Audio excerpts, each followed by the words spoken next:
So hey guys, how are you all? Welcome to. So we are back with a brand new movie onward if Naruto was got a gift Electic Dragon in Konaha movie, but before we start, be sure to subscribe to our channel and like this video. Now let's begin the story.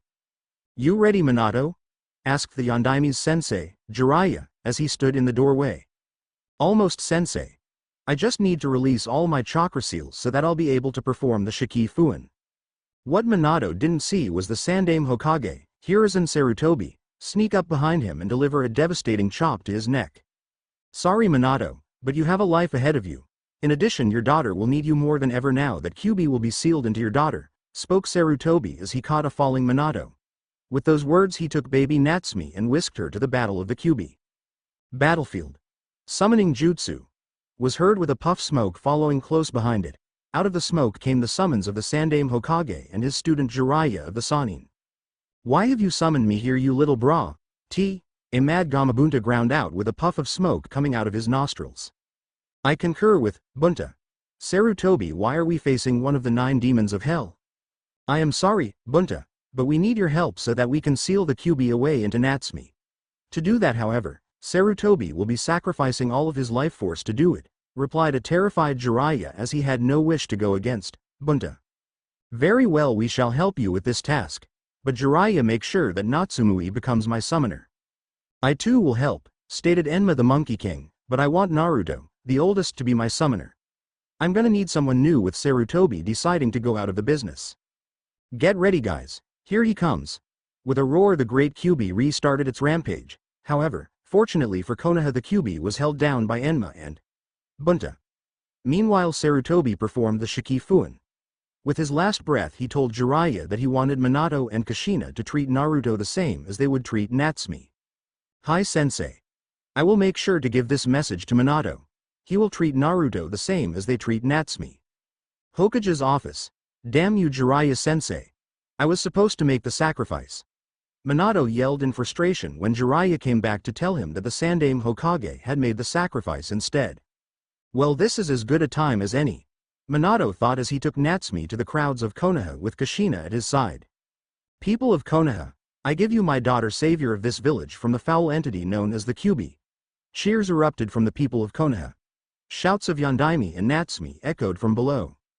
Unknown to Minato and Kushina, a rift in time opened up fight above Naruto's crib. Suddenly, a black dragon-like chakra entity escaped from the hole and sealed itself in Naruto, making him the Jinchuriki of the Jubi. Elsewhere in heaven, Kami was bestowing the powers of the Zanpakuto upon Naruto. He would grow up to become the best shinobi Konoha has ever seen. He would be even better than his father and sister. This is the story of the Electric Dragon of Konoha. Come on Naruto, Natsumi, we're going to the park. Hey Ka-san, when you train Natsumi, can you train me as well?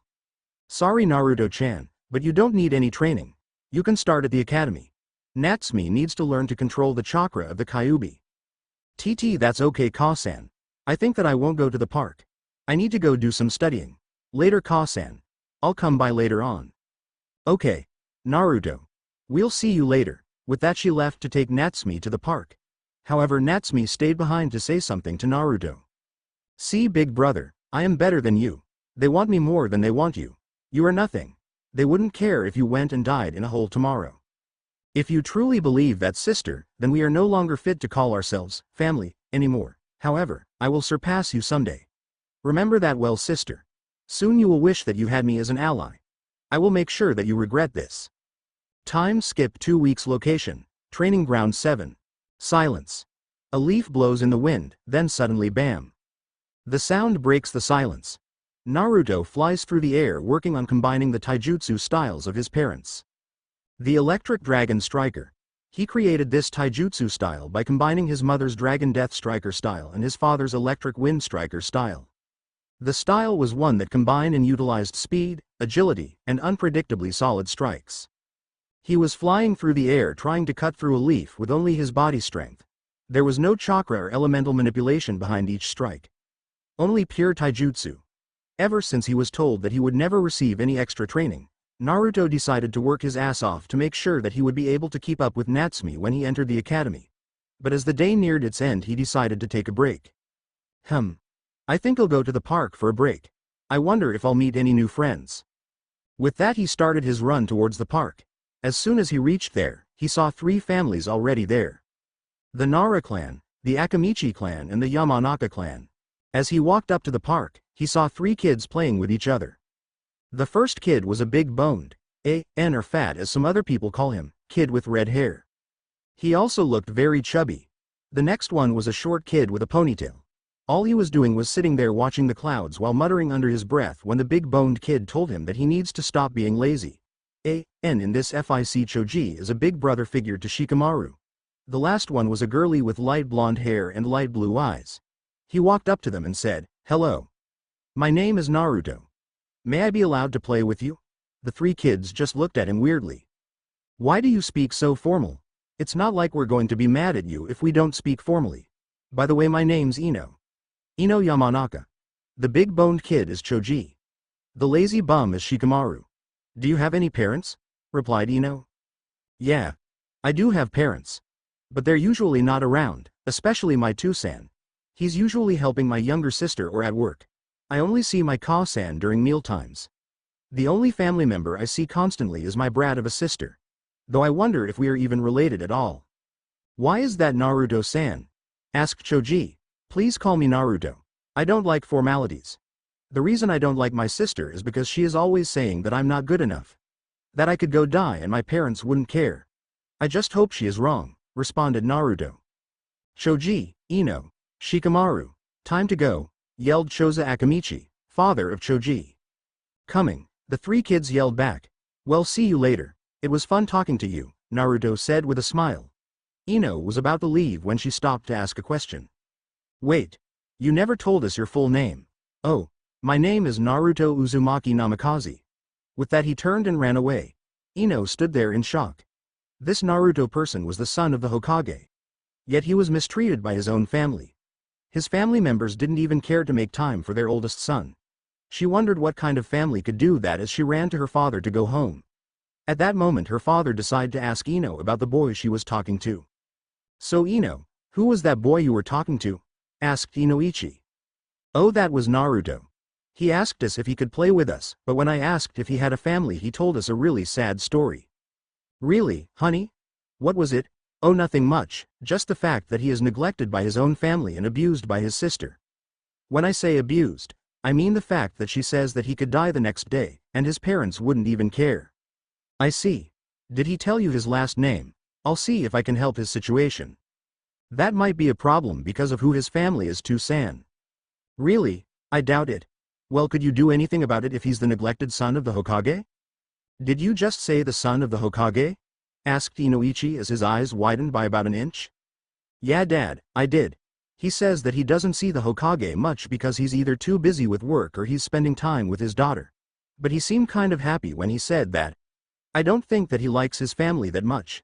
I don't know why he would be happy that they left him alone though. I would think that he's sad that they left him." "Well, honey, only time will tell. For right now, let's go home before your mother butchers me about being late." Location: Hokage's mansion. It was 6:30 when Naruto returned home. The first thing that he saw was his family glaring at him. "What did I do?" Naruto yelled after a minute of them glaring at him non-stop. "What's wrong, you ask?" His father replied. "What's wrong is that you've been gone every day for a whole 2 weeks. I want to know where you have been going, and what you were doing today." "Well, I was at the park this evening.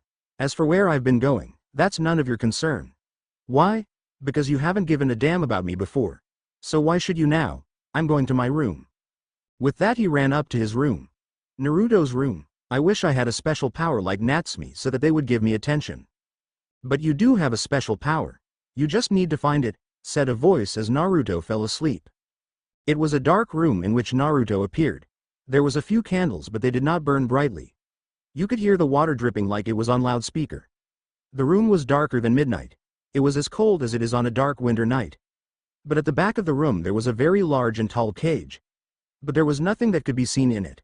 Until a loud roar started coming from the cage. "Ruar! Who's there? I am warning you. I can defeat you in this mindscape since I am the master of my mind." "Ha ha ha ha ha. You are very funny for a human. You think that you can defeat me just because this is your mind. Well, sorry to burst your bubble, that isn't true." Well then at least show yourself so that I can see who it is that can defeat me in my own mind. For you to be able to do that is a great feat. A truly great feat it is indeed. Very well human, I will grace you with my presence. I am the Jubi, the 10-tailed dragon. Yes, it's true that the 9-tailed beasts are a deviation of me, but What? Then how are you a 10-tailed beast? I thought you were defeated at the beginning of the ninjas. You were defeated by the savior of this world. You were split into 9 separate entities. You were sealed Einat, the first ninja. Your Jinchuriki was the Rakudo Sennin. Indeed.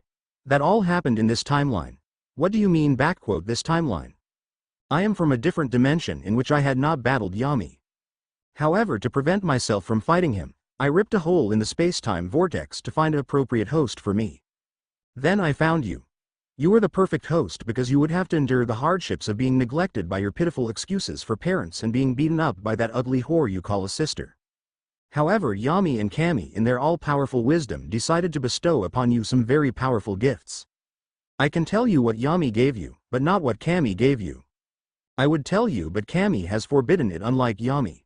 Yami has given you the ability to manifest a sword that will represent your soul. Once you do that, you will be able to do techniques called Kido. In this there are many categories. There are Kido, otherwise known as demon spells. There are Hado, which are destructive spells, and Bakudo, which are defensive spells. Next there are 2 levels to which you can advance to. There is Shikai, which is like a bonding stage and will make you 3 to 4 times more powerful. After this is Bankai. Bankai is so powerful that it will make you 5 to 10 times more powerful than when you are in your Shikai form. Oh, and speak of the devil. Here comes the manifestation of your soul. Well, I'll leave you two to chat, Yane. As soon as the Jubi said this, he disappeared into thin air. But a dragon-like creature approached. However, this dragon did not look like it had any flesh or bones. In fact, it looked like it was made up of arcs of electricity running up and down its body. Regardless though of the fact that it was not a solid creature, it looked as wise as Kami herself. Hello young warrior. My name is, can you hear me? Sorry, but could you run that by me again? I wasn't able to catch it. It sounded like Rariki or something. Young warrior, that is indeed my name. I, Rariki, hereby grant you, Naruto, the ability to use my powers so long that your heart stays good and true. But before we finalize the usage of my powers, I have a question. What do you fight for? I don't know what to fight for. I don't have anyone who I even remotely care about. Maybe if I had someone close to me I would fight to protect them. But right now, I don't think I can fight for someone else if I don't care for them. I mean, my sister always berates me on how horrible brother I am. She says that I should give everything I own to her. Well Naruto, you passed my test, yet you didn't. You passed because you knew what you should fight for. You didn't pass the test because right now, you don't have anything to fight for. Oh. Okay. Hey, can I get to know you better? I haven't had an easy time trusting people, but you seem alright. You and Jubi sound alright. Can I get to know you before I decide to trust you? Yes, you can. I would have a hard time trusting people if I had to experience what you went through. Well, I think I am about to wake up because of this pull I am feeling at my feet. Later Jubi, Rariki. See you later. With that, Naruto disappeared from his mindscape. He woke up to see a sword in his lap and a tattoo of a dragon surrounded by 10 tails on his right shoulder. He grabbed the sword, strapped it to his back and left to go continue his practice on his new style, as well as start on a Kenjutsu style. But as soon as he got downstairs, he immediately regretted coming down. His so-called family was waiting downstairs looking at him expectantly. What the heck do you want? I am just going to go out for the day. It's not like you care about what I do. After all, you neglected me and ignored me. You just want me back into your life because you've realized how empty your new life is without me in it. Face it. You cast me aside and you aren't getting me back. Besides, I don't want anything to do with the Yondaime Hokage of Konaha. The only Hokage that passed away in the past 20 years that I respect is the Sandaime Hokage. He was probably thinking that you wouldn't neglect me. But you've disregarded his last wish. The one that Jiraiya of the bumbling trio of idiots decided to omit, he said. Don't you dare disrespect Jiraiya-sensei. He was an honorable person. He would never omit any of the words that Sandaime-sama told him that night, yelled Minato as he defended the honor of his sensei. Well then, To-san. Let's have him tell us. Ask him if he accidentally omitted something that the Sandaime said on his deathbed. Call him now. As soon as Naruto spat out the words, a cloud of smoke appeared. Out of the smoke came the words of a wise sage, not The great sage Jiraiya of Mount Myoboku arrives. Let all the ladies swoon as he basks in the glory. I am, shouted Jiraiya announcing his arrival until Naruto punched him in the gut. Cut the crap, you old geezer. I want to know if the Sandaime said anything concerning me the night he sealed the Kyuubi into Natsume, shouted an annoyed Naruto. Well, he said that he wanted you to be the next summoner of the monkeys and also that you shouldn't have been treated any differently than Natsume is. Why? Ha! I told you to, San. I was right. The great bumbling sage Jiraiya did indeed omit a detail from his report of the night that the Sandaime. Naruto yelled, grinning when Jiraiya admitted that he didn't include all the details of the Sandaime's wish. Well, I am going to be gone for the rest of the day, like I usually am. Later, you fools. With that he took off out the door, leaving a stunned group of adults and an angry sister behind him. As he ran to his training ground, he wondered what kind of kenjutsu style he would be using. However, when he got to training ground 7, he was shocked. Standing before him was Choji, Ino, and Shikamaru. It seems that he left a bigger impression than he thought. Hey guys. What are you doing here? We could ask you the same thing, Naruto. Why would you come out to a training ground and do shinobi stuff while other kids your age just goof around and play fake ninja games? Asked Ino's father. Well, I do this to get stronger than my sister. I want to prove to my parents that I can be a someone too. I want to show them that I am good enough to be worthy of their attention. I hope that someday I will be able to step out of the shadow of my parents and sister. This last statement left everyone confused. What did your sister do that makes her better than you, Naruto? Inquired Choji. Well, she only is the container of the Kyuubi, the nine-tailed demon fox. Of course the fame of being a savior got to her head. She no longer is kind. She is always mean. But I don't care. So long as I am able to surpass her and my parents, responded Naruto with a face-splitting grin. Well, how you do plan on doing that without any help? We could help you, Naruto, responded Choza. Thank you for offering to help, but I already got some helpers in line. I am just waiting for them to arrive in Konaha. Now could you leave, please? I really must start my taijutsu practice, but if you want to watch, just step off to the side. When he said that, everyone stepped off to the side. It seemed that they were interested in what a kid of age 8 could do. Suddenly Naruto started jumping off trees while at the same time punching the trees, which caused the leaves on the tree to fall towards the ground. But the leaves never reached the ground because Naruto would always cut the leaf into two with his godly taijutsu skills. As soon as he landed though, he took out his sword and just did what felt right to him. Suddenly, after what seemed like only 5 minutes, but was actually 6 hours, he finished his kenjutsu practice and noticed the crowd watching his practice. Ino, Choji, and Shikamaru were wide-eyed while Inoichi, Choza, and Shikaku had fainted. Well, Naruto, it seems that you will indeed catch up to your sister with the way you are practicing. We have to go home as it is getting late. Goodbye, Naruto. Bye, Shikaku-san. I hope to see you at the academy sometime. After all, it starts next week. I have to get home. Well, see you later, replied Naruto before he ran home. But as soon as he got home, he got a huge surprise. Sitting there, waiting for him was his sister. Big brother, you are going to tell me what exactly you are doing. You are also going to tell me where exactly you've been going. You're going to tell me right now or there is going to be some major trouble between you and me. No, I don't think I will tell you what I've been doing. You're not worthy of knowing. No one in this family is worthy of the information. You, however, will never know what it is like to be neglected, then have your family want information on what you are doing. So you can just go sod off, spat an angry Naruto. With that he went to his room so that he could have money to buy dinner. He then left to go to Ichiraku's ramen stand. As soon as he got there he was greeted by Ayame. Hello Ayame-ne-san. Can I have a pork and beef ramen? Sure Naruto. I'll have that out in a second. As he waited for the ramen, Ayame talked with Naruto. So Naruto, when are you starting the academy? Do you know anyone who's going to the academy with you? Oh yes, I know some kids who are going to be attending the academy with me starting next week. Their names are Ino, Choji, and Shikamaru.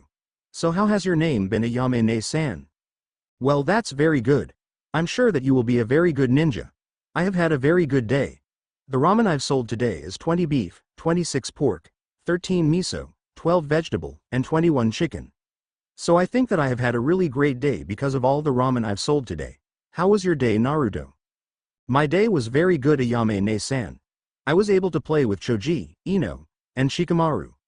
I also got to practice my new taijutsu style as well as learning a kenjutsu style. Beep. The ramen was ready.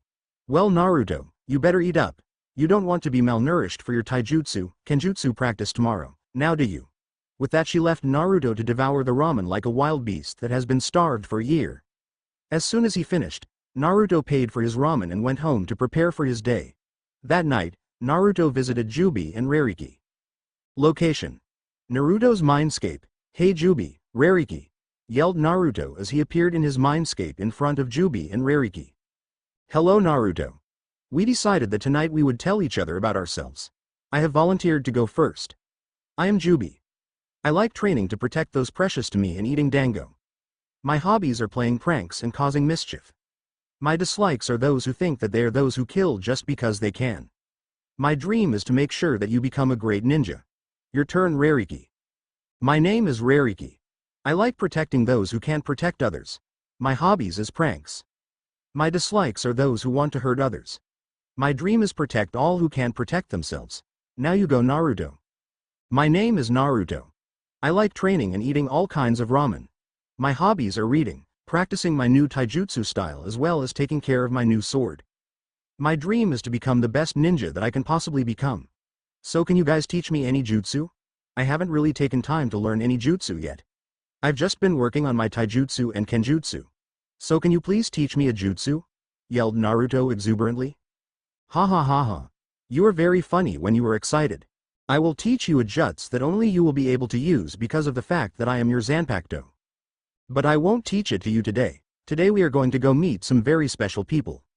I won't spoil the surprise though. They should arrive in about 3 minutes. About 2.5 minutes later, 2 women appeared in a bright light. The first had long blonde hair. To Naruto she looked like an angel in human form. She had a very tall and athletic build that was complemented by her charming smile. The second woman had long silver hair. To Naruto, she looked like a pretty devil in human form. Like the other woman, she had a very athletic build and had a pretty good height that was complemented by a sadistic smile. Hello Naruto-kun. We are the gods of this world. I am Yami while the one who looks like she wants to coddle you like a mother is Kami, stated Yami while Kami blushed at the statement. Well Naruto-kun, what do you like to do and what do you wish for? Asked Kami. Well I like eating ramen and training. But I wish for a loving family that will not neglect me or abuse me, then want all information on what I do once I leave their lives. But I don't think you can give me that without erasing who they are right now. Besides I don't like my biological family anymore. They're just a bunch jerks who need to know when to stay out of other people's business. Well Naruto, spoke Jubi, we can give you a new family. But the family structure would be kind of weird. Kami and I have been talking about this because we knew that's what you probably were going to ask. Well I would be the dad and Kami would be the mom because we both want to the best for you. Rariki and Yami are going to be your siblings. This is because they like you, are prone to cause chaos and trouble. Happy beginning of Naruto's family. As soon as he said that, Naruto ran to Kami and cried into her arms while saying, "Thank you," over and over again. Well Naruto, I think it's time for you to wake up. You'll have to train today. Time skip. Next week first day of academy, as Naruto entered the academy he saw the 2 people he did not want to meet. Natsumi and Sasuke were arguing who was better at ninjutsu. I am better since I know how to do 5 fire-style jutsu, Natsumi. No you aren't. True, you know more jutsus than I do, but mine are more destructive jutsu, responded Natsumi with an arrogant smirk. Well, I bet I could beat either of you in a pure taijutsu match at any time, came an unknown voice from behind them. They turned around to see Naruto standing there with a smirk gracing his features. Oh really big brother? Why is that? You've never had any training in any of the ninja fields. I know because Tu-san and Ka-san only spend time with you during mealtimes, yelled Natsumi in anger. True. I didn't practice at all with Ka-san or Tu-san. But that doesn't mean that I never practiced. I worked on taijutsu on my own. After all, who did I have to come to get help? You didn't have anyone to help you because you were a lost cause you idiot. I wonder why your parents are even letting you come to the academy. You would only embarrass your family you loser, said Sasuke with a smirk. We'll see. I had best be going. I need to say hello to someone. With that he crossed the classroom to say hello to Choji, Ino, and Shikamaru. But before he could say anything to them, an instructor came in and told them to take their seats. As soon as he was in his seat, the teacher began speaking. Okay everyone listen up. My name is Iruka Sensei and I will be teaching for the next 4 years until you become ninja. Let's begin. Iruka looked around at all of his graduating students. He saw Naruto in the corner sleeping with Shikamaru while Choji chomped away at his chips. Their teamwork together was impeccable. There was Sasuke and Natsumi with their egotistical and arrogant attitudes. There was Kiba who always tried to impress the girls, but when it came time to work, he could defeat almost anyone in taijutsu. Then there was Hinata and Ino. They probably were the best kunoichi that has come out of the academy save Natsumi. Then there was Shino and his quiet, yet wise ways. Well, started Iruka, I congratulate you all on becoming ninja of Konaha. But don't forget you are only genin. The teams this year have been chosen based on the teamwork you have displayed during your time in the academy. Team 7 will be Uzumaki Namikaze Natsumi, Uchiha Sasuke, and Inuzuka Kiba led by Hitaki Kakashi. Iruka waited for a reaction, but there wasn't any other than Kiba smirking. Akamaru just barked, so Iruka continued. Team 8 will be Hyuga Hinata, Yamanaka Ino, and Iburum Shino led by Yuhi Kurenai. Ino and Hinata cheered and high-fived each other. Shino merely nodded in their direction. Team 10 will be Nara Shikamaru, Akamichi Choji, and Uzumaki Namikaze Naruto led by Gekko Hayate. Naruto and Shikamaru merely woke up and nodded. Choji just started to chomp at his chips even more furiously. Well, finished Iruka, you'll all have stay here and wait for your instructors. They'll be here in about. Oh wait a minute, they're here now. Good luck on your ninja journey. With that, 2 Chunin came into the room. One was a swordsman with a regular Chunin uniform. The other was a red-eyed Chunin. She wore strips of red and white cloth. Team 10 with me, spoke the swordsman, meet me on the roof.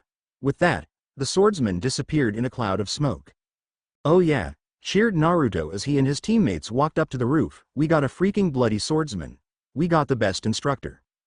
Team 8, you are with me, spoke the red-eyed lady, meet me at the swing outside of the academy. Oh, and Team 7, you'll be waiting here for a couple of hours because Kakashi has a tendency to be 2 to 3 hours late to everything. With that, she too disappeared in a cloud of smoke leaving a furious Team 7. On the rooftop, okay team, tell me about yourself. I'll go first. My name is Gekko Hayate. My likes are my girlfriend Izuki Uago and sushi. My hobbies are perfecting my sword skills. My dislikes are when people diss sword fighting and when my sword gets messed up.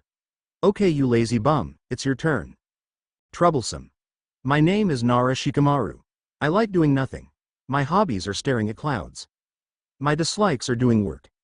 Go Choji while I take a nap. Munch. Munch. My name is Akamichi Choji. I like protecting my friends and attempting to out-eat Naruto. My hobbies are eating chips. My dislikes are people who call me fat. Go Naruto. Huh? Oh my turn, right? My name is Uzumaki Namikaze Naruto. I like taking care of my sword and out-eating Choji in food contests. My hobbies are pulling pranks on Natsumi and Sasuke of the arrogant clan.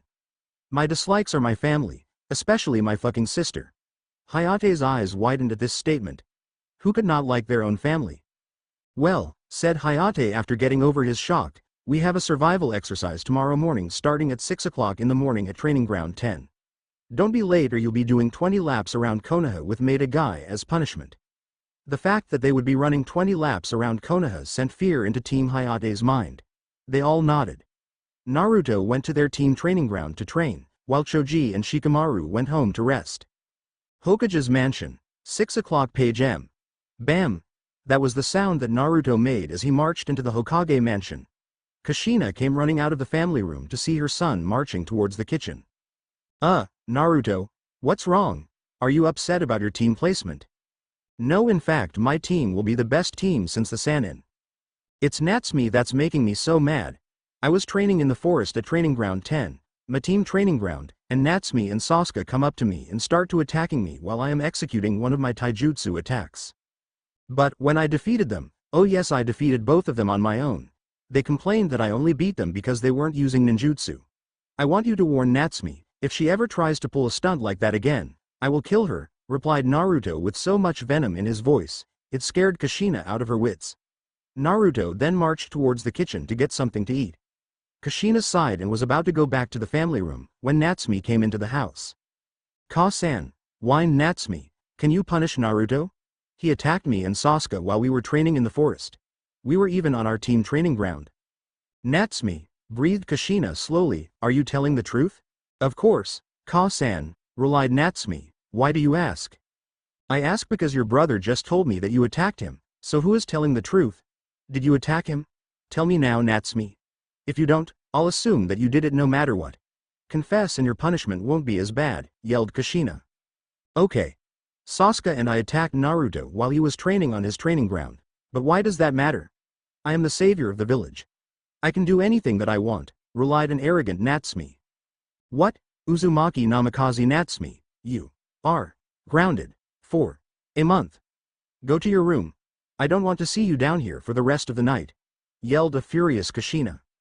Next day, 5:45 a.m. Hey Chomper, bum, Naruto called out as he jogged up to training ground 10. Hey Ryu, what's up?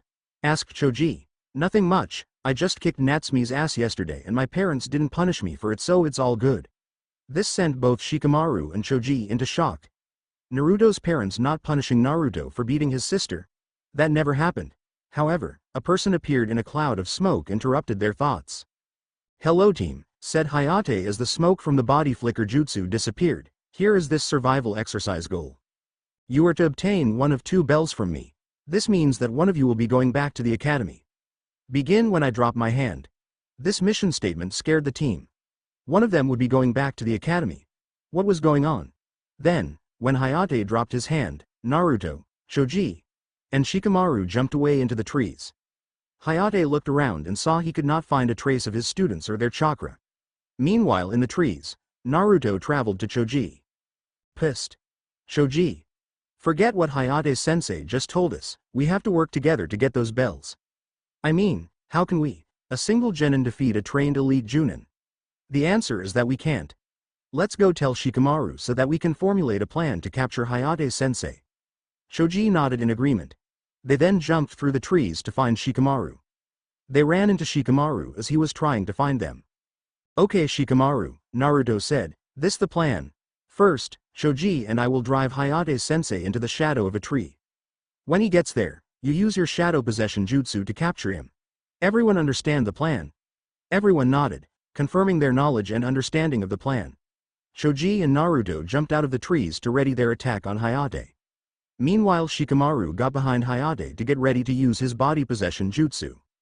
Hayate-sensei, Naruto yelled, we will take those bells from you, no matter what it takes. Dragon Wind Strike. With that, Naruto propelled himself forward in spinning motion while using wind elemental manipulation to give Hayate multiple cuts. Choji then initiated his own attack. Partial Body Expansion Jutsu. After using his jutsu, his two arms expanded to create two large towering arms and fists. Choji jumped towards Hayate and slammed both of his fists into where Hayate was standing. To avoid Choji's fists, Hayate jumped backwards, into the shadows of the trees. But when he saw Naruto's smirk, his widened in realization. Shadow Possession Jutsu, called Shikamaru. He then walked out of the shadows of the trees to let Hayate see him. Next, Choji grabbed the bells while Naruto held his sword to Hayate's neck, preventing Hayate from making any sudden movements. Well team, started Hayate, you all pass with flying colors. Not only were you able to get the bells from me, but you worked together flawlessly. We start missions tomorrow. Ya-ne. With a cloud of smoke, Hayate disappeared to go to the Hokage's office. Hokage's office. Hayate appeared in the Hokage's office to see all the Chunin there. Except for Kakashi. 2 hours later, Kakashi appeared in the office reading his ICHA book. Sorry I'm late. There was an old woman and a black cat that crossed my path, said Kakashi while giving a cheesy smile. Minato just sighed. Let's get this over with. Who passed? Team 1, fail. Team 2, hospitalization. Team 3, fail. Team 4, fail. Team 5, fail. Team 6, fail. Team 7, pass, barely. Everyone looked around to see if the sky was falling. Kakashi never ever passed a single genin team. What was going on? Team 8, pass, satisfactory. Team 10, pass with flying colors. Everyone raised their eyebrows at this. No genin team had ever passed with flying colors in the history of Konaha. Well, Minato said after all the Chunin instructors had given their reports, that's very good. I will want daily reports on the 3 rookie genin teams. Have a good day. Dismissed. Then Minato got up and flashed back home. Next week location. Forest. This is Ryu. I'm in position. Target is in sight. 10 feet in front of him there was a cat with a ribbon on her left ear that read, Tora. Ryu, this is Bum. Chomper and I are in position. Ready to take the target? Yes, I am. Chomper, get ready. Mission capture Tora is a go. Suddenly Shikamaru used his shadow possession jutsu on the cat. Naruto and Choji then doggy piled on the cat, while at the same time Shikamaru released his jutsu. Hayate-sensei, Naruto spoke into his mic, this is Ryu. Mission capture Tora is accomplished. Okay. Meet me at the mission office. Naruto then told Choji and Shikamaru that they needed to report to the mission office. They then started towards the mission office. Mission office. Okay team, said Hayate as the fire daimyo's wife took her cat. Tora, you did very well. You also have completed 10 more than the required D rank mission to go on a C rank. But I don't want to go on the mission alone.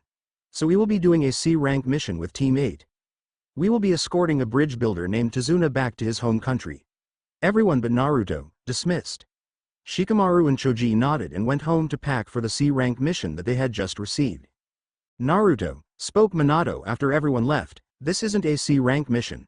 Naruto's eyes bulged out of their eye sockets. Then what rank is it, Hokage-sama? It is most likely an A border S rank mission. Tazuna told us that Gato, the richest person in the world, is after him. However, his village can't afford anything more than a C rank pay. That is why this is a joint mission. Naruto, Hayate tells me that you are as proficient with a sword as him, maybe more. However, if you encounter resistance, you are to let Hayate deal with it first. Understood, Naruto? Hi, Hokage-sama. Then Naruto bowed to Minato and left to prepare for the mission. 10 minutes later.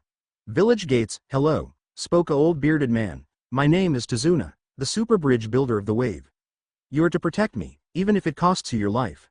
All the genin but Naruto looked at the man like he was crazy. Well, said the bridge builder, let's get going. We don't have time to waste. The genin and Junin merely nodded in agreement. Let mission escort Tazuna to the wave commence, shouted Naruto and Choji. The other genin except Shino nodded excitedly.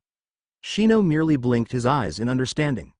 The group then set off with Team Hayate in the front, Tazuna in the middle, and Team Kurenai in the back.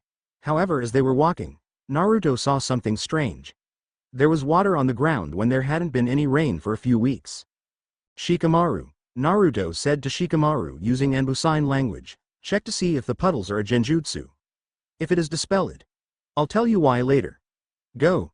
Shikamaru nodded and looked at the puddles of water and focused some chakra into them, making them dispel, revealing the two demon brothers of the hidden mist.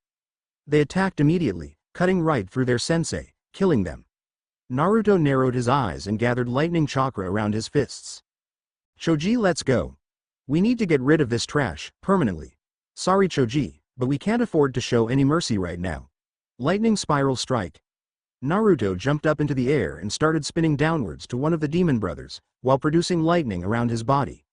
Naruto then gorged a hole right through the first demon brother's stomach, killing him instantly. Partial expansion jutsu. Choji enlarged one of his arms and fist and crushed the other brother like a pancake. All the other genin except Shino were in shock. Naruto and Choji had just mercilessly killed to ninja on their own. They looked to see where their sensei's bodies were, only to find pieces of wood. Kurenai and Hayate jumped out of the trees and congratulated Naruto and Choji for not freezing up in battle. Kurenai was about to talk to Tazuna when Hayate shook his head. He looked at the rest of the team before speaking. Everyone, spoke Hayate, getting the attention of all the genin, I will not force you to go this mission if you don't want to. This mission was officially ranked C class, but in reality, it is an A borderline S rank mission. It was ranked C because Tazuna's village can't give us the money for an A rank mission. But we chose my team because Naruto is more proficient in using the sword than I am. His skill can match one of the 7 swordsmen of the Hidden Mist. So, anyone want to continue with the mission? All the genin looked at each other before Naruto stood and said, nothing is going to stop this mission.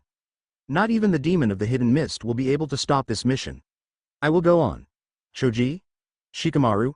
You with me? They just smiled and nodded. We're with you to the very end, you should know this best of all, Naruto, relied Choji. Then the rest of the genin stood up, indicating that they too wanted to continue on this mission. Hayate smiled and nodded. They then got back into formation and walked forward to the wave. When they reached the water, they got into a rowboat to get to the wave mainland. Soon after the boat started, they all saw a huge bridge. Tazuna-san, why is it that the bridge is so important that Gato is willing to hire missing nin to kill you? Asked Shino. Well, you see, Wave is isolated from the rest of the elemental countries. Because of this, the people of Wave have no way to make a life for themselves or prosper. But if I was to build the bridge, then we would be able to prosper like normal people, replied Tazuna, getting wide eyes from the genin. Pretty soon, they had to start walking towards Wave. However, before they could get all the way there, they ran into two figures standing there. One was standing there with his sword resting on his shoulders. The other was a young girl sitting in a tree, sharpening her senbon needles. What do we have here? The Genjutsu mistress of Konaha and the crescent blade of Konaha, said the swordsman. The famed demon of the mist. It's always a pleasure to meet another swordsman, even though you are missing nin. Naruto, get our team and Kurenai's team into any formation. Naruto nodded. He positioned Team Kurenai directly around Tazuna, while his team was in the outside circle. Hayate nodded at Kurenai and charged towards Zabuza. Dodge, block, thrust, jump, slash down, slash upwards, jump back, slash at the feet, kick. These were the motions that Hayate was going through as he fought Zabuza. Kurenai wasn't having a good fight. She was having a hard time getting a lock onto the young girl to use one of her genjutsu. She was running when suddenly she fell down from getting hit at a pressure point with a senbon needle. But as soon as she fell, Naruto rushed to take her place. But, before they fought, she asked him a question. Hello, my name is No Name Haku. Young ninja, why do you fight? Naruto blinked before responding. I fight so that I can protect my precious people. The people who care for me, the people who don't just see me as the son of a Hokage or the brother of a savior. The ones who brought me from my darkness are whom I fight for, yelled Naruto as he began his onslaught. He threw 2 smoke bombs to obscure his opponent's view. Then he jumped at the girl and knocked her out cold. He then created a pair of cuffs out of the wind and tied her to the tree. He then watched in horror as he saw Zabuza overpower Hayate and capture him in a prison made of water. He growled, drew his sword and attacked Zabuza with all his hatred. Zabuza. Let my sensei go. Strike of the heavenly dragon. He swung his sword in a sideways arc, releasing a chakra-made attack that looked like a dragon. 1. Zabuza's eyes widened in fear as the attack neared him. He held up his blade to block the attack. Zabuza's blade started to scream when the chakra dragon attack hit his blade. But when Zabuza thought that the attack was almost done, his blade broke in half. Naruto was about to rush in for the final blow when he heard clapping. Zabuza, Zabuza, Zabuza. I heard that you were the demon of the mist. But you were taken down by a bunch of brats. I expected more of you. You are no longer under my employment. You will die by the hands of all the bandits I brought with me. Goodbye and die, said Gato as he walked towards Zabuza with a cane. Kid, said Zabuza, surprising Naruto, lend me some kunai. I can't fight with a sword now, so I'll just use some kunai. I will take him to hell with me. Also, could you take care of Haku for me? She deserves a better life. Naruto nodded and handed Zabuza 3 kunai. Zabuza just grinned and put one in his mouth and the other 2 in his hands. Then he ran towards the bandits. Dodge, cut, stab, duck, jump, weave, slash, cross-cut, kick, stab. This was how Zabuza fought through the army of bandits to get through to Gato. When he finally got through to Gato, he jumped on him and stabbed him with all 3 kunai. 2 through the throat, and 1 through the heart. As Zabuza passed, he smiled, I killed the bane of the wave country. Naruto went and picked up the pieces of Zabuza's sword, walked over to Haku. He released the jutsu that was binding Haku to the tree. He then told her what had happened to him. So Haku, what will you do now that Zabuza is dead? Will you become a missing nin? Or will you find a village to join? If you want to join a village, will you consider coming home with me? I would love to work with you as a leaf Nina. Asked Naruto. Haku thought for a while before coming to a decision. I will come home with you. But, can you find a place that I can get Zabuza's sword fixed? It's the only thing that I have of him. Naruto just smiled at her and nodded. Yes, Haku, I know a place where we can fix the sword. But can I seal it into a scroll for you? It'll make it easier for you to carry. Alright team, said Hayate as he got out of the water, let's get to Tazuna's house. Tazuna, how far is it to your house? It's only about a 10-minute walk from here, Ninja Hayate, relied Tazuna as he straightened his back. Alright, Konaha's teams, Tazuna and Haku, we're moving out. We're heading towards Tazuna's house. When we get there, we will continue your training. Tazuna's house, To-san. Yelled a young woman as she ran out of the house. How are you? Are you safe? Tazuna merely led at her and replied, yes, I am very fine. But it is only due to the combined efforts of the ninja behind me, especially the blonde swordsman. I think he's a better ninja than the Chunin sensei. The ninja behind him stepped forward and offered their names. Uzumaki Namikaze Naruto, Nara Shikamaru, Akamichi Choji, Gekko Hayate, Aburun Shino, Hyuga Hinata, Yamanka Ino, Yuhi Kurenai, and Momochi Hiku. Why don't you just give up? I see you act. You always have a smile on your face. You don't know what it's like to truly suffer, came a voice from around the corner. Tazuna yelled, Inari. Come here. Inari walked up to Tazuna and gave him a big hug. However, that blew Naruto's anger. Give up. You act like you know what suffering is, but in reality you don't. I went through the worst suffering my entire life. For years I have never felt the true love of a parent. My parents just shun me in favor of my sister. Most of the village doesn't even see me as a person. They just see me as the son of the Hokage and the brother of the savior of their village. So don't you go complaining that I don't know what true suffering is. Hayate-sensei, I'm going out to train. I'll see you in the morning. With that, Naruto walked out of the house and ran into the forest. Hinata and Shino looked surprised that their fellow genin knew this about Naruto.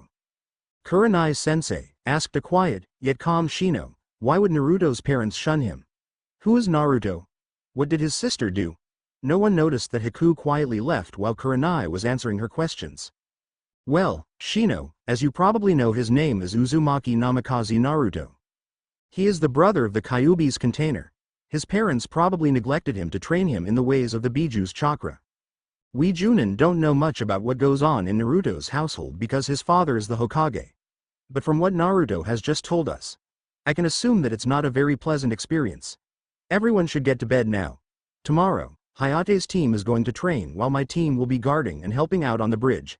Hayate's team and Kurenai's team nodded. In the forest? Darn Natsumi. Always making my life miserable. I will defeat you in an all-out match. After that, Naruto ran at the trees punching and kicking them until they fell over. Then he started using jutsu. Lightning style. Bolt striker. Then a single bolt of raw lightning appeared in Naruto's hand.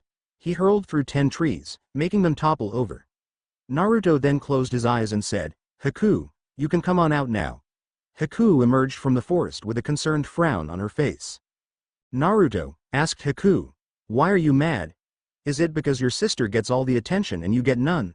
Naruto shook his head. Then what is it? I want to be treated like a human being by my family. They only want me back when I start to get strong. That's not how it's supposed to be.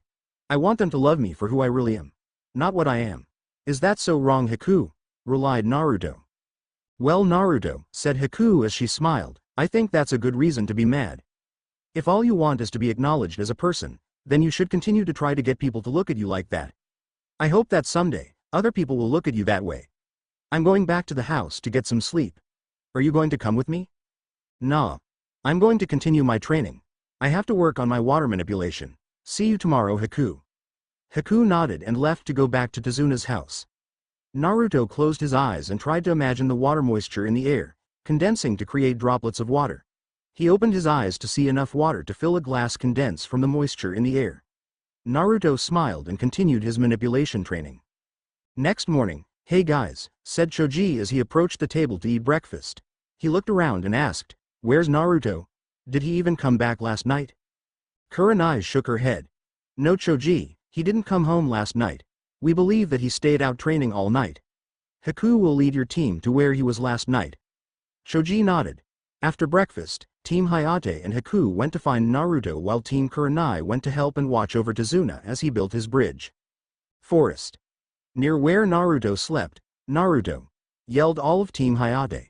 They looked around in the surrounding forest, both on the ground and in the trees. Hiku was about to move on when she saw a leg dangling off of a tea branch. Hayate-san, I found him, yelled Hiku when she saw Naruto sleeping in a tree. Hayate and his team came rushing to Hiku. When they saw Naruto sleeping in a tree, Choji grew a very wide grin. He told everyone not to disturb Naruto and ran back to the house. He grabbed a bucket of ice-cold water, rushed back to Naruto, walked up the tree using tree climbing, and dumped the water on Naruto. Cold. Who the hell did that? Yelled Naruto. When he saw Choji waving at him while standing on his tree branch, he lunged out at Choji, aiming to tackle him off the tree branch onto the ground. They rolled for a few minutes before Shikamaru stopped them. They just smiled while Hayate rubbed his forehead and sighed. Okay team, for the rest of the week when we're training, I will be working on your elemental manipulation. I have some chakra paper here. First Nar, said Hayate before he was interrupted. Hayate-sensei, we already started on this. Hayate's eyes grew wide when he heard this. How many genin worked on elemental manipulation before their sensei brought it up? Well, with Naruto, nothing was ever normal. In fact, it was always abnormal. Okay, replied a surprised Hayate, what are your elements? I'm wind, answered Shikamaru. Earth, relied Choji. Wind, water, and lightning, replied Naruto with a grin.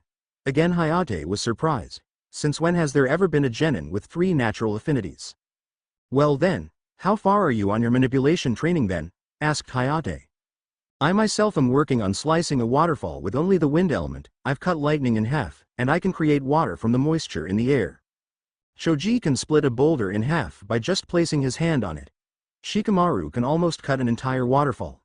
But he can do multiple cuts on a leaf in a second. So how are we, sensei?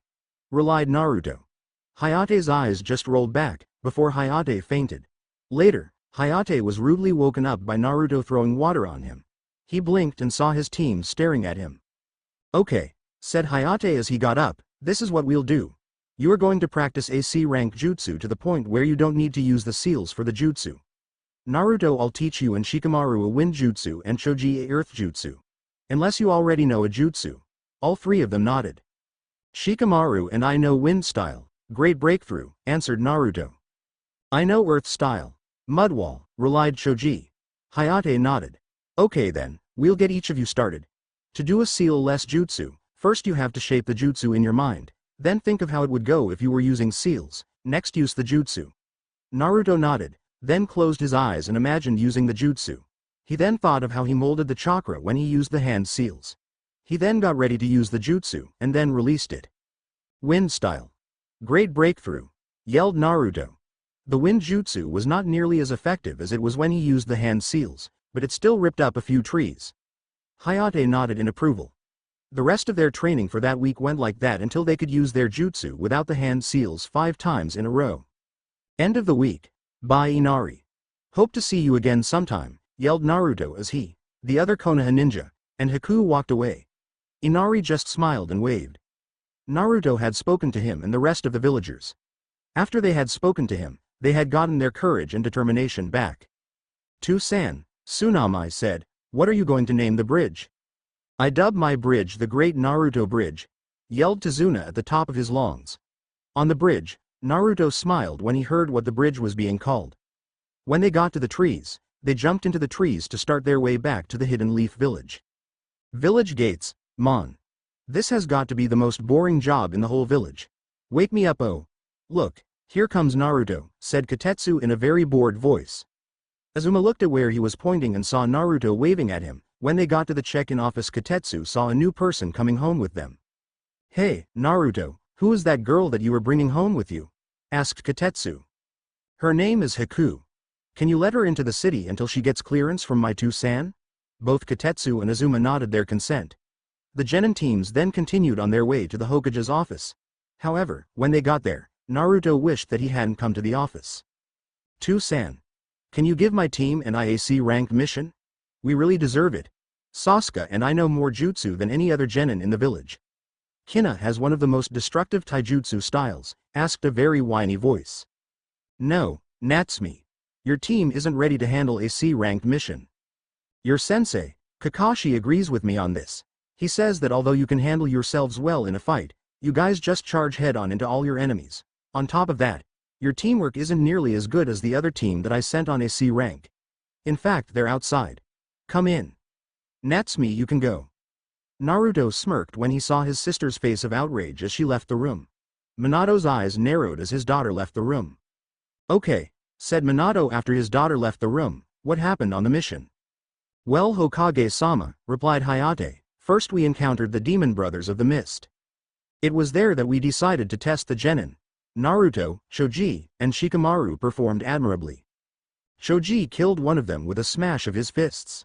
Naruto disarmed one of them, and then used a taijutsu and ninjutsu combo to gorge a hole in the other brother's chest. Then later on we faced Zabuza and his apprentice Haku, whom we brought with us. I faced Zabuza while Kurenai faced Haku. Meanwhile, the genin were guarding Tazuna. But soon, Haku got an advantage over Kurenai. Then, Naruto rushed out of formation to save her. You can ask Naruto what happened after this, but then, Zabuza captured me as well. Naruto then used a chakra attack on Zabuza, which broke Zabuza's sword. Gato and his men then showed up. Then we gave some kunai to Zabuza, because he couldn't use his sword. He asked us to stay out of it. Then he rushed towards Gato, fighting through an army of bandits. When he got to Gato, he then murdered him by sticking a kunai in the bastard's heart and 2 in the throat. After that it was basically just protecting the bridge builder and training. Minato nodded at the explanation and dismissed everyone but Naruto and Haku.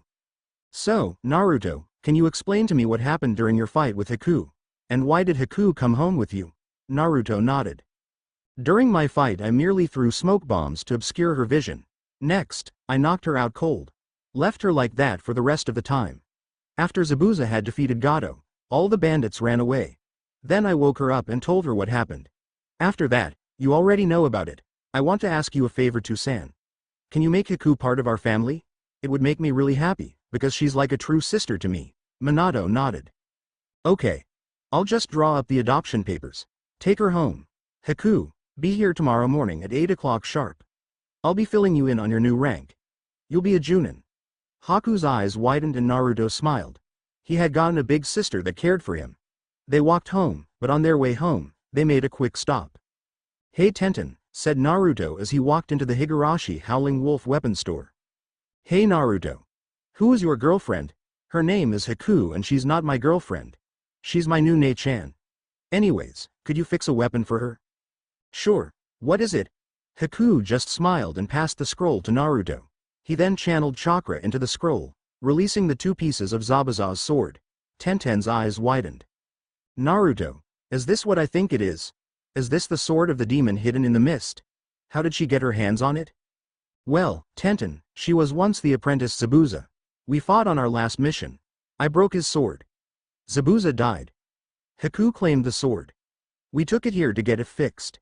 End of story, replied Naruto. Tenten nodded. Okay. I'll get to repairing this sword right away, but it won't be easy. This craftsmanship is perfect. Well, what are you still doing here? Get out of here. I have work to do. Naruto and Haku just smiled and walked out of the shop. But as they walked they heard Tenten mutter, "Lucky girl. I would die to get a sword like this." Hokage's manor. Soon Naruto was at his house.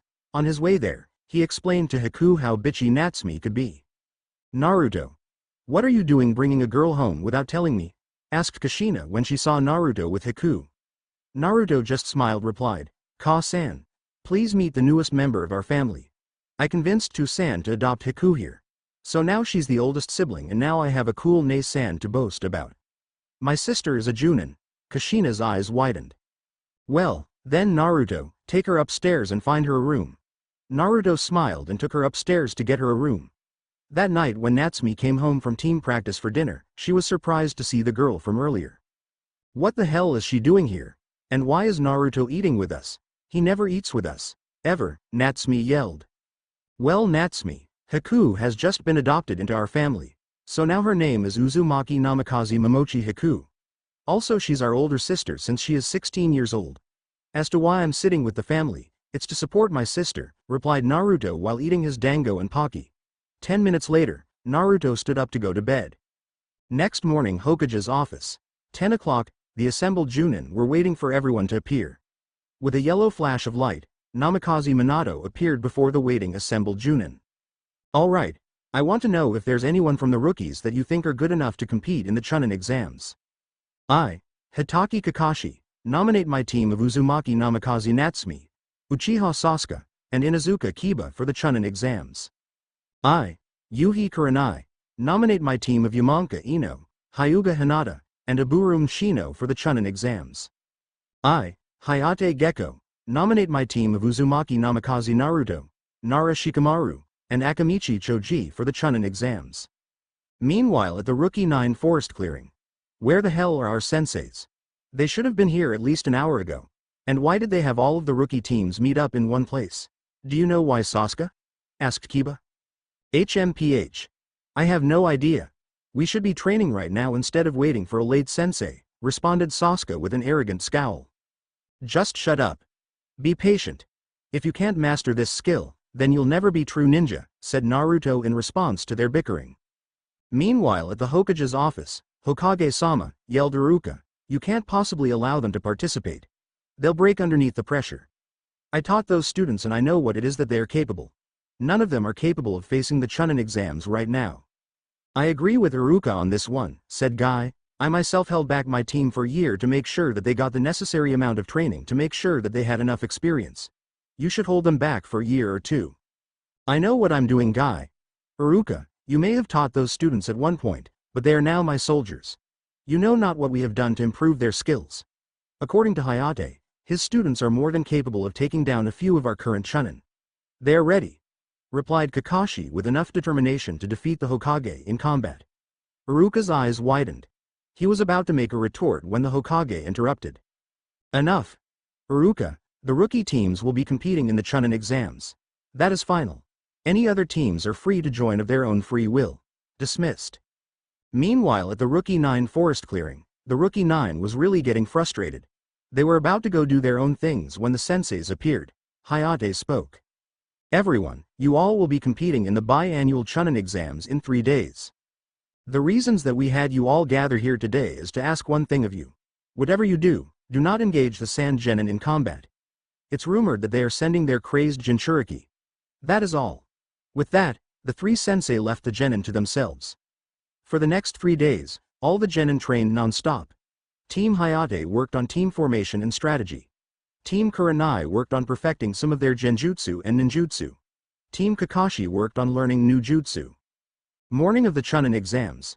Ninja Academy, alright guys, let's go wild, said Naruto. With that Naruto and his team walked into the academy, only to hear some shouting on the second floor. As Naruto and his team walked into the academy, he heard yelling from the second floor. However, once he got to the second floor, he figured out why. Let us in please, pleaded a girl who looked like a panda with her 2 buns. We're here to take the Chunin exams. Well, relied the guard, you don't look like you are ready for the exams. We took the exams last year and it was extremely hard. I don't think that you are ready to take the exams. Hey jerks, release the genjutsu. This is the second floor, not the third floor, came the arrogant voice of Natsumi and Sasuke. So you saw through the genjutsu that we placed on the sign, spoke the guard with narrowed eyes. Of course we did. After all, I'm the heir to the Uzumaki and Namikaze clans while Sasuke is the last loyal Uchiha. Do you really think that I am as horrible as my pathetic brother? No dear sister, I didn't think that you were as bad as me. In fact, I thought that you were worse than me because I am older than you, spoke Naruto from behind Natsumi. She whipped around to see her brother smirking at her, right then and there, which irked her to the point that if looks could kill she would have killed her brother, right then and there. Just shut up, big brother. I am better than you. I have had extra training with Tu-san and Ka-san. You have no idea what you are dealing with, she replied with an arrogant air to her voice. If you say so, little sister. Come on Choji, Shikamaru, we need to go to the examination room, he relied in a calm yet cold voice. Besides, I want to see Ino. Besides, you need to catch up with Hinata. Right, Shikamaru, he said to Shikamaru as they walked towards the examination room. Meanwhile, the team that was complaining to the Chunin examiners was talking to Natsumi's team. Hey you, with the arrogant attitude, tell me your name. My name is Hyuga Neji. The one who looks like a panda is Tenten, spoke the white-eyed kid on the panda girl's team while said girl glared at him, and the one with the green jumpsuit is Rock Lee. Well, I am Natsumi. Uzumaki Namikaze Natsumi. The one with a duck's ass for hair is Sasuke. Uchiha Sasuke. Then the one with red markings and dog-like features is Kiba. Inuzuka Kiba. Get ready to feel the heat. We will own your asses, relied Natsumi with an arrogant smirk. Outside of Academy Room 301, as Naruto and his got to 301, they saw their sensei Gekko Hayate waiting for them at the door. Good. You all decided to come for the exams. If even one of you decided to chicken out, I would have had to tell all of you that you wouldn't be able to participate in the exams. You see, this whole exam is based on the teamwork of each team that participates in this exam. Good job for taking the risk and being able to entrust your life in the hands of your teammates. Go in there and kick some ass. I know that you will be able to conquer any challenge, especially with all the training that we've been doing over the last couple of months. You are all well prepared for the second exam. I hope that you all are able to beat the shit out of all the other teams in there. Remember, those who don't follow rules are trash. But those who don't help their teammates are even lower than trash. That is all I have to say to you. Good luck. Then with a quick body flicker jutsu, Hayate disappeared into a cloud of smoke. Well, that was interesting, commented Naruto as he pushed open the doors to exam room 301. Well, looky here. The whole gang is reunited, came a very familiar, yet annoying voice. Naruto turned around to see the team that he really did not want to talk to, Team 7. The Jinchuriki of the Kyuubi, Natsumi. The last loyal Uchiha, Sasuke. The best tracker of the Inuzuka in over 90 years, Kiba. Yeah, it seems so, Kiba. If you don't mind, I need to go talk to someone. With that, he and Shikamaru left to go find Ino and Hinata respectively. While he was searching for Ino, someone came up behind him and whispered, "Looking for someone, Naruto-kun? Perhaps I can help you." Naruto suddenly turned around to see Ino smiling at him very sweetly. "Why, hello, Ino-chan. Yes, you can help find someone. I am looking for a girl. She wears a very sexy, purple ninja attire. She has blue eyes that I could get lost in. She also is my girlfriend. Think you can help me?" Naruto asked with a smile.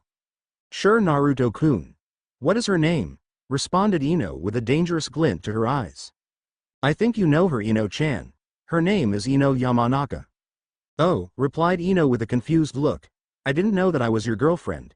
When did this happen?" she asked with a shocked look. "It is happening now, Ino-chan. Would you like to date me, Ino-chan? Or do you want to date Natsumi?" "Naruto, you baka. I am not like that. Do not ever question the fact that I am straight ever again," yelled Ino with a fire burning in her eyes. However, when Natsumi heard the question, she started to glare at Naruto with the intent to kill him at the first chance. "Sorry, Ino-chan, I won't ask you that again. Geez, you rookies need to keep it down," came a voice from across from Naruto. Naruto looked up to see a silver-haired genin walking over to come have a talk with them. "You need to realize that all the genin here are very tense. Don't make them mad no matter what. If you do, it could mean the death of you." The genin all looked around to see the rest of genin glaring at them. "Oh, that doesn't look good, does it? I don't think I caught your name," stated Naruto when he saw the rest of the genin in the room. "Oh, I'm Kabuto.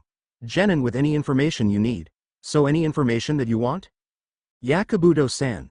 I want info on Uzumaki Namikaze, Naruto and Gaara of the Sand," answered Sasuke of the Arrogant Clan. "Oh, you know their names already? That's no fun. Well, here they are. Naruto has chakra levels on par with most high-level genin. Known jutsus are clone jutsu, substitution and transformation. His genjutsu is almost non-existent. His taijutsu is on par with most low-level junins. He uses a taijutsu style known as the Electric Dragon Striker. It is also said that he created this style by combining the Death Dragon Striker style of his mother and Electric Wind Striker style of his father. In his last mission, it was shown that he was proficient with a sword. He was able to match Zabuza, Demon of the Hidden Mist, in a pure Kenjutsu match and cut right through it. Gaara has chakra levels on par with mid-level Chunin. There are no known jutsus for her. Her genjutsu is almost non-existent. She only uses the Academy Taijutsu style. Other than that, there is no information on her. As soon as he finished, everyone started staring at Naruto. "What? Is there something on my face? I swore I got that bug off my face this morning." "No, it's not that, Naruto. It's only the fact that you were able to take on the Demon of the Mist like it was nothing," shouted Natsumi, who was mad because her brother was able to do something that she herself couldn't accomplish. "Well, Kabuto-san, could you tell us about the team with a musical note on their headbands?" asked Hinata in a timid voice. "Of course. It's said that they are a newly formed village, so they don't have much strength." This statement, however, made the sound ninja to get very mad. They responded to this statement with an attack. The mummy-looking ninja ran towards Kabuto and attacked with his gauntlet arms. "Gah!" screamed Kabuto as the sound attack hit him. He was about to retaliate when a cloud of smoke appeared. "Everyone, sit down and shut up. My name is Morino Ibiki. I am the proctor for the first exam. The first exam is the terror of the Chunin exams. The first exam is a paper test. There will be 9 questions on the paper test and then one final question later. You start with 27 points. For each question you miss, your team will lose 1 point. Also, if you get caught cheating 5 times, you get kicked out of the exam. You have 1 hour. Now begin your tests. With that, everyone started writing furiously on their tests. Shikamaru finished his test within 10 minutes. In the next 20 minutes, he used his shadow possession jutsu to copy down the answers onto their answer sheets. Number 31, number 8, number 25, number 42, and number 61 take your team out. You fail, called one of the examiners. After this, Ino used her mind switch jutsu to take a look at Shikamaru's answer sheet. After this she copied the answers to her own paper test. She then transferred her mind to her teammate's mind to copy her answers onto her teammate's answer sheets. Time's up. Put down your pencils, shouted Ibiki, time for the 10th question. But before I tell you the 10th question, there are some stipulations. First, if you chose to take the exam and fail, you can never take the Chunin exams ever again. So who wants to give up? Speak up now. All of a sudden almost half of the rest of the examinees got up and quit. 5 minutes had passed and only the rookie 9 guys team, the sound team, 3 other leaf ninja teams, 1 sand ninja team, 1 grass and 1 rock ninja team remained. Okay, started Ibiki, since no one else is going to be leaving, I guess I can start the 10th question. After a few moments of silence he shouted. You all, pass. What? How come we passed? Asked a nameless sand kunoichi. You passed because you all took the risk. You see, on missions you may have to choose between completing the mission and saving your comrades. What you choose could mean the destruction of your village or the death of your teammates. This is why you pass. Now if we why, Ibiki replied before being interrupted. Crash. The windows broke as an unknown object flew into the room. Then the object unwrapped itself, while simultaneously throwing kunai at the ceiling, pinning a banner to the ceiling. The banner read, Enko Miritashi, the sexy single proctor of the second exam. Meanwhile a figure stood up, obscured by a smoke bomb that was thrown along with the kunai. When the smoke cleared, Miritashi Enko, the snake mistress, stood there glaring at the ninja.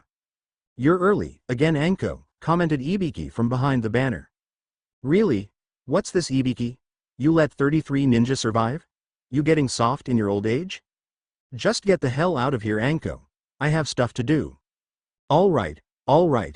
Okay squirts, I'm the proctor of the second exam. Meet me at area 44 in 10 minutes. If you're not there, you're disqualified. Time. Location skip. Area 44. Okay kiddies, welcome to the Forest of Death. Your mission is to successfully travel through the forest. Your team will be given 1 scroll. There are 2 scrolls. There's the Earth and Heaven scroll. Your mission will be to retrieve the other scroll and make it to the tower in the middle of the forest within the 5-day time limit. In addition, you can't open the scrolls. Think of this as a test of trust. We also need you to sign these release forms. That way the leaf can't be held responsible if any of you happen to die. Does that mean we can kill in this test? Came a question from the crowd. Yes, though it's not advised to do so. If that's all, I'll be seeing you at the tower in the middle of the forest. With that, the Chunin guards gave each of the genin teams a release form to sign. Naruto and his team headed to gate number 7 after handing in all of his team's release forms and receiving a heaven scroll. Alright guys, Naruto said in a very serious tone, we need a secret password. It'll be Bum, Chomper, and Dragon. Both Shikamaru and Choji nodded their assent. When the Chunins opened the gate, they sped through the forest, searching for weak chakra signatures to grab scrolls from. They found a team of leaf genin. They merely leaked some killer intent, which was able to knock them out cold. They found an earth scroll in their belongings and took off. However, not long afterwards, they heard a scream that sounded familiarly like Natsumi. Naruto told Choji and Shikamaru that he would take care of it. With that he took off in the direction of Natsumi's scream. Location change. Natsumi team. Not long after Natsumi and her team had entered the forest, they had been ambushed by a grass ninja. They were able to hold him off for a while until he started to show his true power. But by that time it was too late. When Natsumi found out who he really was, the man started to release killer intent. He was Orochimaru of the Sannin. The amount of killer intent that he was emitting caused Natsumi to freeze up and scream like a baby. However, Kiba saved her by stabbing her with a kunai, releasing the hold the killer intent had on her. She was then forced to fight Orochimaru with Sasuke and Kiba backing her up. She fought him with her whirlpool swords while Orochimaru used his grass cutter sword. But even with her extra training, she couldn't hope to take on Orochimaru and win, although it was just Kenjutsu that was being used. Grr. I can't take on Orochimaru. If I can't beat him, how can I beat Toussaint? Plus, even with Sasuke, Kiba and me fighting together, we can't even injure him a little, were the thoughts racing through Natsume's mind as she fell to the ground. Orochimaru was about to behead her with his grass-cutter sword when another metal blade appeared above Natsume's head.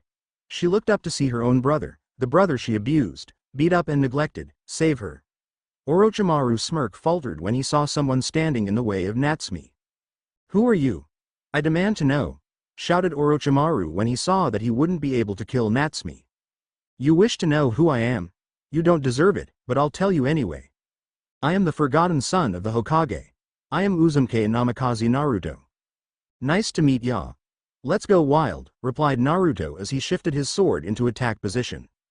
He leapt forward while slashing his sword upwards, which caught Orochimaru off guard. This allowed Naruto to get a grievous injury on Orochimaru before he could do anything. With blood coming out of his stomach at a fast rate, Orochimaru channeled all his chakra into his teeth and neck. His neck extended at a fast rate, and his teeth bit into Sasuke's neck, leaving a cursed seal of heavens. Naruto whipped around, kicked Orochimaru in the stomach, making him run, while Naruto ran towards Natsume, Kiba and Sasuke. He picked up Sasuke and Natsume and jumped through the trees towards his own team. Kiba followed suit. Location skip. With Shikamaru and Choji. Hey bum. What is it, Choji? Don't ask Choji. He's on his way back. He's got Team Kakashi with him. He'll be here soon. I'll be watching clouds if you need me, responded Shikamaru. He was about to lie down, but Naruto appeared out of the trees with an injured Team Kakashi. Choji, get Kiba and Natsume some food. Also, Shikamaru, heal them with your medical ninjutsu, ordered Naruto as he landed on the ground. What are you going to do? Asked Choji. I need to seal off as much of the seal on Sasuke's shoulder as I can. Remember that I am this generation's seal master. Not even Natsume can hold a candle to me in Fuinjutsu. I will be able to do it. Everyone get to work. Choji, if they complain, knock them out cold. I don't want any problems. Understood. Come on, Shika. We have a job to do. With that they got to work. Choji unsealed some of the food from their scrolls and gave it to Kiba and Natsume. Shikamaru got to work on the injuries of Natsume by using his medical ninjutsu. Meanwhile, Naruto drew some seals on Sasuke. Uzumaki sealing. Partial seal. With that, he slammed his hand onto Sasuke's shoulder. A bunch of Japanese figures appeared. With that, Sasuke's eyes opened. Where are we? Asked Sasuke with fear in his eyes. You are in my team's camp. You and your team were injured. I saved your team from Orochimaru. You should be thanking me. Now lay down. You are injured and not well. You shouldn't be up. Your teammates are being cared for. With that, Naruto knocked Sasuke out and started to heal him. Stupid boy. He should have listened to me, muttered Naruto as he saw the damage Sasuke had caused himself from standing up. He got up to go help Choji and Shikamaru when he saw Natsume standing there looking at him. He just looked at her with a raised eyebrow. Why? Asked Natsume. Why did you save us? Why did you save me? Answer me. Well, I saved you because unlike you, I am not willing to let you die just because I don't like you. Even though you are my enemy, you still are family and a fellow leaf ninja. I would rather die than let one of my comrades die. Even you should know this. But why must you know? Answered Naruto. I've realized how much of a bitch I've been. I don't deserve to call you family. No one does. Not even Toussaint and Ka-san. We have all been cruel. In addition, we've neglected you to a point of no return. I hope that you can forgive us. Sigh. Well, this was going to happen soon anyways. I can't forgive you yet. I can't even call you family or someone I like. I can only call you a comrade. I hope, however, that someday in the near future, but right now that isn't the case. But only you can decide that. Good night, little sister. With that, Naruto punctured her stomach, making her fall asleep. Choji, how is Kiba? Asked Naruto after he laid Natsume down. He holding up well, but he could be better. It seems Orochimaru used a 5-elemental seal on him that locked his chakra. He needs his chakra to survive. Could you unlock it for us? Naruto nodded, walked up to Kiba, and pressed his 5 fingers against the seal and shouted, 5-elemental seal. Kai. As soon as he said that, the seal on Kiba's stomach started to glow and the seal disappeared. Choji, Shikamaru, we need to talk, Naruto signed discreetly, They nodded. So what do you need, Naruto? Asked Choji. We need to leave now. I know that we shouldn't abandon them while they're defenseless, which is why I set up a barrier that will keep animals and enemy ninja away until they wake up. I know that I'm being cruel, but I'm only doing this because I don't want to be in this forest any longer. Orochimaru of the Sannin was the one who gave them their injuries. We need to make a beeline out of here right now. Let's go. With that, Naruto and his team packed up and started their trek towards the tower in the center of the forest. But as they walked through the forest, they saw a Sand Genin with a crazy look on her face while facing the Rain Genin team. They decided to investigate. With the Sand Genin, "Hey kid," yelled a Rain Genin, "get out of here before you get killed. I can't promise you won't get hurt. Just give me the scroll and you'll get out of here free." However, the Sand Genin didn't agree. "I will kill you. Bring it," yelled the crazed female. "I am Gaara," and with a flick of her hair, yelled, "and I will justify my existence." The Rain Genin got tired of this and threw the umbrellas that were on his back up, opening them up and spinning them like a top at the same time. He then formed the ram seal and suddenly, Senbon needles started flying out of the spinning umbrellas. A cloud of smoke formed around where Gaara was hit. The Rain Genin thought that he had her when he heard laughter coming from the smoke. When the smoke disappeared, Gaara stood there unharmed. The Rain Genin looked at the Sand Genin's team for explanation. The one with makeup on his face replied, "It's actually really simple. Gaara can't be hurt whatsoever." A will of sand immediately erects itself around Gaara when it feels Gaara getting threatened. We don't know if it's Gaara's doing or if the sand has a free will, but Gaara has never been hurt. Even when we did some A-rank missions, Gaara never got a scratch. Meanwhile the other Sand Kunoichi was waving at them.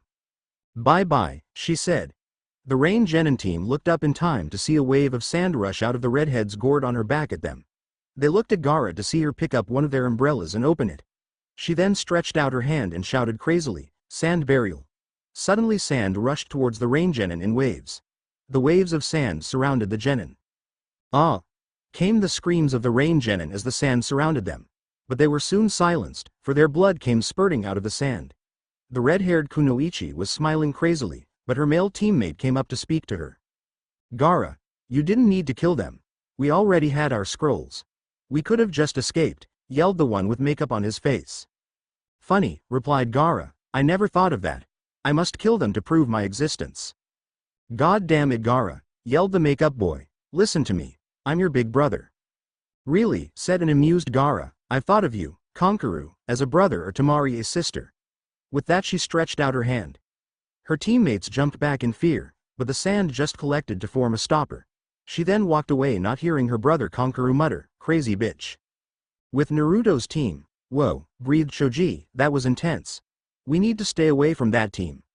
Their leader just killed some Genin like it was no problem. Let's go to the tower quickly. That team will probably take their time." "You're right, Choji," responded Shikamaru, "we need to get a move on.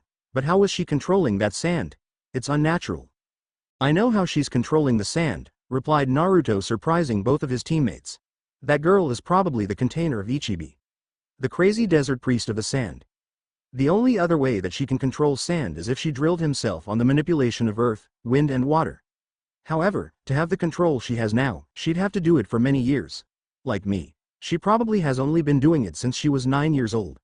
Therefore, she has to be the container of the Ichibi." "That is definitely not good," said Shikamaru with narrowed eyes. "We need to get a move on. It's getting late. If we want to get to the tower in time, we better start our trek." With that they started a move on towards the center of the forest. They didn't stop for anything, not even food. They encountered no troubles except for one Rock Genin team. The Rock Genin really didn't put up much of a fight. They just complained about Naruto being the son of the Yellow Flash. However, Naruto merely sighed and sliced off their arms and one leg, leaving them helpless.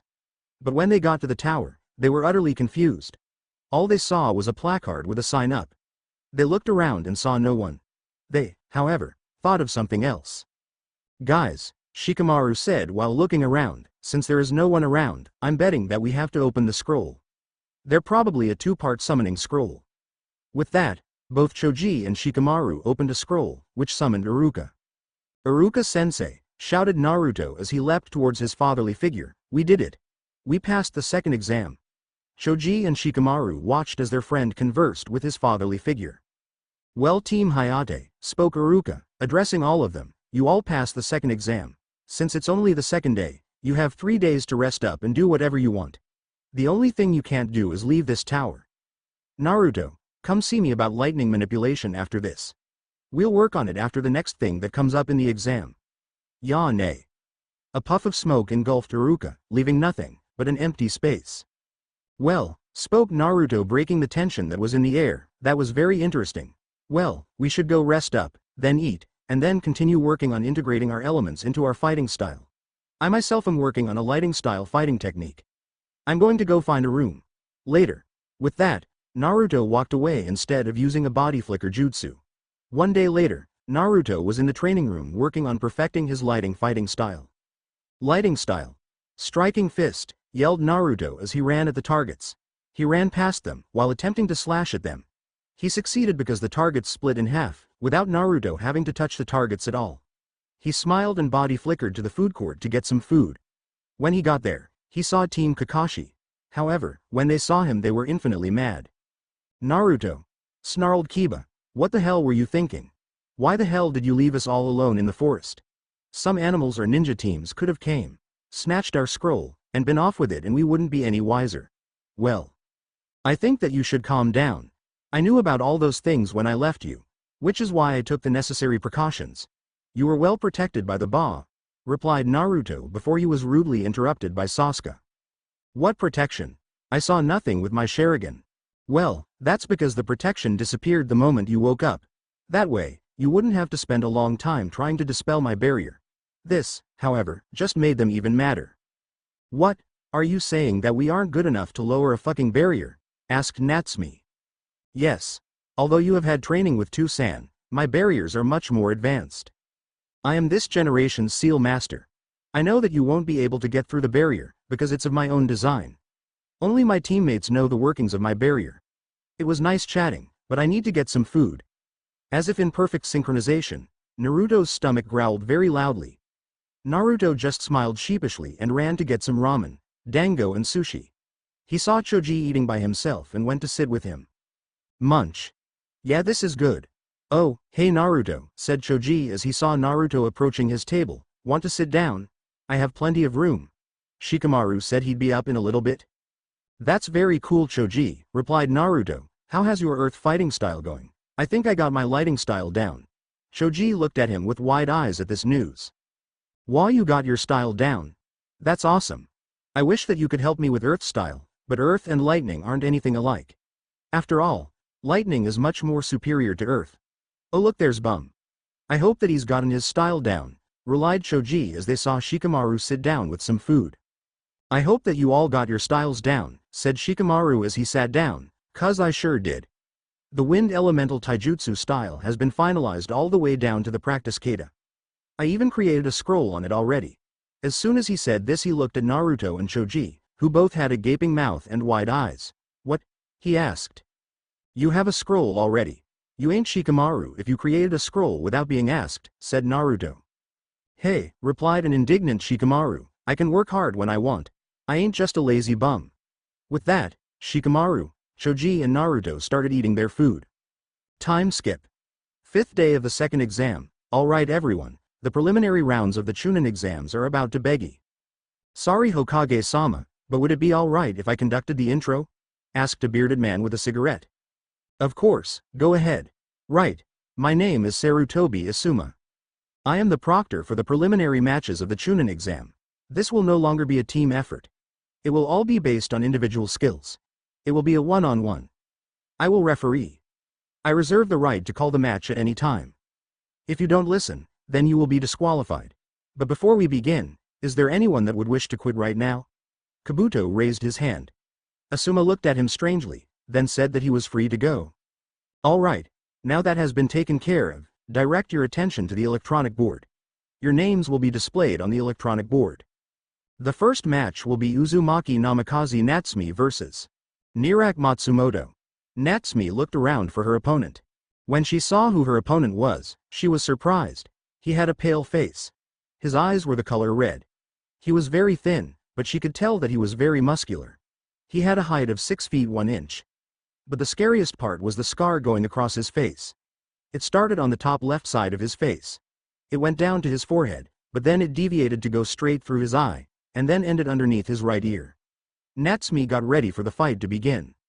"The match between Natsumi of the Leaf and Matsumoto of the Grass begins now," yelled Asuma. Then he jumped backwards to let the fighters attack each other. Natsumi initiated with some taijutsu.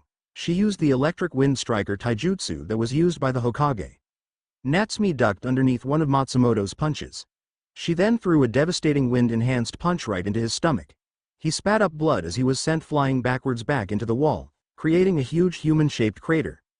Then, Natsumi used a trapping jutsu to make sure that he could not escape. "Ninja art. Uzumaki trap," yelled Natsumi. Suddenly, 5 beams of light shimmered into existence around Natsumi. She just pointed her hand at Matsumoto, who was trying to get out of the crater that he was stuck in. The beams raced through the air onto his arms, legs, and his neck, effectively trapping him so that he couldn't escape. Natsumi smiled and looked at the proctor. "Winner of this fight is Natsumi of the Leaf." Natsumi walked up the stairs and was congratulated by her teammates and sensei. The screen started shuffling through the names again. It read Uchiha Sasuke vs Akuta Yaro of the Leaf. Both Sasuke and Yaro walked down to the arena. Again Asuma started the match by saying their names. "Sasuke of the Leaf vs Yaro of the Leaf, begin." Sasuke ran at Yaro using the Uchiha clan interceptor taijutsu style. Yaro, however, just used the basic academy taijutsu style. There were many broken bones. It seemed that they were pretty even until Sasuke decided to use a jutsu. Fire style. Fireball jutsu. Sasuke then started breathing fire at his opponent. After Sasuke decided to stop the flow of chakra, Yaro jumped through the flames at Sasuke. His hand was glowing with chakra when he grabbed onto Sasuke. Sasuke tried to dodge, but he was unsuccessful in dodging him. Yaro grabbed onto Sasuke's arm. Suddenly there was a transfer of chakra. Yaro was taking Sasuke's chakra. Sasuke narrowed his eyes and jumped away. "It's time to end this." He started off with the Leaf Shadow Dance. This move greatly surprised both Lee and Guy. The two proud green beasts narrowed their eyes in anger because they had one of their techniques used by a copycat. A goddamn copycat. Everyone should have to work for their techniques, but Sasuke and Kakashi didn't have to do much work. Just look at the technique with their damn Sharingan and you have a whole new technique down. But Sasuke didn't finish it like a normal Leaf Shadow Dance. After he was behind Yaro in the air, he kicked him in the sides, making him spin while falling to the ground. But right before they landed on the ground, Sasuke smashed one solid kick into Yaro's stomach, making him hit the ground in a very uncomfortable posture. "Congratulations Yaro," said Sasuke, "you were the first to experience my lion combo. I hope that it was good enough. But from the looks of it, I believe that it was a success." Later, Asuma called the match soon afterwards. The names started rolling again. Kankuro of the Sand vs Arkami Ardo of the Leaf. Kankuro strode down to where Ardo was waiting. "Ardo of the Leaf vs Kankuro of the Sand, begin." Ardo rushed at Kankuro while weaving hand seals. Ninja arts. No bones jutsu. He then wrapped his body around Kankuro, while throwing the unknown object to the ground. His legs and arms circled around Kankuro's arms and legs respectively. His neck also wrapped around Kankuro's neck. He smiled. "You could have never hoped to beat me. My jutsu allows me control over my limbs, while at the same time, my body is so flexible that I could bend backwards straight and not feel a thing. Because of this you can't beat me. Get ready to feel a lifetime of hurt." He then grabbed a kunai out of his kunai pouch. Without any further thought, Ardo stabbed it into Kankuro's eyes. He was expecting a scream out of Kankuro, and was surprised when Kankuro started to laugh. Kankuro's head turned around. But his face was no longer human. It looked like that of a puppet. "Wah, what the hell is going on? Where are you?" He was about to get off when the puppet grabbed him. The package that he had thrown started to unwrap. It stated to unwrap itself until Kankuro could be seen in plain sight. He grinned. Then he unveiled the chakra strings that connected his fingers to his puppet. Then the puppet started to strangle him until he died with a crack. He just walked away as the proctor declared him the winner. Next match is Inuzuka Kiba vs Uzumaki Namikaze Naruto. The two fighters calmly walked down the stairs and got into their personal fighting stance. Kiba was using a modified version of the Inuzuka clan taijutsu style. Meanwhile Akamaru was getting ready to fight. Naruto was using a combination of both his parents' taijutsu style. As soon as they heard begin, Naruto charged straight at Kiba.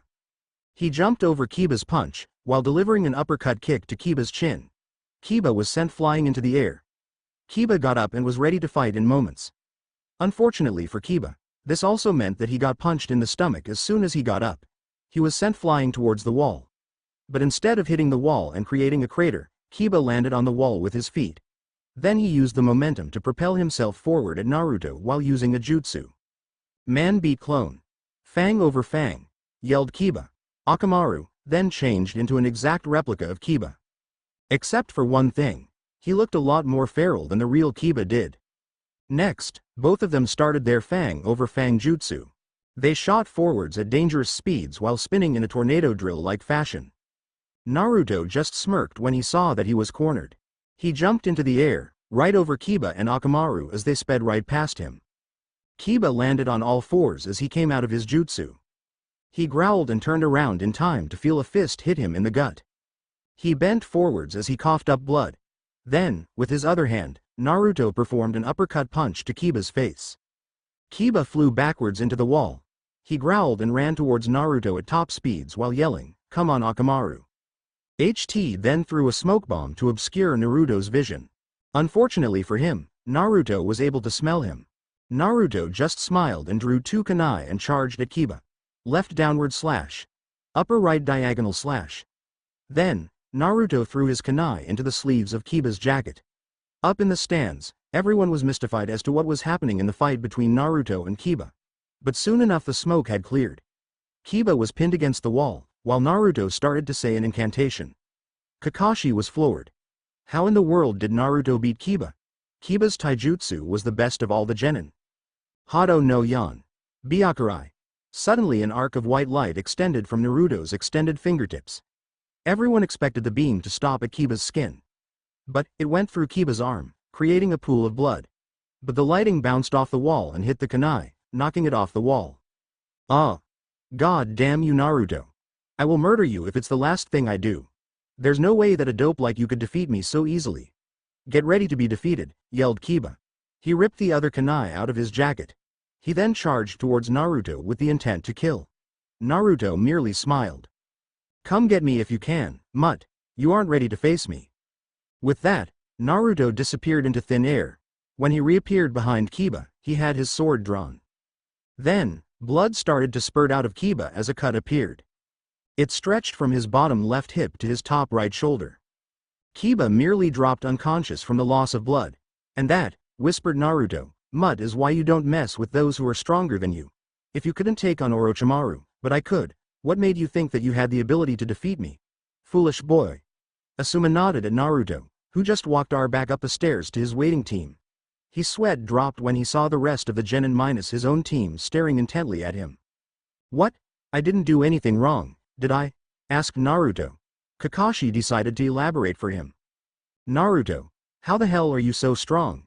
Even if Hayate trained you night and day, there's no way that you could have progressed that much in such a short amount of time. So the question on everybody's mind is, how the hell did you get so strong so fast? Ah. Well, I won't tell you how strong I really am. But I will show you a tip of the iceberg at the Chunin exams tournament. You can ask my friends and sensei, but no one knows my true capabilities. I've never had a reason to show it. There is only one person right now that would get to see it in battle. That person is Natsumi. The bane of my childhood. If I fight her during the Chunin exams, I will show part of my true potential. No one else, relied Naruto. Kakashi nodded begrudgingly. He got an answer, but it wasn't the answer that he wanted. Everyone looked down to see what the next match would be. The electronic board displayed the names Nara Shikamaru versus Kinata Kin. Let the match between Nara Shikamaru of the Leaf and Kinata Kin of the Sound begin. Shikamaru and Kinta jumped backwards so that they could examine each other. Then, Kin started throwing multiple senbon Shikamaru. He just dodged them. But whenever he dodged them, he always received a cut on his cheek, as if she was channeling wind chakra into the senbon. But there wasn't even any chakra coating the senbon. He then heard a bell-like sound coming from behind him. He saw that instead of 2 senbon, there were 4. But how was that possible? He had only seen Kin throw 2 senbon at him. Unless, there were hidden senbon when the other 2 senbon were thrown. There also was a string attached to the senbon. That must be the key. Shikamaru looked at the senbon and back to his opponent and smiled. He could use his chakra to make sure that when he used his possession jutsu, it would be thin enough to look like it was the shadow of the strings attached senbon. All he needed to do was keep her talking long enough and make sure that she didn't notice his jutsu. So, said Shikamaru, how are you able to throw 4 senbon when there are obviously only 2 in your hands? So you caught onto that, did you? Asked the smirking Kin. Shikamaru nodded while he used his jutsu. He was at the point where he could use the jutsu without using any seals. Well, replied Kin, that is a trade secret. But you should know that I was letting you know that there was 2 more senbon. If I weren't trying to let you know that there was 2 more senbon, then I wouldn't have attached the bells to the senbon. So you should just give up. She smirked and went to reach for 2 more senbon, but found that she could move her arms at all. What the hell did you do to me? Why can't I move my arms? Here, answered Shikamaru, I'll let you see what your mistake. He made her look down to see the shadow of the string attached to her senbon. You see, the shadow of your string shouldn't be seen at all. In fact, there wouldn't be any shadow with how high up it is. Kin's eyes widened as she realized her mistake. Shikamaru then drew some shuriken and kunai. Let's see who can dodge these weapons, shall we? Shikamaru then threw all the weapons. While at the same time, Kin also drew some kunai and shuriken, and then threw all of them. Both Shikamaru and Kin leaned backwards to dodge the projectiles. However, Kin hit the back wall and was pushed upwards where all the projectiles hit her in the head, knocking her unconscious. Shikamaru sighed and muttered something about troublesome sound ninja before releasing the jutsu on Kin. As he walked back upstairs, the electronic board started rolling. It read Tamari of the Sand versus Tenten of the Leaf. Both competitors walked down to the arena. Finally Asuma spoke. Let the match between Tamari of the Sand versus Tenten of the Leaf begin. Tamari opened up her fan and swung it, throwing multitudes of wind waves at Tenten. Tenten jumped out of the way and started to throw many weapons at Tamari. But none of the weapons hit Tamari because she would always use the wind to blow her weapons away, making her attacks useless. Tenten contemplated her decisions, either fight to the very end and almost certainly lose, or give up now. She smiled and raised her hand. Proctor, I give up.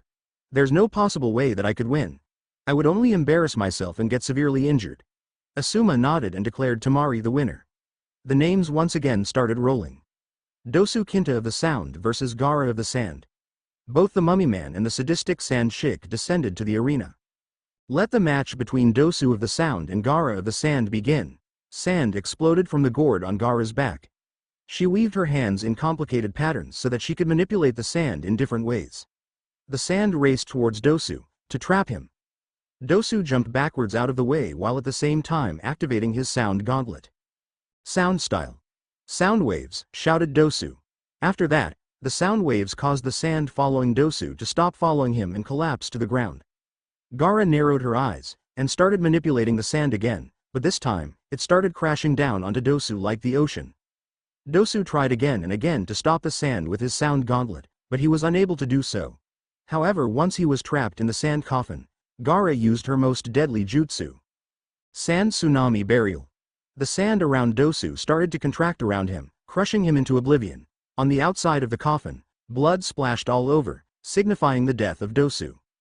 Well, said a shocked Asuma, Gaara of the Sand wins by the fact that Dosu of the Sound has just suffered a most painful death. Gaara merely smiled and walked back up the stairs to the stands while twirling her hair. The electronic board again started running. Hyuga Hinata versus Hyuga Neji. Both genin walked down, albeit Hinata walked a little more quickly than her cousin, Neji.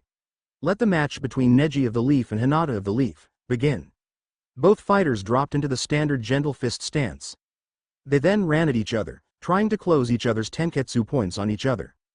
Up in the stands, Kurenai-sensei, said Shino, what kind of taijutsu style is that? That, Shino, is the gentle fist style. Unlike Lee and I, who use the iron fist style which deals damage to the body, the Hyuga style damages the inner body. The Hyuga use their Byakugan to see the tenketsu points on the body. Then they gather chakra in the hands and hit the tenketsu points, which can either open or close the tenketsu point. Unlike when protecting yourself against the iron fist style, you can't train your body to resist the style, replied Guy. This got Guy many open mouths. How could any style be that powerful? Back in the battle, Hinata, please don't make me hurt you. We both know that I'm stronger than you. Neji Ni-san, please don't try to stop me from fighting. I will fight you to prove to the Hyuga clan that I am not useless. I will use a new style that no one has ever seen. Almost all Hyuga have an earth elemental affinity. I, however, am water. This means that I can't muscle my through the hits that other people deliver to me. Prepare to meet the water style gentle fist, yelled Hinata. She stretched her hands forward and spread it out. Water style. 8 trigrams. 64 protective palms, shouted Hinata. She charged Neji while creating a laser-like beams from her fingertips. Neji responded by using his defensive jutsu. Heavenly rotation, yelled Neji while spinning like a top and expelling chakra. Hinata just kept slashing away at the spinning chakra top. This went on for 5 minutes until Neji supposedly ran out of chakra. Hinata stopped after she got in 3 hits on him until he surprised her. You're in the range of my divination. 8 trigrams, 64 palms, said Neji. Then he went on to the offensive. 2 palms, 4 palms, 16 palms, 32 palms, 64 palms. After that, Hinata flew backwards while spinning in a circle towards the wall. Neji walked up to Hinata and said, "You did well, Hinata. You've proved to me that you can be very strong. You only lost because you allowed yourself to get overconfident. You did an incredible job, Hinata. You'll make a great kunoichi." He nodded to the proctor. Winner of this match is Hyuga Neji. The medics walked up to Hinata and put her onto a stretcher to take head to the hospital. The electronic board started rolling again. After it stopped rolling, it read Aburum Shino vs Kinta Zaku. Both fighters walked down to the arena. Asuma started the match.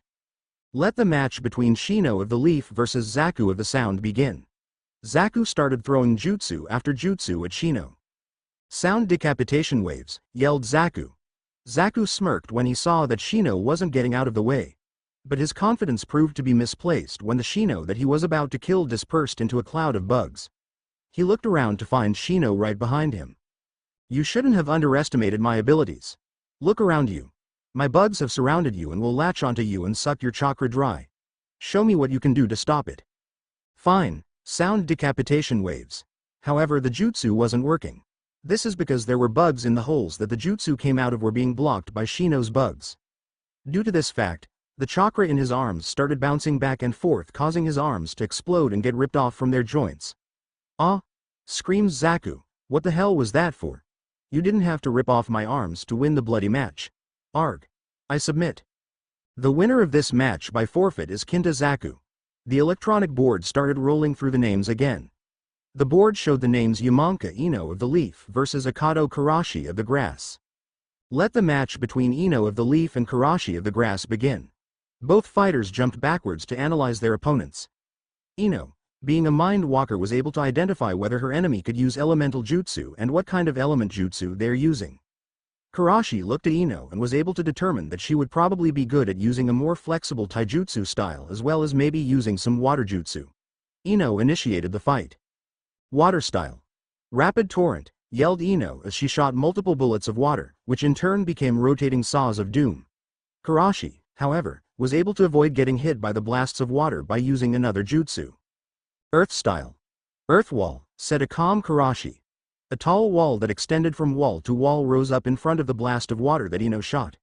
However, Ino's jutsu surprised Karahi so much that he was frozen in shock. Fire style. Leaf sacred technique. 1,000 years of death. Ino appeared right behind Karashi and stuck her fingers up Karashi's ass. Karashi was shocked when Ino suddenly appeared behind him, but when Ino stuck her fingers up his ass, he felt very satisfied. However, the feeling disappeared when he landed on his face. What the hell? What kind of fire jutsu was that? You didn't gather any chakra for that attack. What the hell did you just do? Ino smiled and replied in a very sing-song voice, that of course wasn't a jutsu. It was just to poke up your ass. I used it to surprise you for this next jutsu. Water style. Swirling fist. Her fists and legs were surrounded in water that was swirling at the speed of a whirlpool.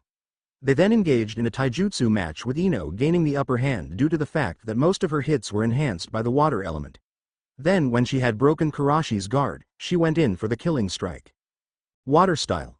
Decapitating whirlpool strike, yelled Ino as she drove her hand right into her opponent's face. She sent him flying into the stands. Winner of this match by knockout, Yamenka Ino of the Leaf. With that, the electronic board started spinning again for the next and final round of the preliminaries. The board read Akamichi Choji of the Leaf versus Rock Lee of the Leaf. However, before Choji could go down to the stadium, Naruto stopped to talk to him.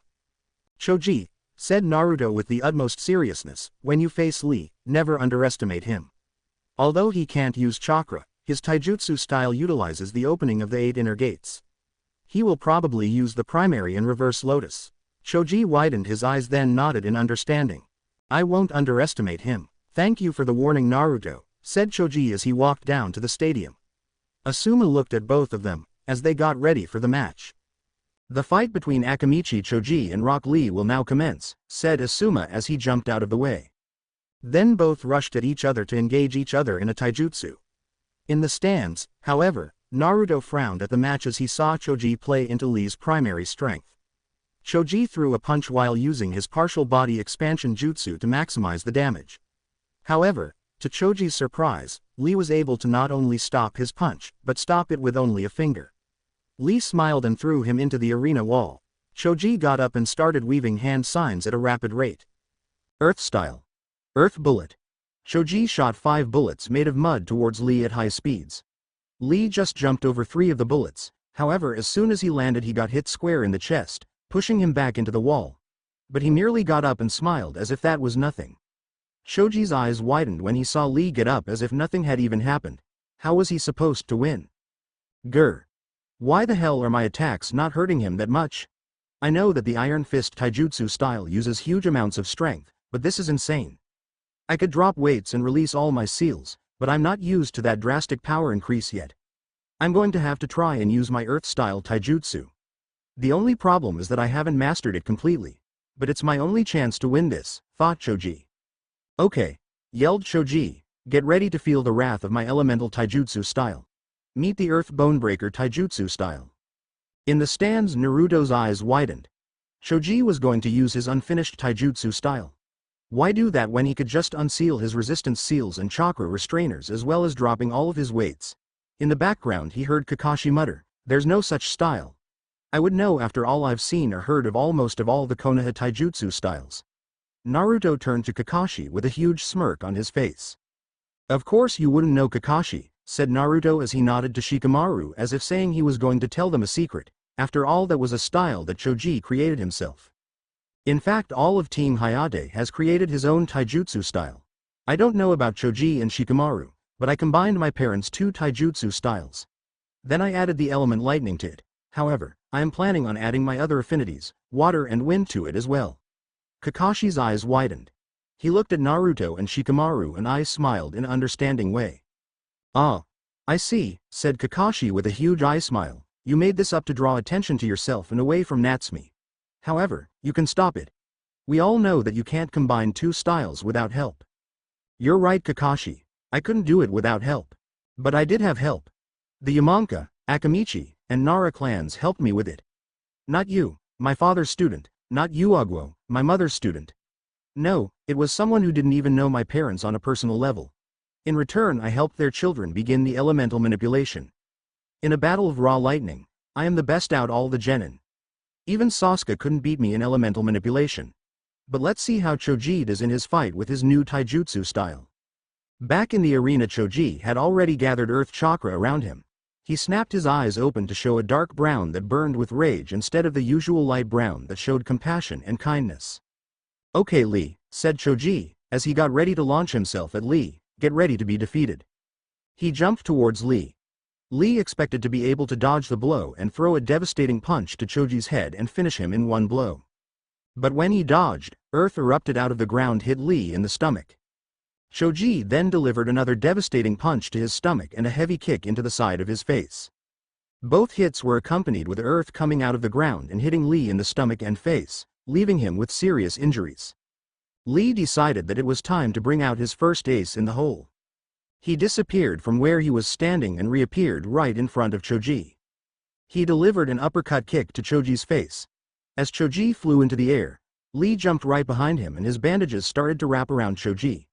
He started spiraling downwards at extreme velocities while yelling, "Primary Lotus." After the smoke cleared, Lee was sitting there as if he was completely useless. "Choji, unfortunately, was knocked out cold. Sarutobi Asuma stepped forward to proclaim who had won. Winner of this match by knockout is Rock Lee. Okay everyone, the Hokage yelled, get down here. We have to decide the fights now. Enko. Here has a box full of tickets. Each one has a number on it. You will draw numbers to decide who will fight whom. They all stepped forward to draw a number. After they had all drawn numbers, they all stepped forwards when called. The matchups were then put on paper and shown to everyone. It was then like this. Chunin Finals Naruto, Natsume Sasuke, Gaara Neji, Lee. Tamari, Shikamaru Konkuro, Shino. Okay, Minato said as he looked around to all the genin. You all have 1 month to prepare for the Chunin exams. Everyone looked at him weirdly. One of the genin who raised his hand asked, why a month? And if the final task is a tournament, does that mean only one person gets promoted? Good question. I'm giving you a month to prepare so that you can perfect your skills, learn some more jutsu. This way you'll have an edge over your opponents. The Chunin exams may be set up in a tournament style, but anyone can be promoted. Also there'll be people who are looking for what is the best village to employ. Good luck. Everyone but my children are dismissed. After all the other genin had left, Minato got up and went over to his son. Naruto, you are showing great promise as a shinobi. I have asked that Jiraiya train you for the Chun, Minato stated before he was interrupted. No way in hell will I train with any one of the 3 bumbling buffoon ninjas. I already asked Asuma to give me the monkey scroll to sign, as it was Monkey King Emna's idea that I become the next summoner of the monies. But after that I will be training outside of this village, so don't even try make me train with Jiraiya. Oh and Natsume, I'll see you in the ring in a month. Good day to you Hokage-sama, replied Naruto in a pissed-off voice. He then walked through the doors and slammed them shut, but not before glaring at Minato in a hateful way. This shocked both Natsume to no end. Why would Naruto call Minato Hokage-sama when it was unnecessary for him to call him that? Two-san, why does Naruto always shut us out like that? It's not like we did anything that horrible to him, asked Natsume. Oh, you are so wrong, Natsume. We have wronged him in the most dreadful way. You have been mean to him in a very dreadful way by saying that we didn't care. Kushina and I wronged him by neglecting him in favor of your training, replied Minato. Natsume's eyes widened and she nodded. Okay, Two-san. But I have a question. Since you can't train me, who will train me? I will get Jiraiya to train you instead. I think he also can start you on summoning toads. Natsume nodded and started walking to the doors that Naruto had just slammed, then went home to get ready for her own training with Jiraiya. The next morning, Naruto got up to find Sarutobi Asuma, the holder of the monkey contract, but not the monkey summoner. He put on all of his ninja gear and strapped his sword to his back. He went down, said good morning to Haku and left the house. On his way to the place that Asuma had told him to meet him, Naruto worked on chakra control exercises such as balancing a kunai on his fingers and 3 leaves on his forehead. When he got to the training field 27, he was suddenly attacked by a figure in black and with no headband. Wind style. Pressure damage jutsu, yelled the figure as weaved many hand seals. Naruto's eyes widened as he used his chakra to protect him from the attack. Naruto then ran at the figure while weaving his own hand seals. Water style. Pressure bullet jutsu, yelled Naruto as he shot 3 bullets of highly pressurized bullets of water at the figure in black. However, the figure in black just jumped over the 3 water bullets with practiced ease. The figure then started weaving hand seals and initiated his own personal combo jutsu. Fire and wind style. Fire tornado jutsu, yelled the figure in black. He then threw a miniature tornado, which soon enlarged to become a 50 feet tornado. He then shot a stream of fire at the tornado, creating a most feared weapon. The tornado of doom. The tornado started tearing a path of destruction towards Naruto. Naruto decided to pull out his own combos. Water style. Water dragon jutsu, wind style. Wind dragon jutsu, yelled as he threw 2 dragons, one of water and one of wind at the tornado, which effectively cancelled out both the fire and wind parts of the jutsu. He then followed up with a lightning-enhanced punch to his opponent's gut. The punch paralyzed his opponent. He then removed the mask of his opponent. He was shocked to see that his opponent was his new sensei, Sarutobi Asuma. Asuma-sensei, why were you attacking me? Asked Naruto in confusion. I thought you were supposed to be teaching me, not trying to kill me. Asuma smiled and answered, Naruto, the reason that I attacked you was to gauge your skill. Now, I will teach you to summon the Monkey Clan. But Naruto was sure that he also heard Asuma mutter, stupid Monkey King. I'm just as good as Naruto. Naruto and nodded started to pay attention. Okay Naruto, said Asuma as he grabbed a scroll that was lying near a tree. Here's the scroll for the monkeys. First, sign it in blood. Then try to summon the Monkey King. Naruto nodded and took the scroll from Asuma. He then opened it and bit his hand so that he would be able to sign the monkey contract scroll. After he signed the contract, Naruto performed the necessary hand seals. Then he gathered enough chakra to summon the Monkey King. The Monkey King appeared in a cloud of smoke. Who summons me? It better not be you Asuma. You didn't pass my test of defeating me. And no, I won't tell you why you failed even though you managed to cut me, roared Enma the Monkey King. That would be me, Enma-sama. I am the one who summoned you. You wanted to take me on as a summoner, from what Jiraiya told me, answered Naruto as he stepped forward. Enma looked down at the child that stood before him. In him he saw the distinguishing features of Minato. The long, messy, uncontrollable blonde hairstyle of Minato was reflected on the child in front of him. He also had Minato's fire of determination in his eyes. Naruto, however, had another trait that neither of his parents possessed. He could see the strong intellect that no child his age should possess. Yet, the child before him did indeed possess a keen intellect. Ah, I do remember telling Jiraiya to make you my summoner. I hope that I made a smart decision. I, Enma the Monkey King, declare Uzumaki Namikaze Naruto my summoner. Call me at any time. Later.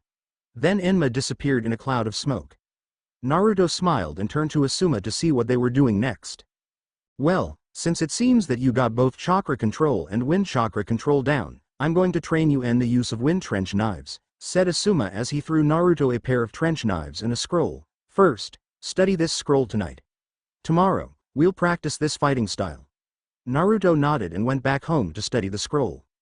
Hokage's mansion. As soon as he entered the Hokage's mansion, Naruto went to the kitchen. As soon as Naruto got to the kitchen, Naruto saw Haku making lunch. Hey Haku ne-chan.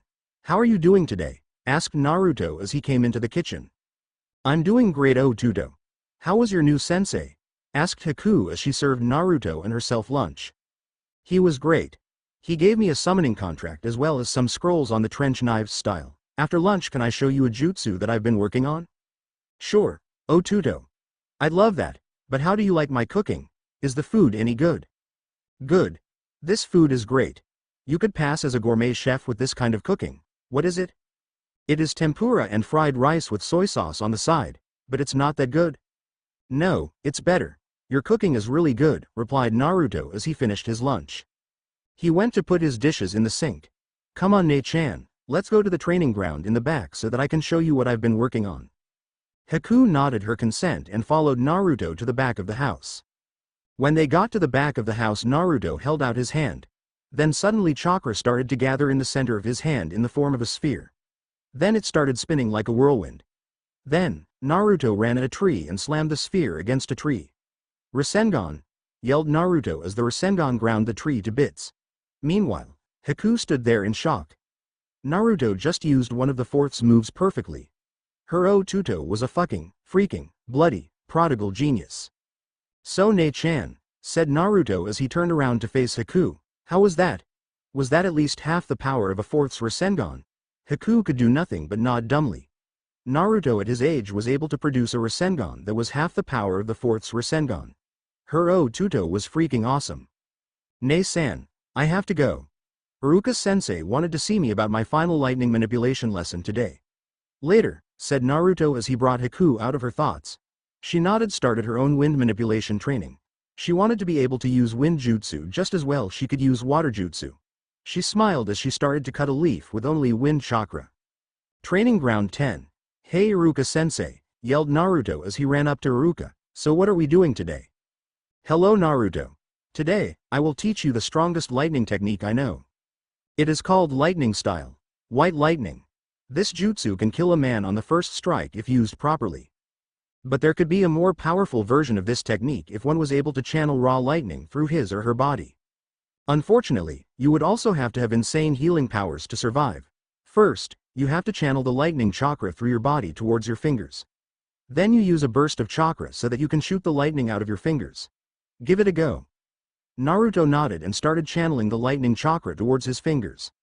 Next he used a burst of chakra to expel the lightning at the tree he was aiming at. Great job, Naruto. Well, I have nothing to teach you about lightning, but if you want I could teach you about fire, said Iruka with a smile. Nah. I'll stick with wind, water, and lightning, thanks Iruka-sensei. I got to go home and practice some trench knife kata. Later Iruka-sensei. Naruto then body flickered back home to practice. First he started on pumping the wind chakra into the blades. After the chakra appeared, he shaped it so that they would be long enough for his use. Next, he went through the practice kata for the trench knives fighting style. He didn't notice his family gathering around when he started his practice, but when he stopped his practice and saw them all there he was very surprised.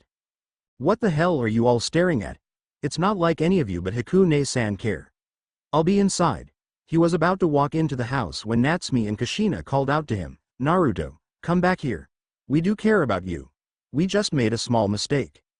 Just a small mistake. What are you dumb? You neglected me for 12 years. You have never cared about me until I started to become a strong ninja. I'm going to bed. He stormed into the house to his room so that he could get some rest for training tomorrow. In Naruto's mindscape, hello Naruto. It's been a while since all of us conversed. Kami and I were starting to think that you weren't coming back here until you got into a sticky situation. During these nightly meetings, Kami will be transferring her knowledge of all water, lightning and wind jutsu. This includes jutsu that have been lost to time.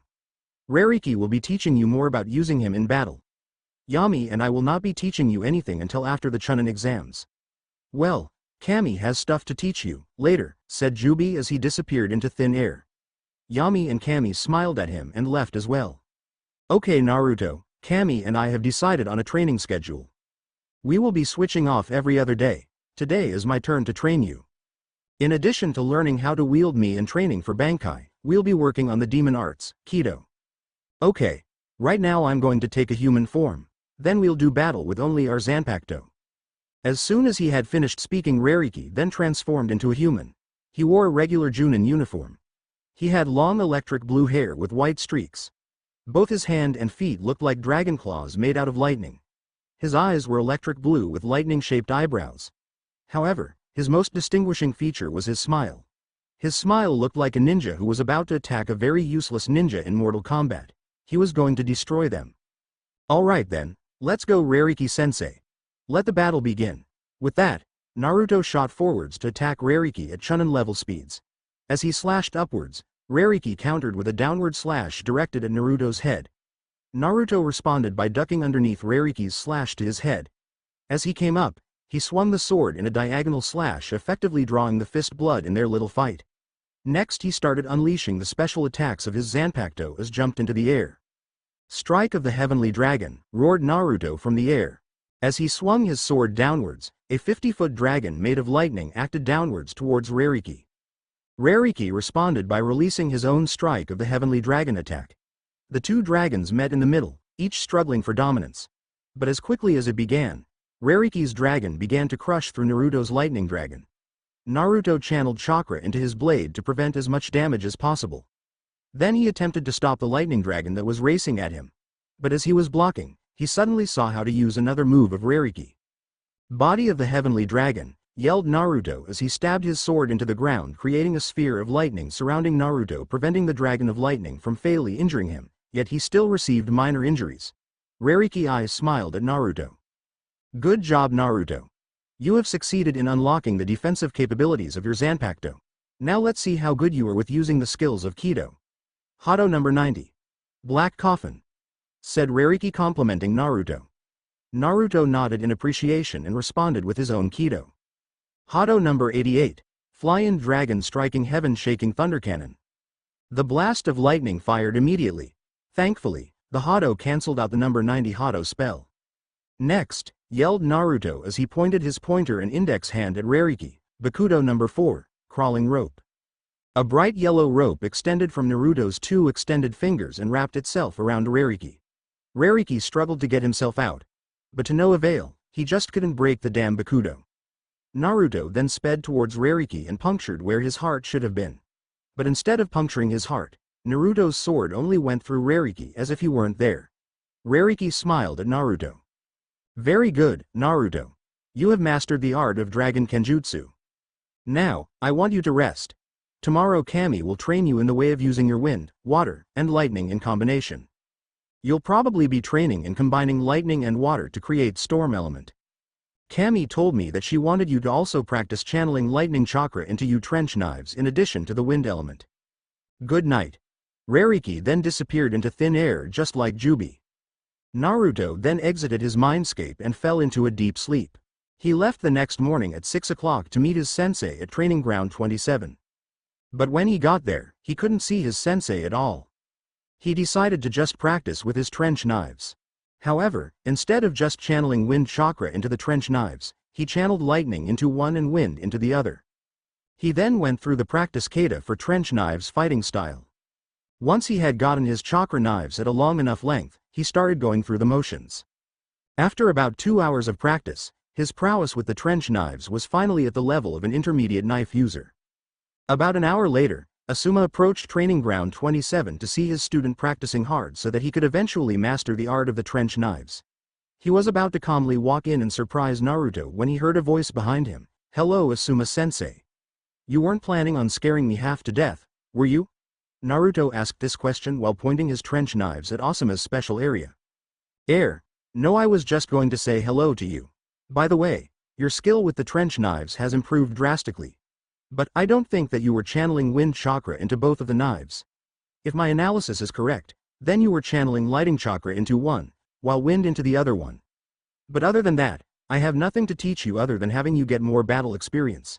This style was made to be learned easily. How long have you practiced it? About 3 to 5 hours studying the kata and how to execute the moves. Then I practiced about 3 hours this morning. Why? Is it too little time?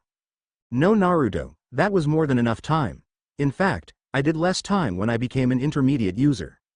After that I just needed battle experience to help me better myself. I think that's all you need now. I would suggest practicing against your older sister when she receives Zabuza's sword. I believe that she is familiar with using that sword. I would suggest asking her later tonight.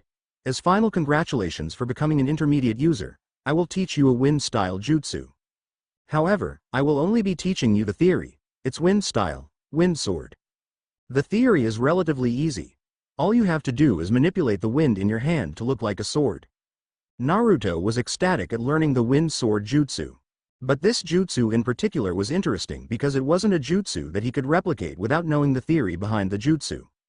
In addition, the jutsu was one of the many wind jutsu that he could not find in the Namikaze library. However, Asuma was able to learn it because one of the 12 Sand Guardians taught him the theory as thanks for saving his life. But even he couldn't use the jutsu for that long. So far, there has been no master of the wind sword. Some sand ninja were able to create a sword out of wind for a few seconds, but not longer than that. Thank you Asuma-sensei. I promise you that I'll have the jutsu down by the time the Chunin exams come around. Very well. If you can master this jutsu by the time of the Chunin exams, I will take you on as a single student. Yane, said Asuma as he disappeared into a cloud of smoke. Naruto then went home to practice for the Chunin exams. When he got home, he started practicing his Rasengan. Now instead of trying to make a fast-forming Rasengan, he was trying to add the wind element to his Rasengan. However, when he tried to add it to the Rasengan, it destabilized the Rasengan, causing it to explode in his hand, giving him terrible injuries. However, Naruto wasn't discouraged. He kept practicing for 5 hours. At the end of the 5 hours, he was able to make a stable Rasengan with the wind element added to it. He was now ready to test it against a regular Rasengan. Hey Two-san, said Naruto as Minato came back from work, can you do something for me? Sure Naruto. What is it? I want to test a new Rasengan against a normal Rasengan. So can you help with that? Sure. We can do it right now if you want. Naruto smiled and nodded excitedly at Minato. Yes. Let's do it right now. So Minato and Naruto walked over to the Namikaze training grounds. He then formed a Rasengan. Meanwhile, Naruto formed the Rasengan while at the same time adding the wind element to it. Okay Two-san. Let's do this. Wind style. Rasengan. Minato's eyes widened when he heard what the variation of the Rasengan was called. His son had added his elemental affinity to the Rasengan. Something that even he, the Yondaime Hokage, still couldn't do. Okay Naruto, let's see what that Rasengan of yours can do. Come at me with everything that you have, said Minato as he charged towards Naruto. Oh, I intend to, said Naruto as he charged at his father. As the two Rasengans fought for dominance, Naruto and Minato could feel what the other was feeling. In Naruto there was loneliness. Naruto felt the emotion of loneliness because he felt that his parents would rather have a trained Biju host daughter than a regular son. Minato was feeling regret. Minato was regretting ever abandoning Naruto like he did. It was at that moment that Naruto's wind style Rasengan started to dominate the battle of the Rasengans. After about a minute, Naruto's Rasengan tore through Minato's Rasengan. The wind Rasengan then hit Minato straight in the chest. He felt the blades of wind attack the center of his chest, leaving a horrible injury there. It also sent him crashing into a tree about 15 feet behind him. Whoa, that was a strong Rasengan. You've finished the Rasengan and done things with it that I could not even begin to comprehend. You've progressed far. If you keep this up, then you'll eventually become stronger than I ever could hope to become. Let's go home to eat before your mother chews me out for being late to dinner and getting injured, said Minato as he got up from the ground. He then flashed himself and Naruto back home. But as soon as he got back, he got the pleasure of listening to Kushina chew him out for being late as well as getting injured. Naruto just left to go help Haku, who was setting up the table. Hey Haku ne-chan, Naruto said as he helped Haku set up the table, have you gotten your sword back from Tenten? Sorry Otuto, but no I haven't. You'll be the first one to know when I get it back. But if you want I can still practice with a regular Zanbantu. It just won't be the same as when I use Zabuza's sword, said Haku as they set the table. Thank Haku ne-chan. I would like that very much. It would also give me a good chance to practice my new jutsu. The wind style. Wind sword. But let's eat now before our Imouto comes home. I don't want to deal with all the drama and how she thinks she's the queen of the world. Haku smiled at this and nodded. So together they ate together and had a good time together before Natsumi came home. They both went to bed at around 8:30 p.m. Haku fell into a peaceful sleep while Naruto visited his mindscape once again. Naruto's mindscape. Okay Naruto, said Kami as Naruto appeared in his mindscape, due to the fact that I gave you the ability to have godly control over lightning, wind, and water, we will be working on moves that allow you to tap into the worldly unlimited supply of lightning, wind and water. First, you must learn how to tap into the worldly resources. Call the wind to your hand without using chakra to form it. Call it. Naruto nodded. He thought as hard as he could to have it come to his hand. He used his very will to call it to him. However, it wasn't any of those emotions that called the wind to his hand. It was the fact that he could feel the wind coming to his hand. That emotion was the reason why he was able to call the wind from the sky to him. But when the wind came to him, the wind was so much that he was unable to control it all. Naruto. Stop. You're going out of control, yelled Kami. But it was too late already. Naruto had lost control and wind was just whipping around at infrequent intervals. Kami then did the only thing that she thought could stop Naruto. She knocked him unconscious, halting their training for the night.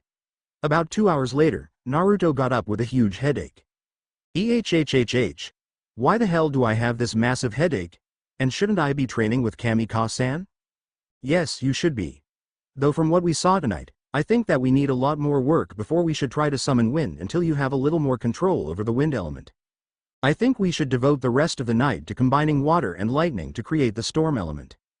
First concentrate on having a certain amount of water chakra in your right hand. Got it? Good. Now you'll have to put the same amount of wind chakra in your left hand as the amount you have in your right hand. Once you have achieved the balance between the two chakras, put your hands together in the bird hand seal and try to create a dragon out of the storm element. Naruto nodded and did the required steps needed to make the storm element. He pushed and pulled on the element that was in his hand to get a feel of what the element felt like. Then after that, he pushed the chakra outside of his body to make it take on the form of a majestic dragon. Naruto then had the dragon fly at a target board that conveniently appeared about 100 feet away. The dragon, while not being able to destroy the target, was able to severely chip the board around the edges and give the inner part of the target lasting burns. Naruto smiled in delight. He had finally harnessed the storm element. Did you see that, Kamikaze-san? I was able to harness the storm element? Yes, my little dragon, I did see it. You have done well. But we must continue. I will now give you a jutsu to master. I will tell you what it does and how to do it, but not the hand seals. First, you condense a huge amount of storm chakra in front of you. Next you let the chakra arc away in different directions. After that, the chakra goes into a straight line, hitting its multiple targets or single target. Now go figure out how to use this jutsu. You go to bed as soon as you figure out this jutsu.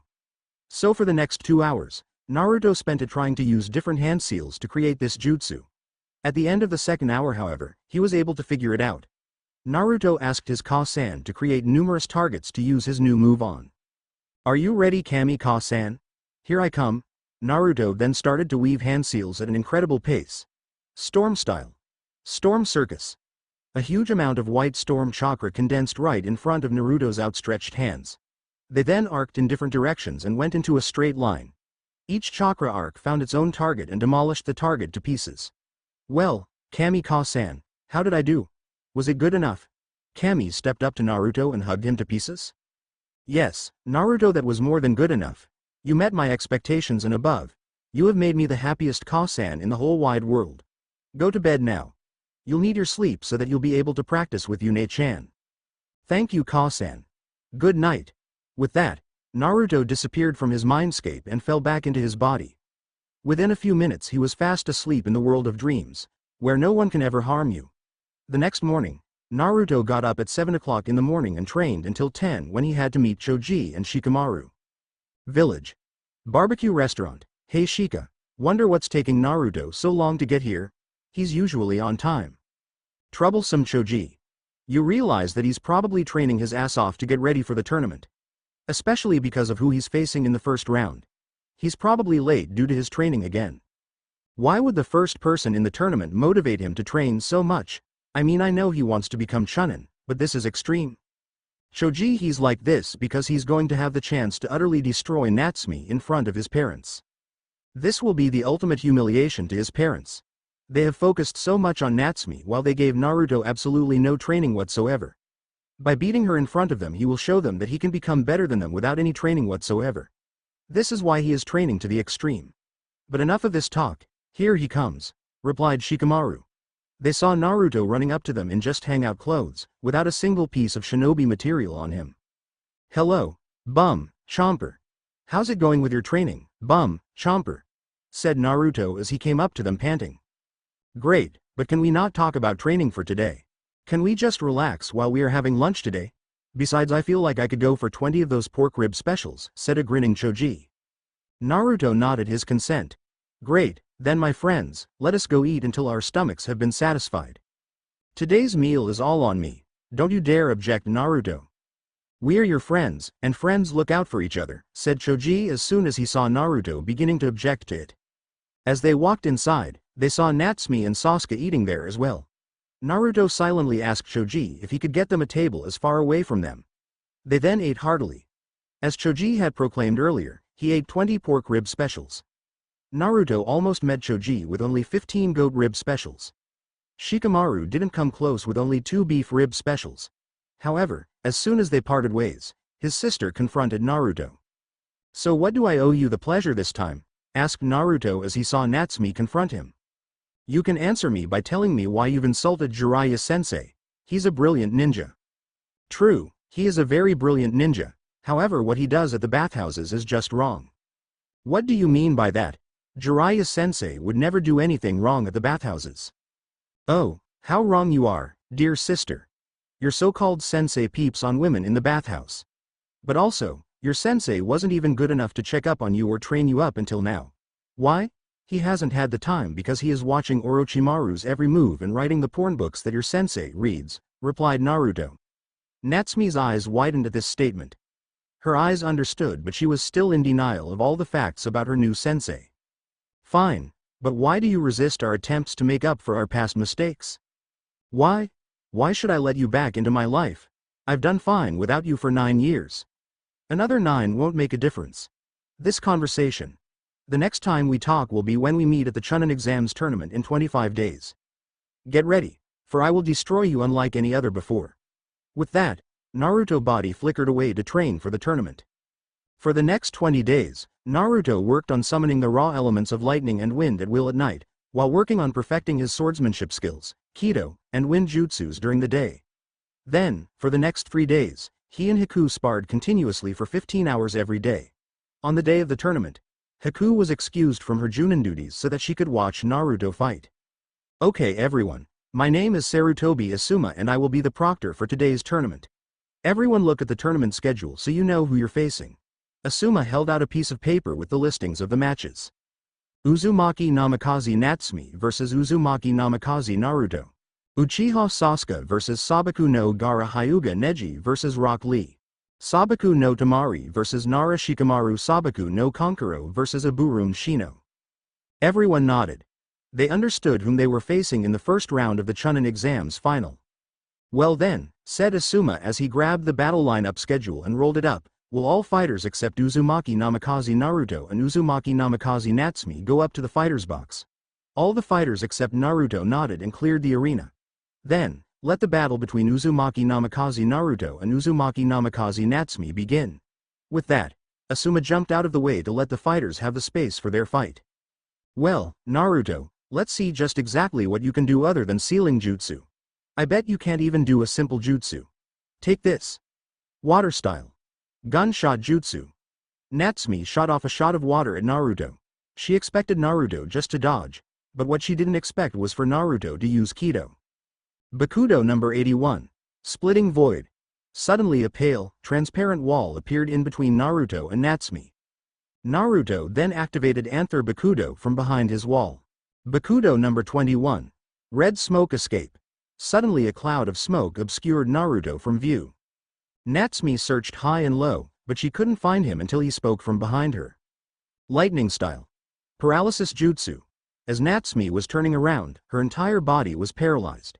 As she started to channel her chakra into lightning of the opposite nature, Naruto backed up and used another jutsu. Wind Cyclone of Lightning. The jutsu combined a wind style. Pressure damage with a lightning style. False Darkness. The ensuing tornado started ripping up the land as it made its way to Natsume.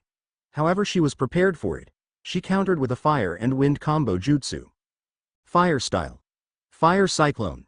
Wind Style. Wind Cyclone. The two jutsu collided. However, Naruto's jutsu overpowered Natsume because it contained more chakra than Natsume's fire and wind cyclone. Natsume then received multiple cuts along her arms, as well as being electrified on her arms. She jumped backwards to gain some distance between herself and Naruto while at the same time channeling the Kyuubi's chakra into her arms to heal them. Alright, Naruto, you want a full-out battle, you got it. I shall use my true swordsmanship skills. Then she unsealed two seals from a small scroll. These are my swords. They're the heirlooms of the Uzumaki clan. What? I should have received them. I am the oldest, and therefore receiver of all the heirlooms of our family. Not that I care. We shall settle this with a sword fight. Naruto then brought out a wooden sword handle. Huh? You think a wooden sword handle will be able to stand up to the whirlpool swords? These swords can slice through titanium. I hope that you have something better than that. Well, if you think that my sword is not good enough, by all means attack me, but be prepared to lose. Very well. Let's go. Natsume charged at Naruto, swinging both swords at him, but he just raised his sword handle to block it, as if there were a blade coming out of it. Surprisingly, both blades were stopped by what seemed to be an invisible blade. Up in the fighter stands. What? How the hell did he stop that blade with just a sword handle? Asked Kankuro. Sasuke, said Shikamaru. Could you use your Sharingan to see if there is a blade coming out of the sword handle? Sasuke nodded and activated his Sharingan. What he saw surprised all of them. There indeed was a blade coming out of Naruto's sword handle. But it wasn't just a blade of chakra.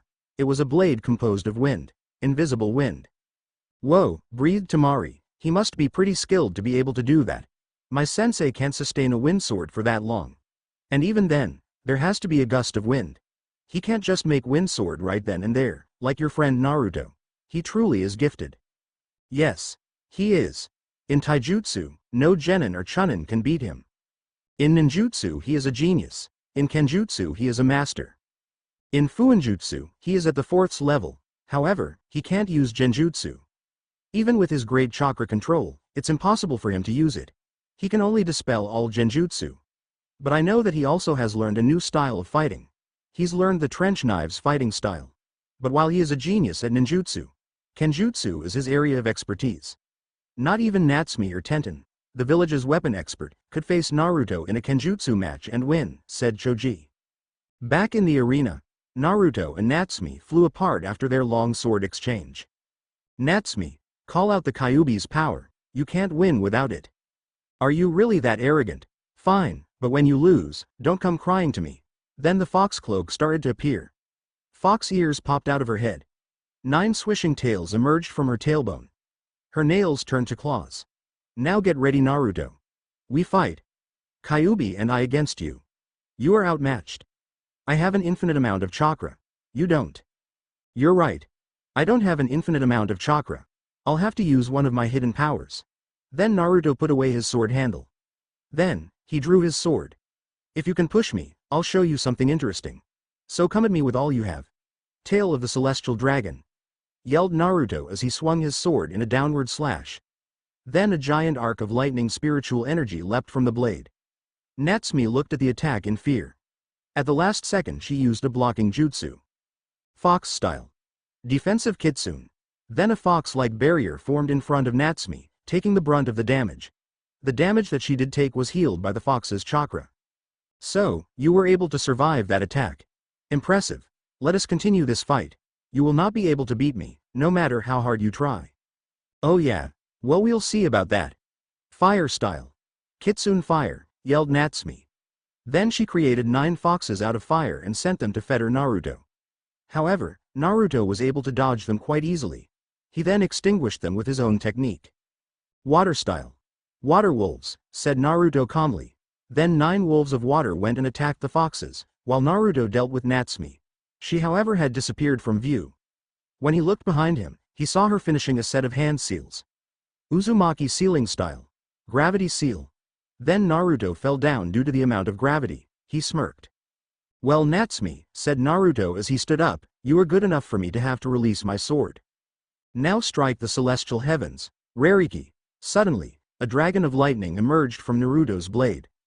Also, his sword transformed. It gained a lightning bolt blade that was attached to the hilt by a chain. Now Natsume, you face the true power of my sword. Meet Rariki. Then he swung his sword and the dragon of lightning raced towards Natsume. The end result. A large explosion. When the dust cleared, Natsume stood there unharmed. Last time on the electric dragon of Konaha. Well Natsume, said Naruto as he stood up, you are good enough for me to have to release my sword. Now strike the celestial heavens. Rariki. Suddenly, a dragon of lightning emerged from Naruto's blade. Also, his sword transformed.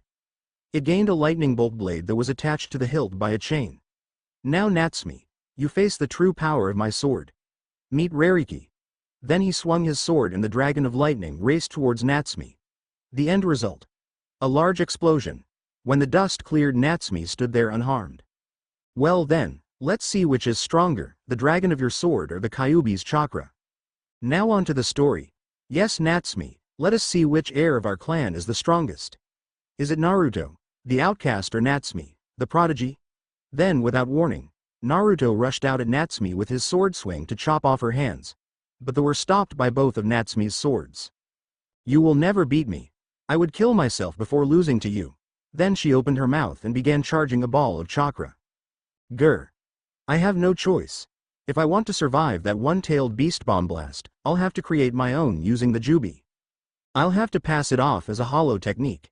If I make it look like a Sero, that should do it, thought Naruto as he too started creating a one-tailed beast bomb blast. When he started creating the attack, everyone in the stadium was confused. How could a regular shinobi create an attack that was unique only to Jinchuriki? Both of them fired the blasts at the same time, however, since Natsume started charging her attack first, her attack was able to break through Naruto's attack and engulf him. But when the smoke disappeared, he looked completely unscathed, save for the fact that Naruto had lost his shirt and jacket. However, everyone could see some tattoos on Naruto's body. On his stomach there was a dragon that looked like it was made up of many different seals. Across his chest were 2 red and black lightning bolts. However, the most notable tattoo was the monkey tattoo on his back. TCH. Looks like I need a new shirt. Guess I'll also use my Haori as well. He unsealed a shirt that was all black. He also unsealed a Haori that had the kanji for 10 on the back.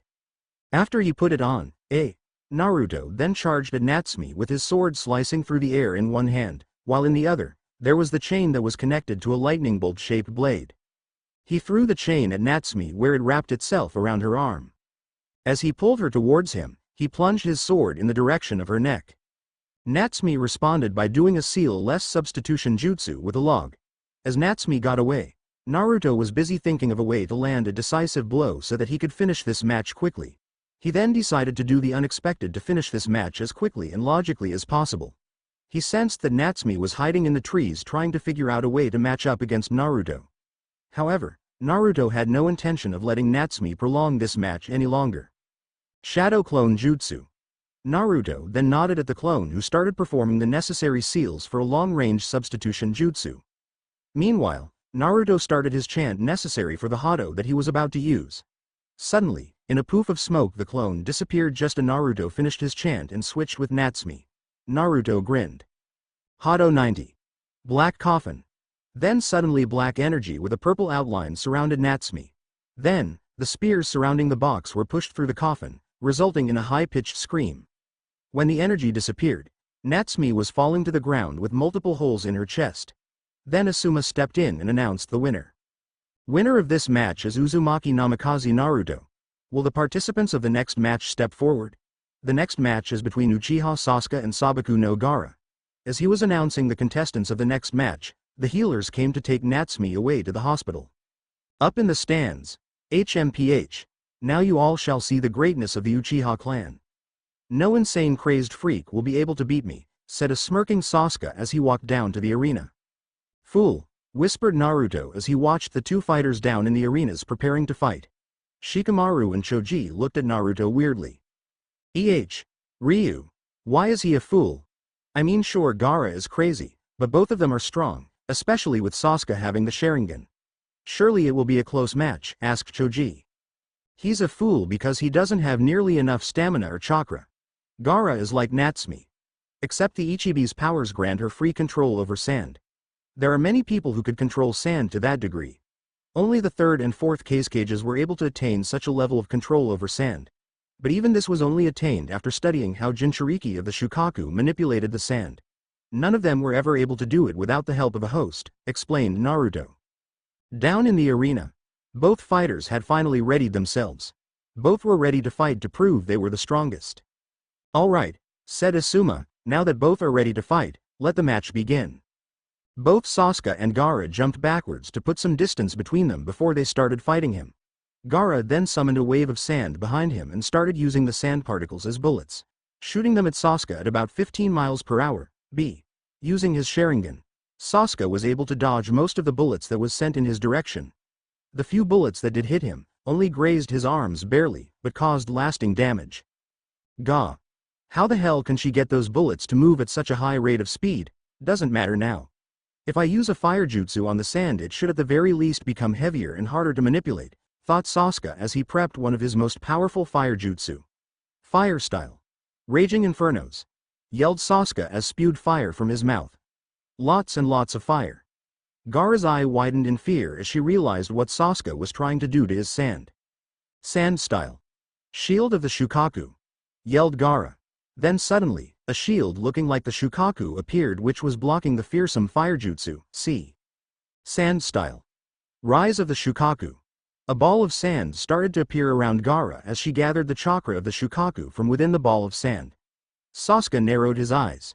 How would he be able to defeat something like that if he wasn't able to puncture the shell? He only had two choices. Use a huge amount of fire jutsus to cause the sand to turn into glass or use the Chidori to puncture the shell. The only problem with both choices is that they would eat up almost half of his chakra. Fine, since I have no choice Gaara, I will be using Chidori to take you out. Now get ready to feel the pain, yelled Sasuke as he jumped up onto the walls of the arena and started to form the Chidori. In the Genin box, nay, Naruto-kun, what does Sasuke mean by the Chidori? He means that he's going to use the only original technique of his. You'll know it anywhere due to the fact that it makes the sounds of birds chirping. But there is another level of the Chidori that is much more powerful called Rariki, the same name as my Zanpakuto. This is due to the fact that Kakashi was able to cut a bolt of lightning in two with that attack. But get ready to evacuate citizens. If Gaara is doing what I think she's doing, then there's going to great chaos. I just hope that no one has chosen to invade us at this time. Meanwhile in the stands, civilian, ninja stands, Kabuto, said Orochimaru's voice as it came out of the headphone in Kabuto's ear underneath Kabuto's Anbu mask. Yes Orochimaru-sama, responded Kabuto. After Sasuke-kun breaks through Gaara's sphere, I want you to initiate the wide-range genjutsu. Yes, Orochimaru-sama. I understand. It shall be done. Good. Dismissed. Then there was only static in the headphones. Kabuto then resumed watching Sasuke and Gaara battle it out. Sasuke at the moment had just finished charging the Chidori in his left hand. Back down in the arena, after Sasuke jumped up onto the arena wall, charged, and formed the Chidori, he charged straight down the wall to gain as much speed as he could. Then, when his feet touched the solid ground, he started pushing chakra into his feet as well to make him go even faster. As he neared the sphere, spikes shot out of the sphere. However, Sasuke was able to dodge the spikes, while continuing his charge at Gaara, thanks to his Sharingan. But when he punctured the sphere, he was surprised when it didn't go all the way through and that he heard screaming from inside the sphere. Ah! Blood! This is my blood! Curse you, Uchiha! I will kill you! Sasuke jumped back away from the sphere. And it was not a moment too late, for a moment later, the Shukaku tail smashed onto the point on which Sasuke was standing just a moment earlier. But then, the sphere around him broke, leaving a very tired and as normal as can be looking Gaara. In the stands, Kabuto started weaving many hand seals. After he finished the last hand seal, he started the Genjutsu. Genjutsu. Gentle Sleep by Leaves Illusion. All around the arena, leaves started falling as the villagers and all visiting ninjas started to fall asleep. However, there were a few who resisted the urge to fall asleep. Naruto and the rest of the genin cancelled out the Genjutsu as well as all the Chunin sensei, high-ranking ninja, the Hokage, and Anbu Black Ops. After cancelling out the Genjutsu, Naruto and the rest of the genin started defending the helpless villagers from the attacking Sound and Wind ninja that had started attacking the Leaf Village, both from within and from the outside. The Sound ninja from the outside had summoned many snakes using Orochimaru's blood. The Wind and Sound ninja were relentlessly attacking all ninja from the inside. At the cage box, the Cage sprung into action by getting behind the Hokage and putting a kunai to his neck, while the Sound 4 erected a purple barrier around the roof of the cage box, where the Cage had dragged the Hokage. Meanwhile, some Sound ninja had managed to throw Kushina out of the barrier. Kushina killed them all right afterwards, as they had caught them her surprise when they had kicked her out of the barrier. She decided to do her best to eliminate or subdue any enemy ninja. But in the cage box, Minato was having a friendly chat with the Cage. Well, you have me in quite a predicament, don't you, Lord Cage, or should I say Orochimaru? But no matter, how do you expect to defeat me, if you can't even tell that I'm a clone? Latta. Then an explosion rocked throughout the barrier. Orochimaru had to jump back, but Minato was already behind Orochimaru and going for a stab with his kunai. And so, the Battle of Cages had begun. While all of this was going on, Baki, Team Sans Sensei had told Temari and Kankuro to get Gaara out of here so that the invasion of the Leaf could come. But as they were leaving, Asuma told Sasuke to get Gaara. At the same time, Hayate told Naruto to go after Sasuke and send a squad to defend the academy. Naruto nodded. Alright, Sensei, responded Naruto. He then surveyed the genin before him and made a decision. Shika, Shino, Neji, Ino and Hinata, you go to the academy and help protect it. Kiba, Akamaru, Choji, and Lee, you're with me. Why the hell should we listen to you? Asked Kiba and Neji. Other than the fact that the Chunin put me in command. Well, because I'm more mature than you and can kick your asses any day. Now move out. With that, the academy group headed towards the academy while assault group moved in on Sasuke and Gaara. Location: Konaha Forests. Position: Sasuke and Gaara. As Temari, Kankuro, and Gaara headed through the forest, Gaara started whisper hoarsely. Let me go. Let me go. Gaara then kicked them both away and started to gather a brown-colored chakra around him. Soon the sand in his gourd started spreading over his arm. The left arm of Shukaku had emerged. However, the transformation was temporarily delayed because Sasuke had arrived and threw some kunai with exploding tags connected to them. The explosions were big enough to blow Temari and Kankuro from Gaara. HMPH. Pathetic, you have to become a monster to defeat me? I will show you the true brilliance of the Uchiha clan. Fire style. Fireball Jutsu. Sasuke started the battle off strong with one of the most powerful jutsus in his arsenal. Unfortunately, all it did was annoy Gaara. What was that? Was that supposed to heat me up because I really needed that heat? If that's the best you can do, Uchiha, then you are toast. Ha ha ha ha. Then Gaara swung the arm of the Shukaku at Sasuke, causing many trees to fall down. Meanwhile with Naruto, boom. Naruto's eyes stopped and stared in the direction of the loud noise. He also was trying to get a feel of whether Sasuke and Gaara were in that area. Naruto, what the hell are you doing staring off into space? We need to get moving to find Sasuke and Gaara, yelled Kiba. Shut up, mutt. I was trying to see if Gaara or Kiba was in that direction. However, I have figured out that they are in that direction, but there are 2 incoming chakra signatures. If I had to guess, it would be Gaara's brother and sister. Kiba, Akamaru, and Shoji, you take on the puppeteer. Lee, you take Temari. Take Temari down fast and hard, otherwise it'll be troublesome to deal with her. Got it, Naruto. But what will you be doing? I will be going to save Sasuke and kick Gaara's ass. Now let's go. Ike, Kiba, Lee, and Shoji nodded and headed towards their enemies. Shoji and Kiba heading for Kankuro to the left and Lee heading for Temari to the right. Naruto headed straight for Gaara and Sasuke. With Temari and Lee, Temari was heading towards the leaf genin when she saw a green blur heading straight for her. She dodged and threw a few shuriken at the green blur. However, the shuriken weren't fast enough to hit the green blur. Then the green blur landed on a tree branch. Hello, Mistress of the Wind. I am Rock Lee, the second proud green beast of Konaha. I cannot let you pass. I will not let you get to Naruto. My fires of youth aid me in defeating you. The fact that you are invading US is most UNYOUTHFUL. Very well then, but prepare to be defeated. Don't come crying to me when you lose. You can be assured that I don't, for it will be you who will be coming crying when I kick your butt. Then Lee rushed at Temari like a wild beast. But this time, she was ready. She swung her fan at Lee, sending a blast of wind at him. However, he was able to keep going and land a solid punch on her, going right through her fan. Without her fan, she was unable to fight well, resulting in her surrender. With Kiba, Akamaru, Shoji, and Kankuro, as Kankuro ran towards Naruto to stop him from getting to Gaara, he was intercepted by the shuriken of 2 of the leaf genin. Shoji and Kiba landed in front of him with a battle-ready stance. Well, what do we have here? 2 ninjas of the leaf have come to defend their friend. How touching. You baka. I am no friend of Naruto. I am only doing this because he is the only one of our group who has the greatest chance to be able to defeat your crazed teammate. We will not let you past us. If you want to get to Naruto, then you have to get through Kiba and me. So bring it on, because there is no way that you could possibly defeat both of us in combat. Very well. Come forth, Black Crow, yelled Kankuro as he grabbed the bandaged object of his back. He put the object on the tree branch and used his charka to unwrap the cloth around the puppet quickly. He then activated the puppet by attaching chakra strings from his fingers to the body parts of the puppet. Then, by making several finger motions, he made the puppet move forwards while unleashing a flurry of poison-tipped kunais at the leaf ninja from Black Crow's mouth. Kiba and Akamaru dodged and followed it up with a jutsu. Piercing drill, yelled Kiba as he spun his way right at Kankuro. However, he was forced to swerve out of the way because Black Crow came right at him with some nasty, poisoned sword blades replacing its hands.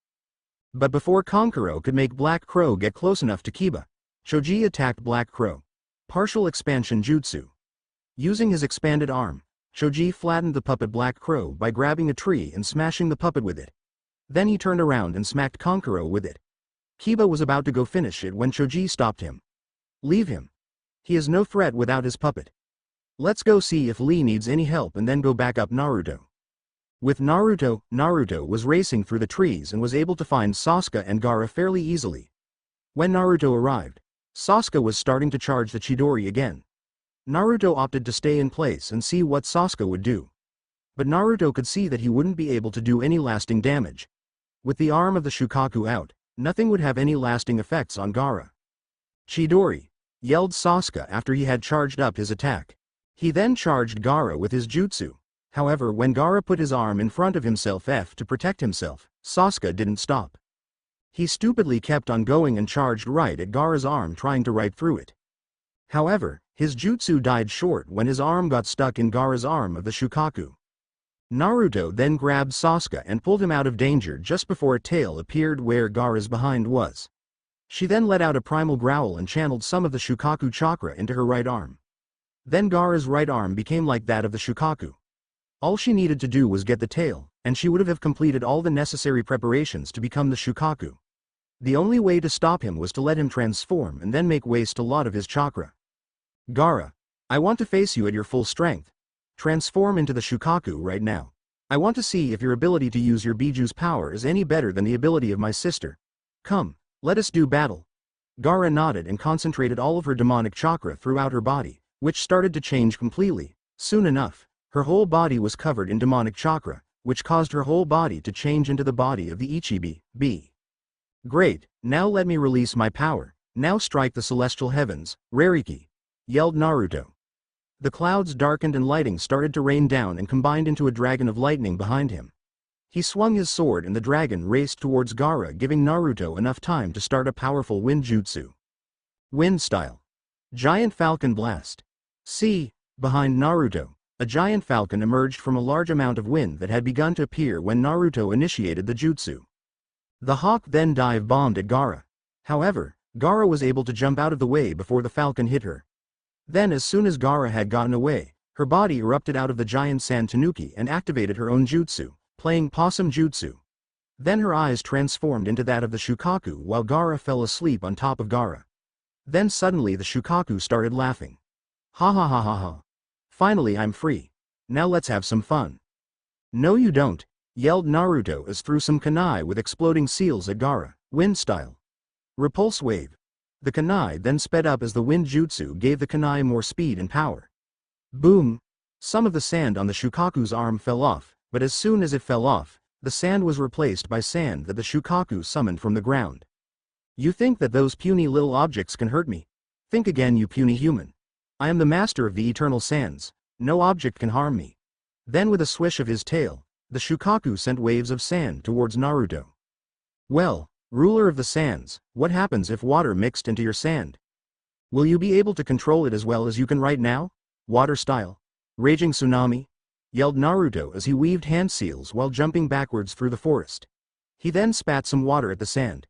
And then, let's see what happens when we add lighting to the water. Rariki! Naruto then swung his sword at the water he had spat, which was rushing towards the sand, which combined with the lightning. As a result, the sand was stopped entirely. That doesn't make a difference. I can still kill you with a swing of my tail. Can you? If you could, you would have done it by now. Let me show you what true power is all about. I will show you Gaara, the error of your ways, wind style. Wings of wind. 2 transparent wings grew on Naruto's back. Then Naruto flew up to Gaara and drove a lightning-enhanced punch to her face, effectively waking her up from her forced sleep as well as causing the Shukaku body to disappear. Stay away. Don't hurt me, stammered Gaara fearfully as she backed away from Naruto. It's okay. I won't hurt you anymore. You just had to learn the lesson of what true power is. True power is the ability to protect the people that you love or care for. Do this, and you will become truly strong, although a little training on controlling your Biju would help too. Then right after he said these words, Kankuro and Temari appeared behind Gaara with their weapons ready. They were about to start attacking when they were stopped by Gaara saying, Temari, Kankuro, it's time for the fight to stop.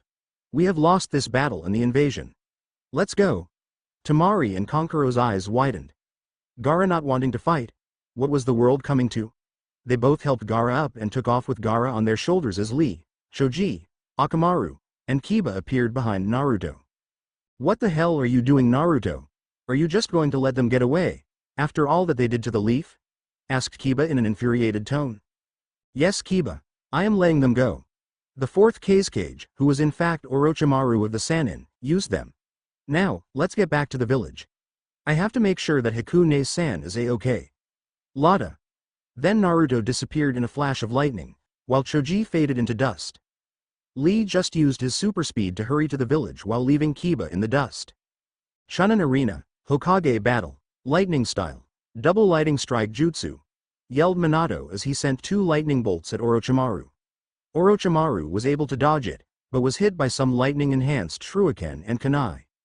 Earth Style, Earth Bomb Jutsu, yelled Orochimaru as he flew towards Minato while spitting 5 bullets at the 4th Hokage. However, to Orochimaru's surprise, Minato used a blocking jutsu instead of dodging. Lightning Style, Shield of Thunder, called out Minato as a tall rectangular shield appeared, stopping the 5 bullets that Orochimaru spat out. Then he started a new attack. Lightning Style, Thunder Shuriken. The shield then became many parts. The shield had become many shuriken that were made of lightning. Orochimaru dodged the attacks, but was tackled by a clone of Minato. Before Orochimaru could escape. The clone detonated itself, severely injuring Orochimaru. Grr. I will be back, Hokage. You can count on it. Sound 4, retreat. Orochimaru then fled as the barrier surrounding the battle began to crumble because the Sound 4 stopped holding the barrier up. They then fled the battle scene. The Anbu were about to give chase to them when Minato signaled for them to let them go. Okay everyone, I want all enemy ninja in 2 buildings. One building for the dead, and another building for those who are still alive. Treat those who are alive until they can be interrogated. Then interrogate the Sound on why they attacked us. Heal the Sand ninjas to full health and let them go free. They were misled as their leader was not who they thought it was. Then get me a list of all the casualties. Dismissed. Said Minato as he surveyed the damage that the invasion had done to the Leaf Village. But the largest amount of damage was in the forest. What happened in the forest to cause so much damage?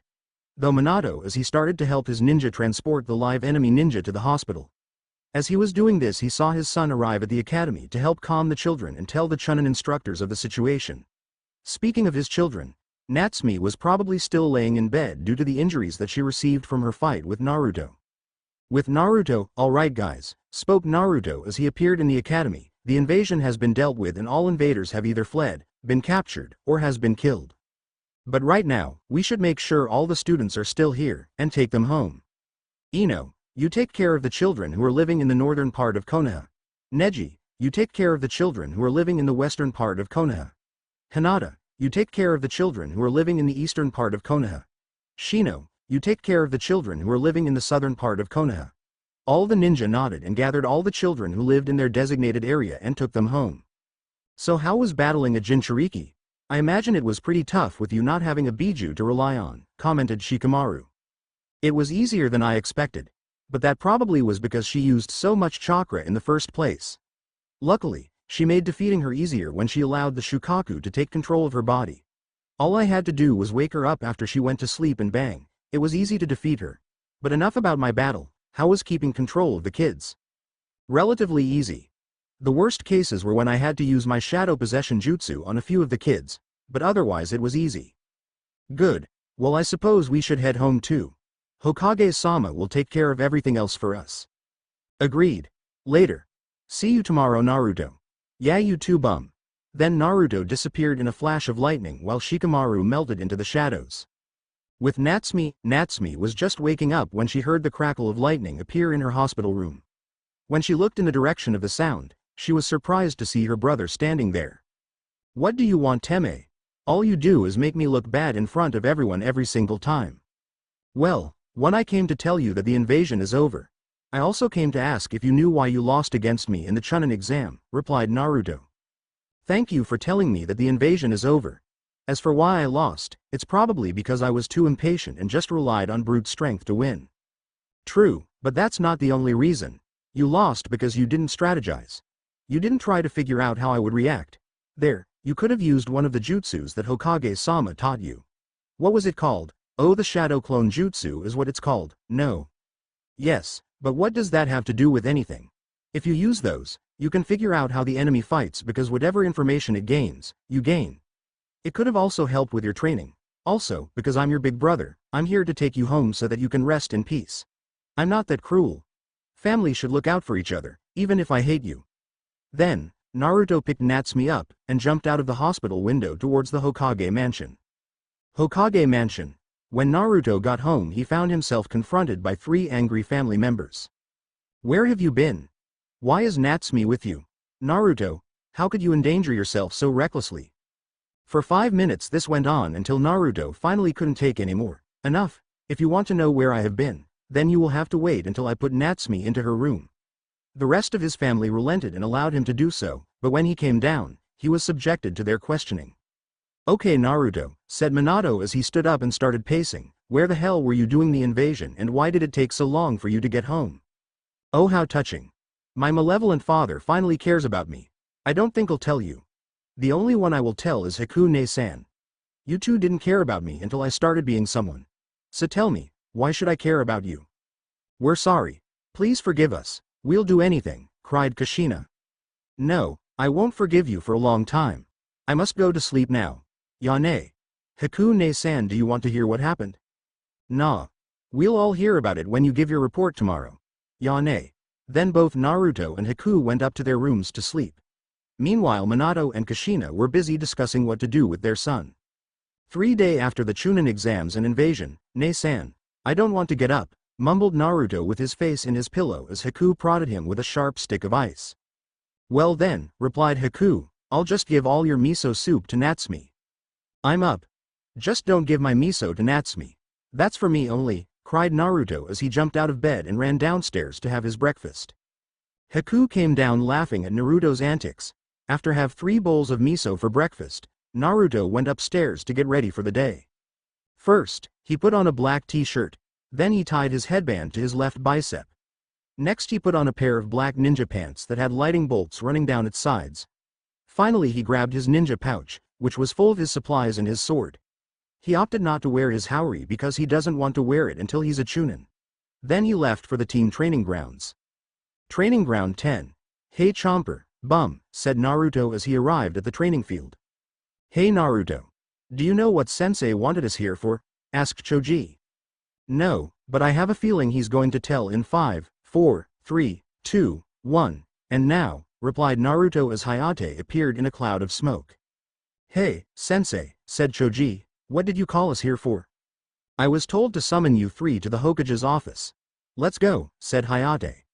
All 3 of the genin and the junin disappeared in smoke as they appeared in the Hokage's office. Genin of Konaha, I welcome you. The Ninja Council and I have gone over your battles and we have decided which of you will be moving on to become Chunin. When I call your name, step forward to get your tanto and your flak jacket. Minato looked at the genin before continuing. Rock Lee. Nara Shikamaru. Yamanaka Ino.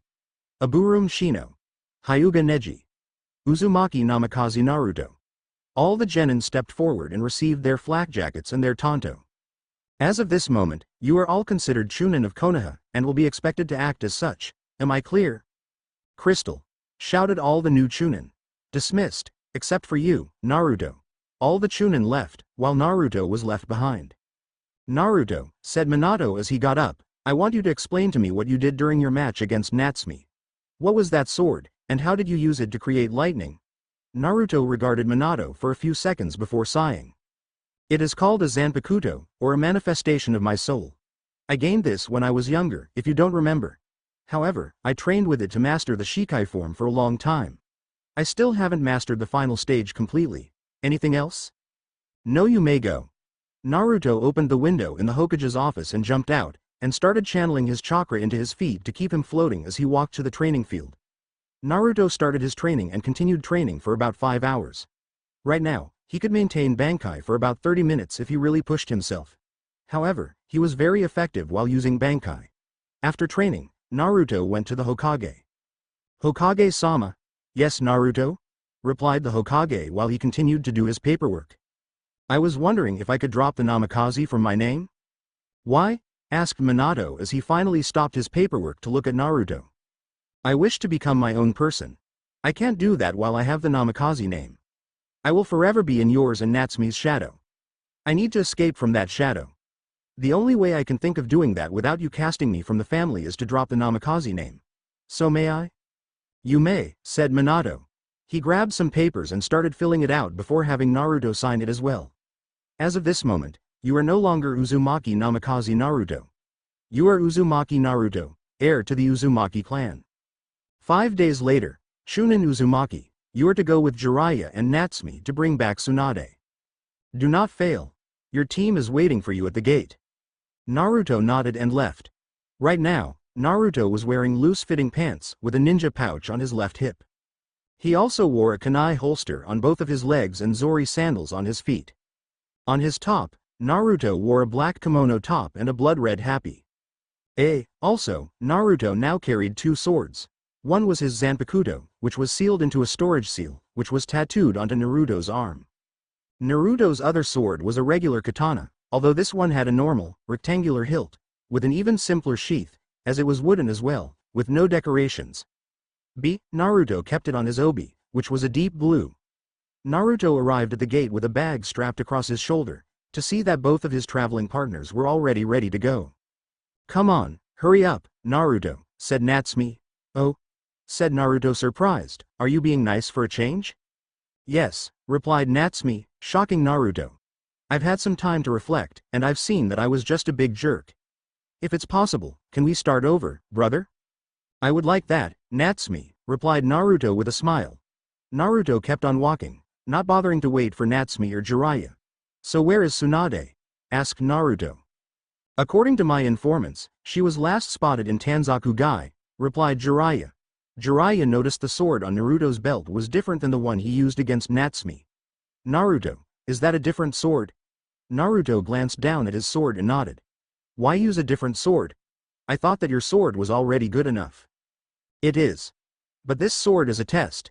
If they can beat me when I am using this sword, then they will deserve to fight me using my other sword. That is all. Though if I faced someone of your level, I would be using my other sword right away, and not this sword. You are just too good for me to match. As they were walking, Jiraiya handed Natsumi a balloon. Natsumi, I want you to pop this balloon, using only your chakra. Natsumi took the balloon, and nodded. And Naruto, well, I have no idea what you can do, apart from what I saw in the battle against Natsumi, which I assume wasn't all of it. Well, you know what I can do with my other sword, right? Jiraiya nodded that he did. Well, other than that, I have created a taijutsu style, and I am able to go head to head with the taijutsu specialist of my genin year. He also got promoted to Chunin. My ninjutsu is top-notch. I can use lightning, wind, and water jutsu. As for genjutsu, well, I can't use any as of right now, as it's impossible for me to send chakra into another person's body and manipulate it, but I am immune to almost any genjutsu, save for the Tsukuyomi that Uchiha Itachi, murderer of the Uchiha clan, was able to use. See. As for my kenjutsu skills, well, I am able to go for about 20 minutes with Hayate-sensei. My fuinjutsu would only be second to yours or Hokage-sama's. After all, it was I who sealed Sasuke's curse mark. I see. Well, the only training I can give you would be battle experience. That is probably the only thing keeping you from becoming a Junin or special Junin. You have the power, but not the experience. Is there any jutsu that you are working on that is giving you trouble? Yeah. I am trying to perfect a speed jutsu that will make me as fast as Hokage-sama. The jutsu involves using my natural skill with lightning and wind. It involves pushing wind out from my back, and using lightning on my feet to keep going. The only problem is that I can only use it for a minute before my feet are burnt. That is very interesting. I don't know how you would keep it from burning up. The only way I can think of is to increase your lightning control, and experiment on how much lightning your feet can handle until it starts to burn. For the next few hours, Naruto and Natsumi practiced their respective jutsu as they walked to the town that Tsunade was side in. When they got there, the three ninja walked to the hotel that they had reserved to stay at, and put all their belongings there. Let's go out to eat. Maybe we'll run into Tsunade that way, said Jiraiya. All of them, Natsumi, Jiraiya, and Naruto left to go eat at a restaurant. When they got there, Naruto spotted Tsunade, and whispered to Jiraiya. All three of them sat down at Tsunade's table. Who the hell or why? Said Tsunade before realizing whom she was staring at. Oh, it's you, Jiraiya. Hey, no need to sound so depressed. After all, it's been what, 20, 30 years since we've seen each other. Meanwhile, Naruto smelled the distinct smell of snake around Tsunade. Anyway, who are these brats?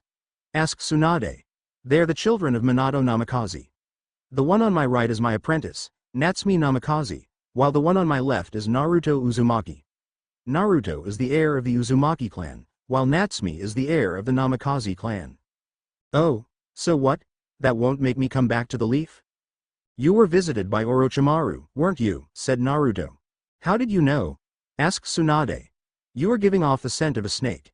I don't know what kind of history you have with Orochimaru, or what deal he made with you. If you attack my home with him, I'll kill you, said Naruto with a cold look as he stood up and left. TCH, who does he think he is? Asked Tsunade as she drank some more sake. He is Sarutobi-sensei's heir. He is the sole wielder of the Monkey Clan. And, he is also on par with some Junin, despite his age and the amount of training he has had. Understood? Yeah, said Tsunade as she got up and left to go find Naruto. She found him in the outskirts of the city training. Stream burst. Shouted Naruto. He disappeared in a flash of blue light and started appearing in one spot, and then another for about 10 minutes before he finally stopped. Damn, said Naruto as he removed his sandals to look at his slightly burned feet. Well, it's better than it was last week. I almost have this down. Brat, said Tsunade from behind him. Naruto turned to see Naruto and turned back. What do you need, Tsunade? I am busy training. I want to make a bet with you.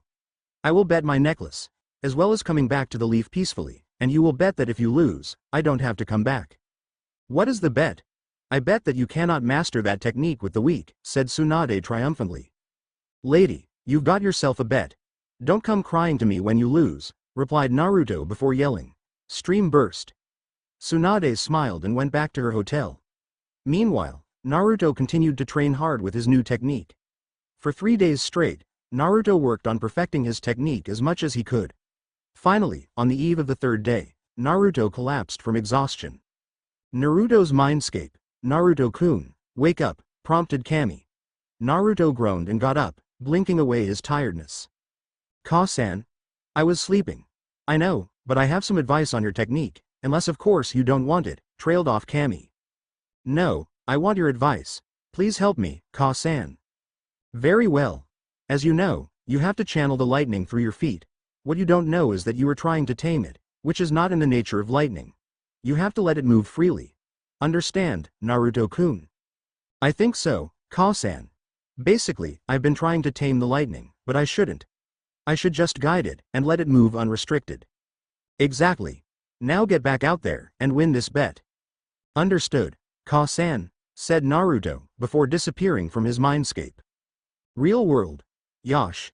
Yelled Naruto, now I know how to use this jutsu. Stream burst. Naruto disappeared into flashes of light, and for at least an hour he was able to use the jutsu continuously. I've mastered it, however, right as he said that a huge explosion occurred outside of town, on the other side of town. Damn, it's on the other side of town, muttered Naruto as he raced there. On his way, he encountered Natsumi. Come on Natsumi, let's go. When they got there, Naruto saw both Tsunade and Jiraiya fighting Orochimaru. Tsunade also had blood splattered on her face. Pondered Naruto, so she's gotten over her fear of blood, has she? Naruto turned to see Tsunade's attendant, Shizune, get thrown back by Kabuto. Naruto drew his blade and silently walked towards Kabuto. Kabuto, traitor of the leaf. You will be dealt the justice that you deserve. If you think you can beat me easily, you are wrong. Mandra, get him, shouted Kabuto. A purple snake shot out of the ground towards Naruto. Naruto dodged, while weaving hand seals. Summoning jutsu, shouted Naruto, as he landed on the ground. From the smoke, a gruff, but young-looking monkey appeared. I am Ada, son of Enma the Monkey King. I will fight with you. Thank you, Ada. Take care of the snake, while I fight the summoner, said Naruto. As you wish, replied Ada. Ada jumped at Mandra, and started fighting with the snake. Now, it's just you and I, Kabuto. Let's make this a good fight. Burst stream. Naruto took a step, before disappearing into a flurry of lights. Each time the light appeared near Kabuto, Kabuto would receive a deep cut. Damn it, Naruto, come on out and fight like a real ninja. Fine. If that's what you want, said Naruto, as he appeared before Kabuto with his sword bloodied with Kabuto's blood. Let's finish this. Naruto charged at Kabuto with his blade raised. Kabuto drew a kunai, and charged at Naruto, and they started clashing with their blades. Meanwhile, Natsumi, prepared to jump in if Naruto got defeated, though that was unlikely. Chakra scalpel, said Kabuto, as he blocked Naruto's sword slash with his kunai. Kabuto tried to get in close to hit Naruto, but Naruto's foot diverted his hand. Lightning style. Heavenward halberd, shouted Naruto as he held up the hand that was not holding his sword. A halberd made out of lightning formed, and flew towards Kabuto at a blinding speed. Naruto raced towards Kabuto, who was about to dodge, but was stopped by Naruto hitting Kabuto in the legs, stopping him from moving. The halberd flew through Kabuto's chest, exploding upon impact. This sent Naruto flying, as well as killing Kabuto. Natsumi, help Tsunade and Jiraiya, whispered Naruto before he passed out. 2 hours later, Naruto awoke a few hours later to see a green necklace hanging around his neck. He got up and left the hotel to find Natsumi and Jiraiya sparring. Oi, are we leaving soon? And where's Tsunade? Asked Naruto. The two stopped sparring and walked over to Naruto. We were waiting on you, but know that you are awake, we can go. Tsunade went to grab all of her stuff. Grab your stuff and meet us on the outskirts of town. Naruto nodded and went to grab his stuff, before turning in his key and going to the outskirts of town, where he saw Tsunade, Shizune, Natsumi, and Jiraiya. The group then started their journey back to the Leaf Village. When they got back, Naruto went home to get some much-needed rest, while Tsunade went to talk about why Minato called her back. Hokage's office, Tsunade, said Minato, I'm sure you're wondering why you were called back. That did cross my mind. I've decided to create a medical corps like you suggested during the war. Why the third didn't take your suggestion, I'll never know. But I want you to create. I know of at least a few ninja who would be willing to join. Will you take my offer? Will I have full control over the medical corps? Without any interference from the council? Of course. Then I accept. 5 days later, Ice Style, Ice Senbon, yelled Haku as she jumped in the air and set an omnidirectional attack at Naruto. Plasma Sphere, responded Naruto. A sphere of plasma energy surrounded Naruto, protecting him from the Senbon. Plasma Bolt. Naruto extended 2 of his fingers at Haku, and fired a bolt of plasma right at Haku, knocking her to the ground. Water Style. Crashing Dragon. A huge dragon of water erupted from the ground, tackling Haku to the ground. Naruto raced towards Haku, drawing one of his trench knives and channeling lightning chakra through them. However, Haku was able to recover and started weaving hand seals. Ice Style. Garden of Paradise. Yelled Haku as she slammed her hands onto the ground. Many roses sprouted from the ground, complete with spiky thorns, hitting Naruto in the side, knocking him to the ground. Come on Naruto, is that the best you have? You can do better than this, little brother. Naruto grit his teeth and struggled to get back on his feet. I am not done, Haku ne, ground out Naruto. Genjutsu. Kyokusuigetsu, whispered Naruto. Haku tensed and waited for what was going to happen, but nothing was different as far as she could tell. Suddenly, Naruto was in front of her, delivering a flurry of slashes with his trench knives. Release! Shouted Haku as she flared her chakra. Despite that, nothing changed. Haku grit her teeth. What is going on here? Water Style. Water Bullet, whispered Naruto from behind her. She slashed at him with an ice kunai, but her blade just passed right through him. You can feel me near you, can't you, Haku ne? This is my only genjutsu, but also one of the most powerful that you'll ever see. Naruto then ended the genjutsu. Naruto, what was that? As I said, the only genjutsu I have created. I know that. I mean the fact that I couldn't feel anything wrong. Oh. Kyokusuigetsu. This genjutsu makes all enemies aware of my presence. It doesn't hide my presence. However, while you can see me and are aware of my presence, you can never reach me. It is like a moon reflection upon a pond. You can see the moon, but not reach it. Haku stared dumbfounded at Naruto's explanation. Her little brother created such a complex technique. Awesome!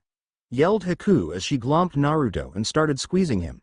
You've done something, even I can't do. Now, for your reward, I'll make you some of my beef stew. How does that sound? Yay! Shouted Naruto. I get some of Ne-chan's beef stew. As they were going in, however, 2 hawks flew toward the 2 ninja. Haku took out her scroll to see a mission. Naruto, said Haku as she sighed, I'm going to have to postpone making you beef stew. I have a mission to do. I'll make it when I come back. Understood? Yes, Ne-chan. It's okay. Hokage-sama has summoned me to his office. I'll see you later, Haku ne. Naruto raced towards the Hokage's office and appeared before him. Hokage-sama, what is it that you require of me?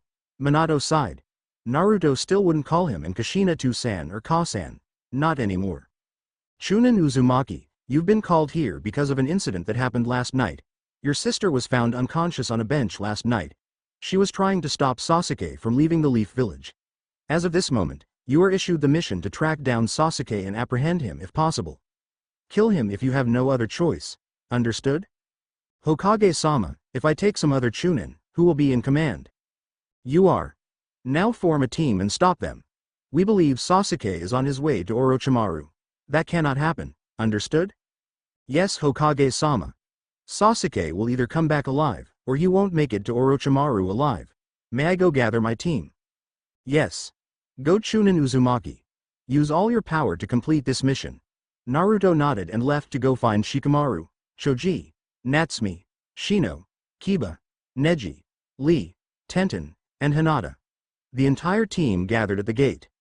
All right, Said Naruto when they got there, all of you have been called for one reason. We are to either bring back Sasuke Uchiha, or kill him. If we cannot capture him, we are to kill him. Is that understood?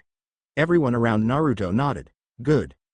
Sorry, Naruto, said Shino, but what is the chain of command, as many of us are the same rank?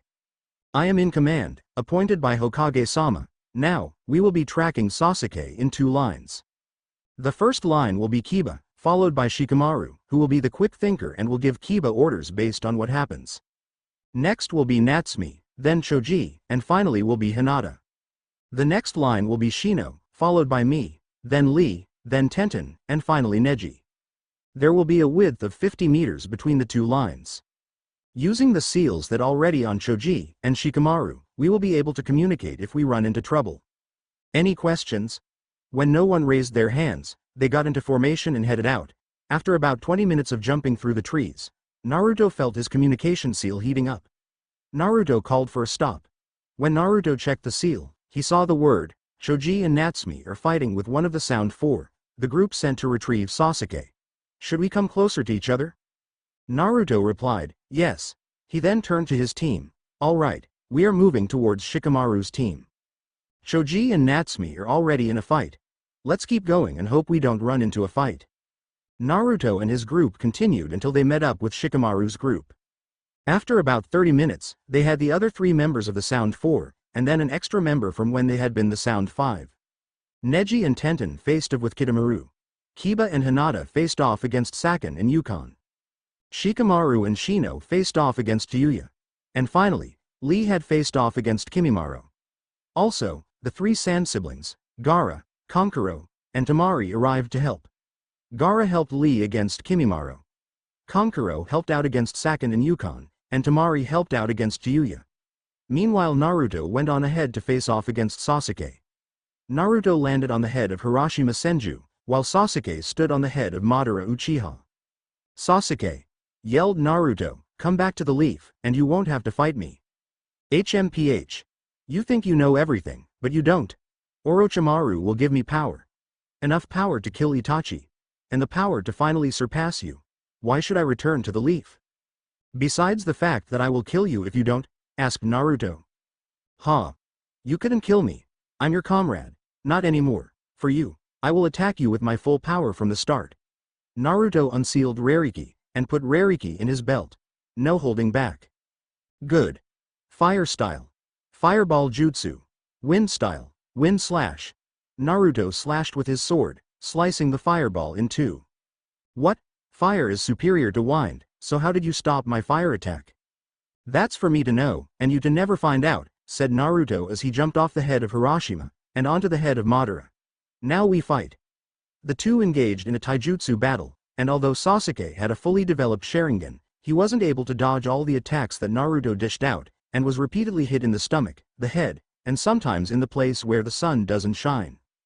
Kuso, growled Sasuke. I won't lose to some loser like you. Fire style. Fire dragon flame jutsu. Sasuke spewed a bunch of flames, which took the shape of a dragon head, with its mouth wide open. Naruto dodged, and saw Sasuke stab him with the Chidori, before yanking it violently out of Naruto. Damn, whispered Naruto as he coughed up some blood. You've made a fatal mistake, Uchiha. Now, strike the celestial heavens, Rariki. Naruto's sword started to emit massive amounts of lightning as well as the chain and lightning bolt appeared. Naruto started swing the chain. How long will you last when I use this power? I will not be defeated, yelled Sasuke as he used his kunai to block the chain and the katana. So you do have some skills, said Naruto, before he stabbed Sasuke in the chest. Come on, this can't be all the power of the great Uchiha clan. Or is this your limit? Damn you to hell, yelled Sasuke as he entered the level 1 cursed seal form. No, you're going to hell. As a thank you gift for being good comrade, and for putting up with my sister, I shall allow you to witness the jutsu that allows me to move as fast as Hokage-sama, said Naruto, causing Sasuke's eyes to widen. Burst stream. Naruto disappeared, until there was a flash of light next to Sasuke, and when Naruto appeared behind Sasuke, his sword was bloody. Sasuke smiled and whispered, "Thank you, Naruto. Goodbye." Sasuke then fell forward, dead. "You're welcome, Uchiha." Naruto sheathed his sword and resealed it back into the containment seal before heading back to the Leaf Village with Sasuke's body, as every other person of the retrieval team had already went back to the village. When Naruto entered the village, the Hokage and the advisors were there. Chunin Uzumaki, come with us. Naruto sighed and gave the body to Natsumi, who took it to the autopsy department. Council chambers. Chunin Uzumaki, explain yourself, said Danzo. What do you mean? Asked Naruto. I mean, why did you kill Uchiha Sasuke? I had no choice. I couldn't knock him unconscious to bring him back, and I couldn't let him go to Orochimaru, said Naruto. Why not? Asked Koharu. We would have had another chance to bring Sasuke back to the Leaf. Yes, but that would go against my orders, said Naruto. Hokage-sama ordered me to kill Uchiha Sasuke if I couldn't bring Sasuke back to the village. Koharu, Danzo, and the other civilian council members sighed. Yes, I guess you're right. But you are suspended from duty for killing a ninja of the Leaf, said one of the civilians. No, he is not, said the Hokage. Chunin Uzumaki was following my orders. And you don't have the power to order my subordinates. None of you do. In case you've forgotten, this is a dictatorship. I rule the village the way is best for the village. And my ninjas answer to me only. Understood? The civilians nodded. Then this council is dismissed. Naruto nodded and left. When he saw Natsumi, he saw that she had something in her hands, the Uzumaki blades. Hi Naruto. If you're the heir to the Uzumaki clan, then you should have these blades. I'll just use the new katana I got. What new katana? Asked Naruto. Oh yeah, I forgot. A lot of us formed these strange new weapons while we were on the mission. They're like yours when we have to utter a phrase and call out its name, and then it transforms. I got a wind-based one called Tachikaze. Would you mind helping me train in it? Of course. But we'll have to ask Hikune for help as well, you know. Natsumi's eyes widened. She was scared of Hiku because Hiku didn't like Natsumi due to the way Natsumi had treated Naruto in the past. It's okay, little sister. You just have to earn her trust, and everything will be fine. Now, I have to get going. Naruto was out back trying to perfect this new fire move he had created. Basically, it used a dish of sake to create flames by blowing fire and wind nature chakra onto it. The result would be blue flames that would be as strong as the Amaterasu of the Mangekyo Sharingan. Unfortunately, despite Naruto's high chakra reserves, he couldn't use this move as effectively as a fire-style user because he is not a natural-born fire-style user. Naruto! Yelled Natsumi. Oh yeah, Naruto and Natsumi are back on talking terms. However, over the past week, they have more or less worked out their differences. They may not be best friends or really close siblings, but they are no longer going to fight every time they are in each other's vicinity. I got it Naruto. I used Tachikaze effectively. That's great, Natsumi. But that doesn't explain what you did, deadpanned Naruto. Oh, my bad. Here watch, said Natsumi. She took out her Zanpakuto, which had taken on the form of a katana. Blast away, Tachikaze! Roared Natsumi. Her Zanpakuto transformed into a combat knife. She slashed the air in front of her. Naruto could see thin blades of wind attack the trees near the house, cutting them down.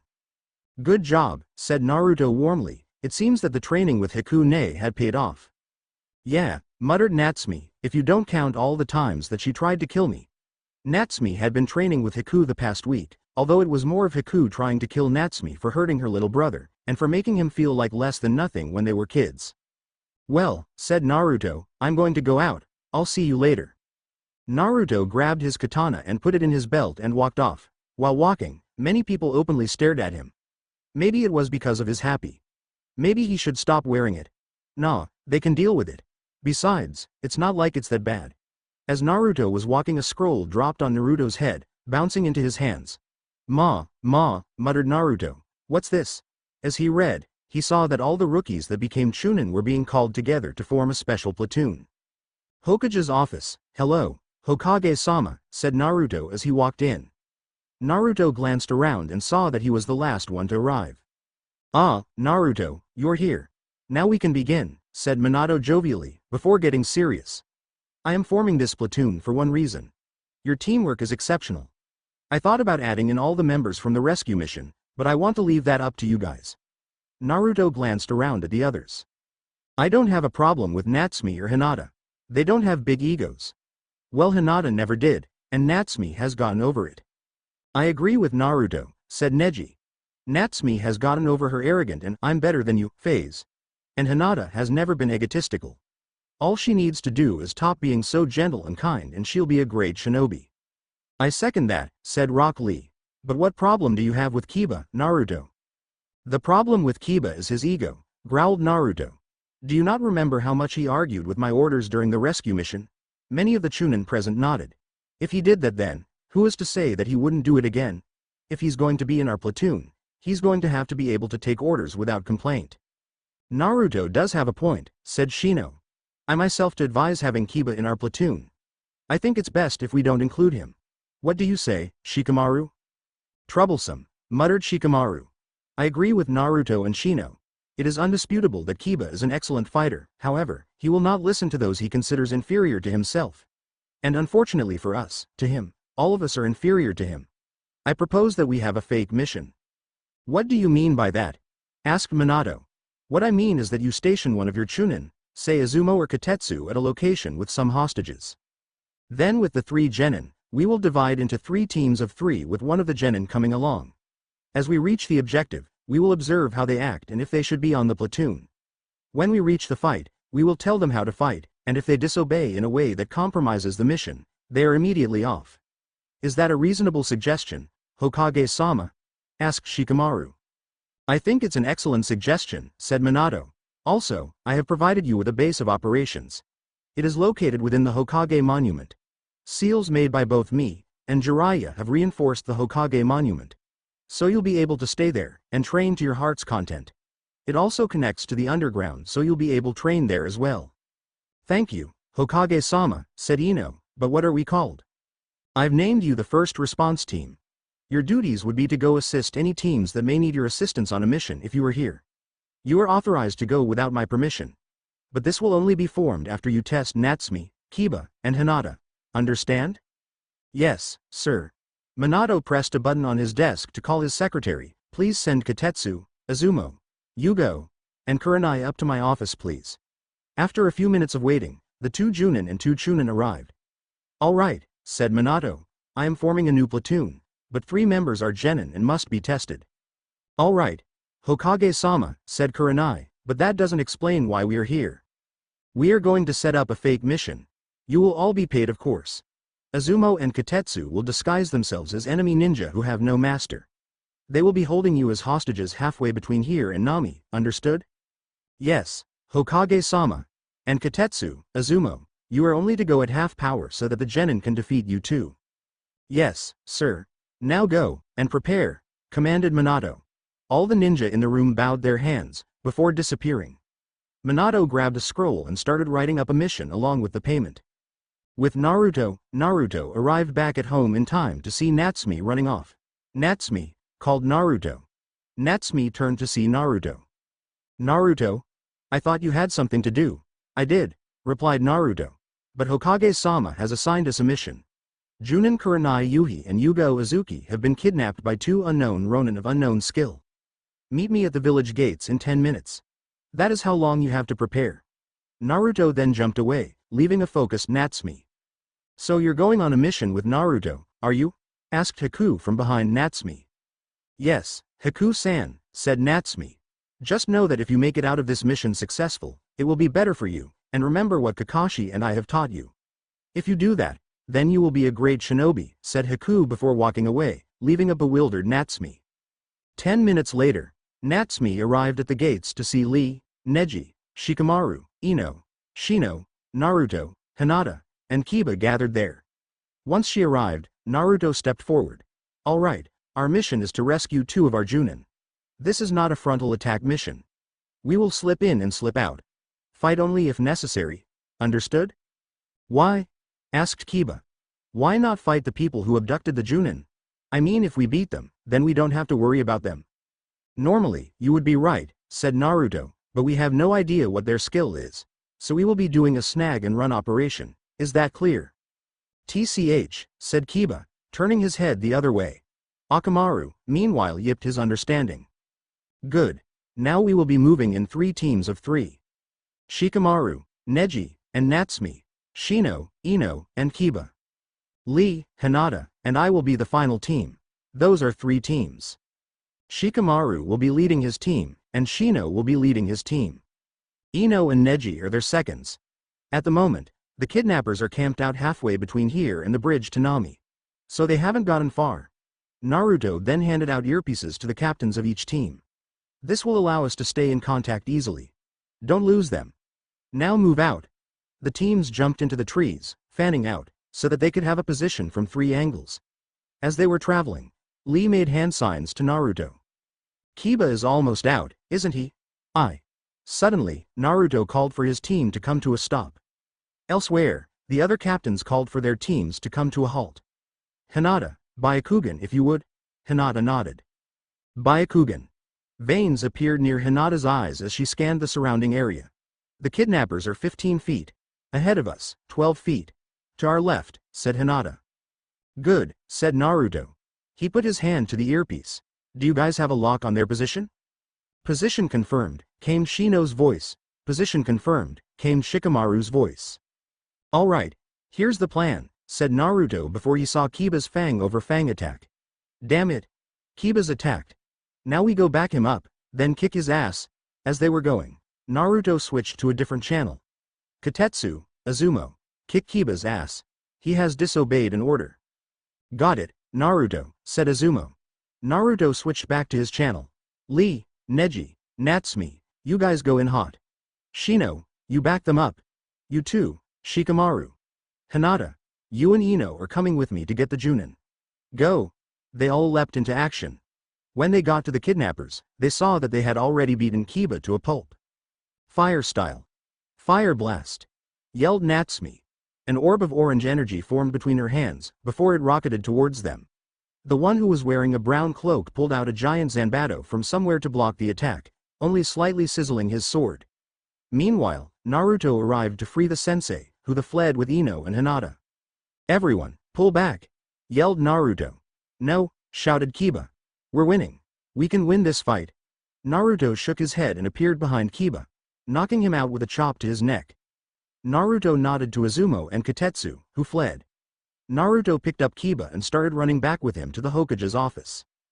Hokage's office. Once they had arrived in the office, Minato looked at Kiba and said, I suppose this mission wasn't a complete success. No, Hokage-sama, it wasn't. Inuzuka Kiba has failed to pass the examination. He no longer will be part of the first response team. Understood, said Minato, making a note of it on a scroll. Also, Natsumi and Hinata has passed the test with flying colors, said Shikamaru. And we would recommend Tenten for the missing position. She has good teamwork and will follow orders. I concur, said Naruto and Neji. Very well, Tenten will be added to your team. Excuse me, said Natsumi, could someone explain what the hell is going on here? Hokage-sama, if I may, said Shikamaru. Minato nodded his consent. Very well, Natsumi, Hinata. As you have guessed by now, this mission was a phony. A fake designed to test your ability to work under a commanding officer. Kurenai and Yugo were never in danger, and the kidnappers were none other than Azumo and Katetsu. You and Hinata did admirably well, however, Kiba has failed his examination. We have concluded that he will not be able to work under us, and will be put under a Chunin to work for until he passes the Chunin exams. We are going to be known as the first response team. This means we will have permission to leave at any time to assist a team that needs help, as long as it is within our abilities to do so. Right now, at the moment the best that we could take on would be a B rank mission, maybe a low A rank mission if we are lucky. To make amends for that shortcoming, Hokage-sama has give our team a leave of 2 years. We have 2 years to train outside of Konaha and travel so that we can take on S-rank threats. The person who will be filling Kiba's spot will be Tenten. I also think that Choji should be included in this. Despite not getting through the prelims, he is very versatile in Earth Jutsu as well as being able to use Taijutsu style that uses Earth Nature Chakra. Natsumi and Hinata stared in awe. So, said Naruto, will you join this team? Yes, said Natsumi, but who is in charge of the platoon? I mean many of them are the same rank. That is a good question, Natsumi, said Naruto. Who is in charge, Hokage-sama? You are, Naruto, said Minato. You display amazing leadership abilities. It is for that reason that I am placing you in charge of this platoon. There is also the fact that you are probably one of my strongest Chunin. The only thing most other Chunin have on you is experience. You guys will leave in 3 days. I will tell Tenten of her new status myself. Thank you, Hokage-sama. By your leave? You may go, said Minato, but before you leave Konaha, I need you guys to create an emblem for your squad. Understood. We will tell you what it is before we leave, said Naruto, as he left. He and Natsumi left for their homes, with everyone going back to their respective houses. When he got home, he saw Haku smiling. So I take it that you have finally accepted Natsumi back as your sibling? Yeah. She proved herself today. I got my little sister back, said Naruto smiling. Suddenly Natsumi landed behind them. Naruto, don't leave me behind like that, it isn't fun trying to catch up with you. Then you shouldn't be so slow, Imouto, said Naruto, poking her in the forehead before going in. When he saw Kushina cleaning his blades that he received from Natsumi, he decided enough was enough. It was time to start the process of reconciliation. Ka-san? Asked Naruto. Kushina dropped the sword she was cleaning when she heard that. Naruto-kun? Asked Kushina. Naruto nodded. Sochi, sobbed Kushina. I know I don't deserve your forgiveness, but I will never favor either of my children ever again. So please, don't leave me again. I won't, Ka-san. I'm back. I'm done being a jerk and ignoring you. Please, forgive me, said Naruto as he hugged Kushina. It's all right, Sochi. You're home and that's what matters. Now to celebrate, I'll make us some ramen for dinner, the Uzumaki special that you so loved when you were a child. Now come, I'm going to need help and you loved helping when you were younger. Okay, Ka-san, said Naruto, after Kushina sheathed the Uzumaki blades and put them back on the table. The two went into the kitchen to make dinner. Right outside the kitchen, Haku was leaning against the wall. So you've finally come to terms with yourself, have you, Otuto? Good for you. My job as your protective, supportive Ne-chan is coming to a close. Soon, I'll just be your normal Ne-chan, and I'll be waiting for the day when you finally surpass Tu-san and Ka-san. Don't disappoint me, Otuto, whispered Haku before going to her room to prepare for a mission she had tomorrow. Meanwhile, Natsumi put away all the pictures that she had while being in Team 7, the pictures of Sasuke, Kiba, Kakashi, and her. They were so painful. First, Sasuke betrays everyone. Then, Kiba starts disobeying orders. It looks like Team 7 has finally broken up. It's time for a new beginning. She looks at the last picture on her bedstand. It was a picture of their family right before they turned 5. In it, Naruto has arm wrapped around Natsumi's shoulders, showing how close they were then.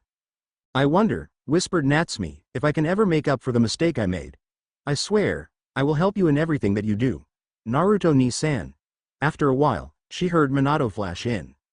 Kushina, I'm home, said Minato. Where are you? I'm in the kitchen cooking the Uzumaki special, shouted Kushina. Huh? You haven't cooked that since Naruto started acting cold to us. But Naruto Oz come back. My Sochi-kun is back. Minato wondered what she meant and went into the kitchen. In there, he found Kushina and Naruto working together like they did when Naruto was younger to cook the ramen. You're finally back, Masuko, said Minato. You've broken out of the curse. You're free at last. Meanwhile, Naruto was concentrating on making the ramen. The perfect amount of salt had to be added. No more, no less. Even a single extra grain could be disastrous for the taste. As soon as he put a grain in, Naruto took a spoon to taste the soup. Yada. I did it, shouted Naruto, before going over to the noodles that were ready to go in a bowl. He dumped them in, along with some fish balls, fish cakes, and shrimp. Soon he was stirring for about 5 minutes before he turned off the stove and turned to see Minato. Hello, said Naruto, awkwardly. Naruto, it's okay, said Minato while smiling. I know that it is uncomfortable right now, but you are allowed to call me Tu-san. I know you can do it. Okay, Tu-san. Dinner is ready. Naruto took out some bowls and served the ramen for everyone. Here you go, Ka-san. Tu-san.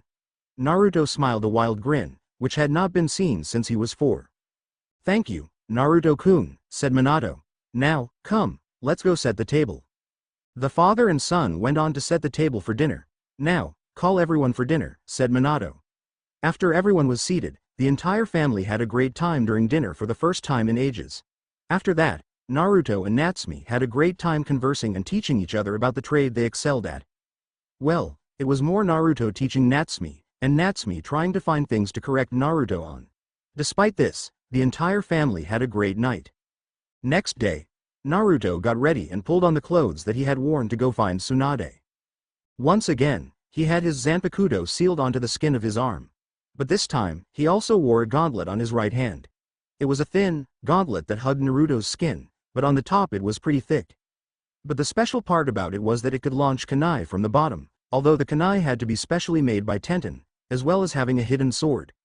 Naruto and Natsume walked to the meeting place of the team where Naruto saw everyone gathering. "Yo, Naruto," said Choji, who had been notified of his new position. "Hello Choji. I see you got the message. It's good to see you. Now as many of you know, before we leave tomorrow or today, we have to decide on an emblem for our team. Are there any suggestions?" "An iris," said Tenten. Everyone looked at her for an explanation. "What? It signifies courage." "Yaro," said Lee, "to signify fighting." "Anyone else?" asked Naruto when no one else was coming forth with ideas.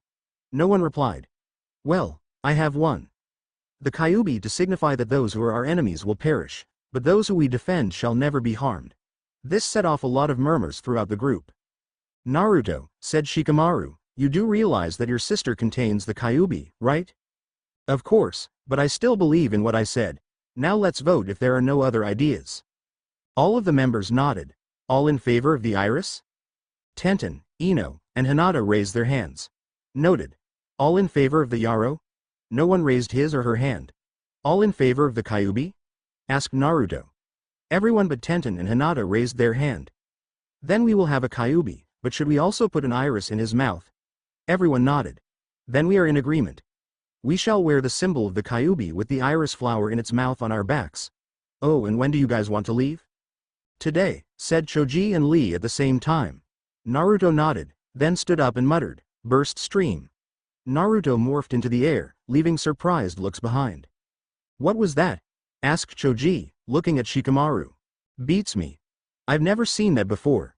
It's a move that Naruto created to match the speed of Tusan's flying thunder god," said Natsume. "He can do that?" asked Tenten. Natsume nodded. "Damn, he's good. Well, we'll beat him in speed, won't we, Senbon Sakura?" The katana that Tenten had on her belt vibrated in agreement. Hokage's office. Naruto appeared in the Hokage's office, but it seemed like a bad time as Minato was yelling at Homura and Koharu.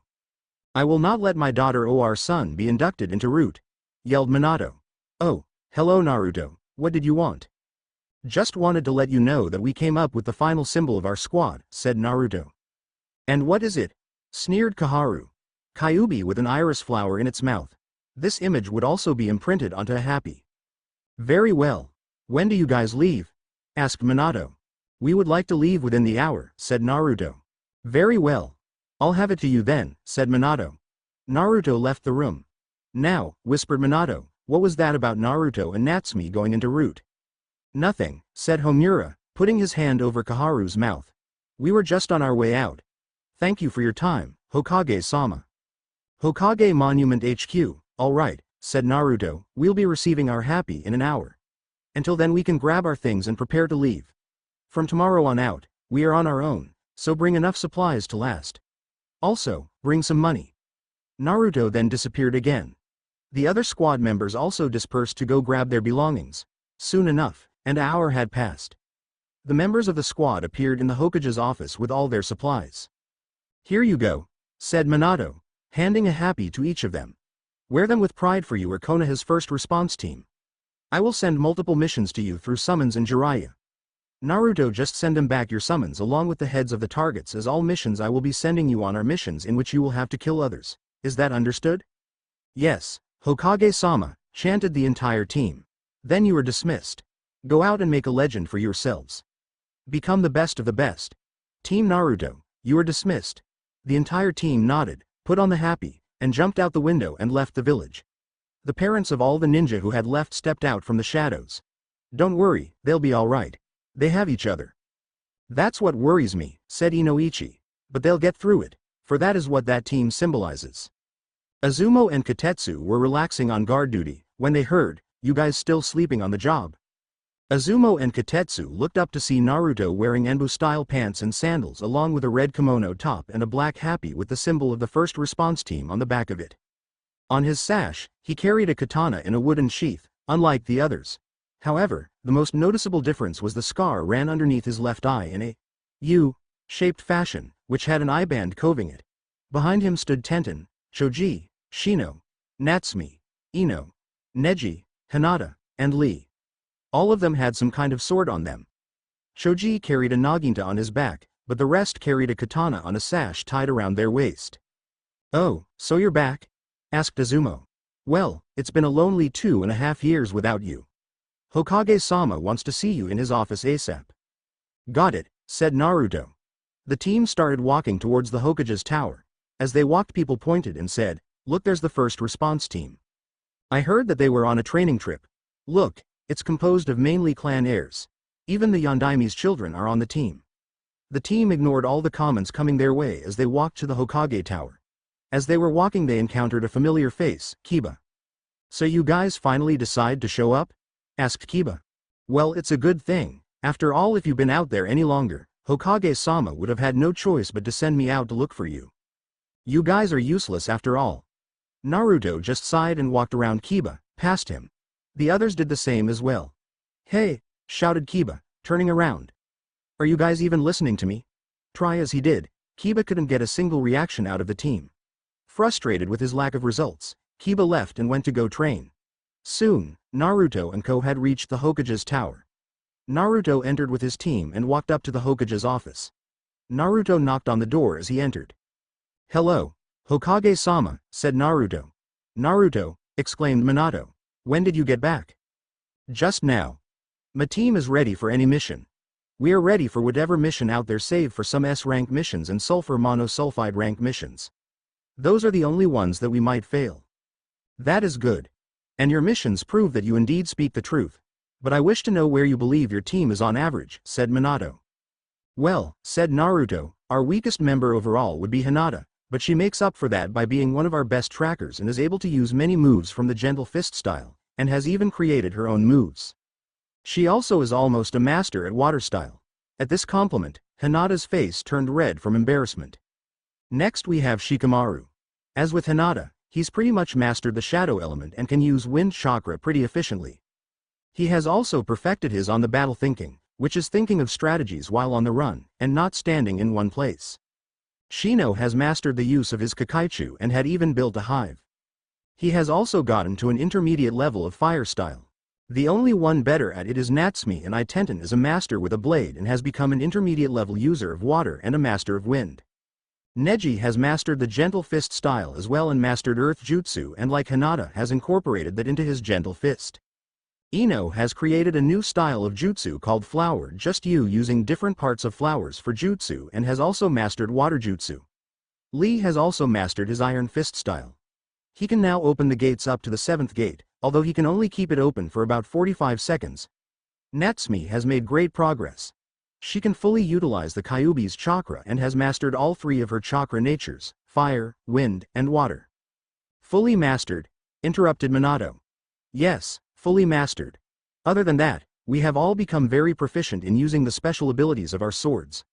All of them have unlocked their first stage, Shikai, and Natsumi, Tenten, and Choji have unlocked the second stage, Bankai." "And what of you?" asked Minato. "Both stages unlocked before I left Konaha. I just fully mastered the techniques and learned a new style of techniques called Kido, which I had begun learning before the Chunin exams." Pondered Minato. "Well, based on your assessment of each member, I would say that they are all at Junin battle, correct?" Naruto nodded. "Then you are all hereby promoted to Junin. Now you are dismissed. Report back here tomorrow for missions." "Yes sir," said all the newly instated Junin before disappearing. Natsumi and Naruto jumped through the rooftops of Konaha before landing on the ground before the Hokage manor. "Home sweet home," said Natsumi as she went inside.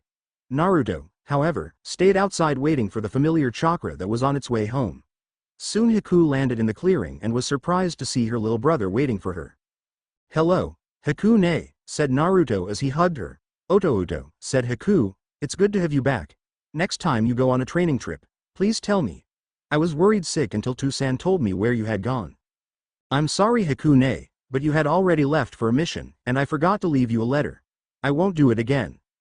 "Now," said Haku, "I believe it's time for me to test how much you've improved.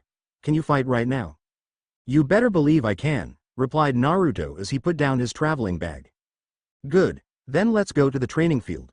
Naruto and Haku went to the training field. Haku drew Zabuza's decapitating carving knife from the seal on her back. Naruto drew his sword from its wooden sheath. "I'm ready, Haku ne," said Naruto, putting his sword in his left hand. "Then, we begin," said Haku as she charged at Naruto, jumping in the air and bringing down the decapitating carving knife. Naruto blocked the attack with his sword. "Sorry Ne-chan, but it's not going to be that easy." Naruto pushed the blade off and got through Haku's guard and yelled, "Hakasudu Sho!" Naruto placed his palm on Haku's stomach and pushed chakra through it, sending Haku flying backwards. Naruto sheathed his sword and got into the fighting position that he had learned while away from an ancient tome, the Shinyi Luhei. "Impressive," said Haku, putting away her sword, "but let's see if it's good enough." Ice style. Ice breath. Haku took a breath of oxygen, before expelling it in the form of wind that froze anything it touched. Fire style. Flame brilliance. Naruto brought his hands together and formed flames around them before launching the flames at the icy wind, stopping it. Lightning style. Lightning armor. Naruto was surrounded in lightning as he used its enhanced speed to get in close to Haku. Haku, however, yelled, "Water style. Outpour flood." Water gushed out of her mouth like water rushing out of a dam and slammed Naruto into a tree. Wind style. Wind slash. Yelled Naruto as he was being pushed against the tree by the water, slashing his hands, sending blades of wind at Haku. The blades cut her skin, and stopped the jutsu, allowing Naruto to regain his footing. Lightning style. Plasma beam. Shouted Naruto, forming a ball of plasma in his hand, before it fired a beam at Haku. Water style. Water encampment wall, countered Haku. However, right after she ended the jutsu, Naruto was once again right in front of her. "Shinrikugo go Taiho Tenshi Suheiken, B," said Naruto, punching Haku in the chest, and sending her flying, coughing up blood. Haku stood up, coughing up blood. "You've grown strong, Naruto, but if that's all you have, you'll never surpass Minato." "I will." Ground out Naruto. He then put his hands together and started chanting. Sprinkled on the bones of the beast. Sharp tower, red crystal, steel ring. Move and become the wind. Stop and become the calm. The sound of warring spears fills the empty castle. Hado 63. Raikoho, see, an orb of lightning appeared in Naruto's palm and Naruto thrust it out at Haku. Haku jumped over it, but Naruto, using his index and middle finger, made the lightning go after Haku, hitting her in the back, sending her into the ground. Ice style. Ice garden, yelled Haku, creating a garden of ice roses that slammed into Naruto. "Damn, I need to get rid of this ice," muttered Naruto. "I guess I have to use the sake." Naruto reached into the folds of his kimono top and grabbed some sake and a sake dish. "Hakune, here's another jutsu that I have developed. Watch and learn." Fire style. Sake breath. Naruto breathed wind and fire chakra into the sake, creating blue fire that not only melted the ice, but also burnt Haku. When the flames died down, Haku saw Naruto drinking the sake, and putting the materials back into the folds of his kimono top. "Naruto-kun, let's finish this with one final attack.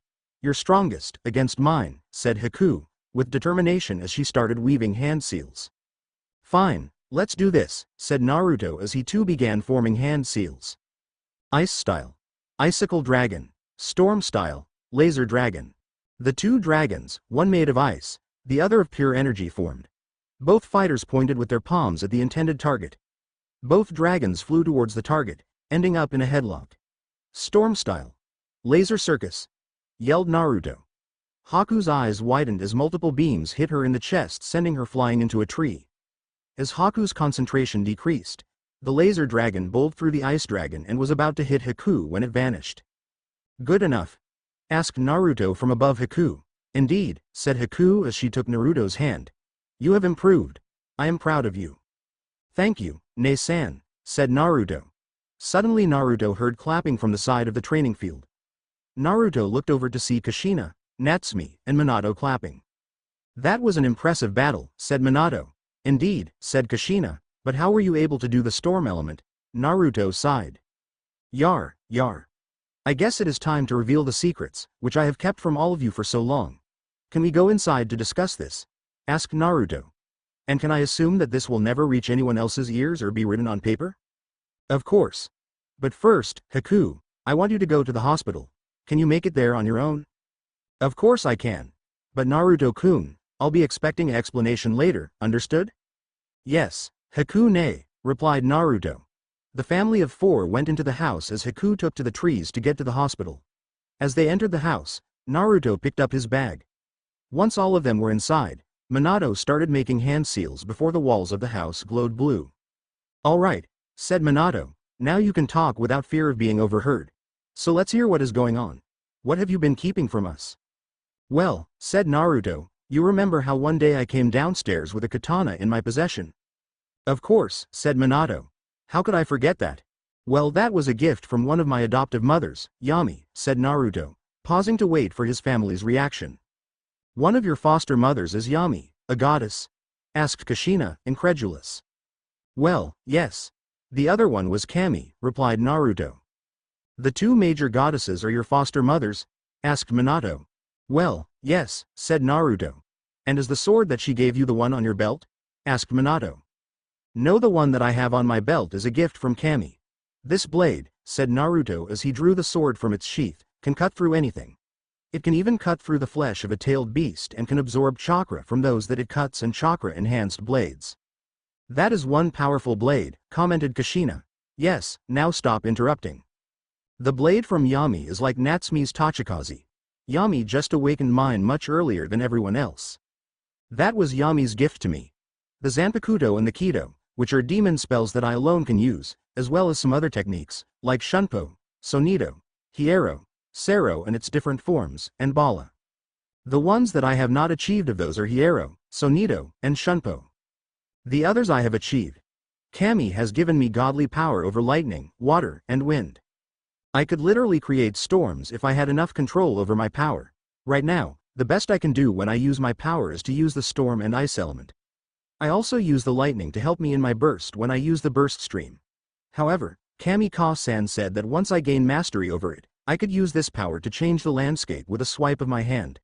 Once Naruto finished his explanation, he looked at his family to see them dumbfounded. So that's how you were able to master burst stream so easily. Kami helped you with it, realized Natsume, while Naruto nodded his confirmation of that conclusion. Naruto, said Kushina, processing this information slowly, is that all the information about yourself that you have withheld?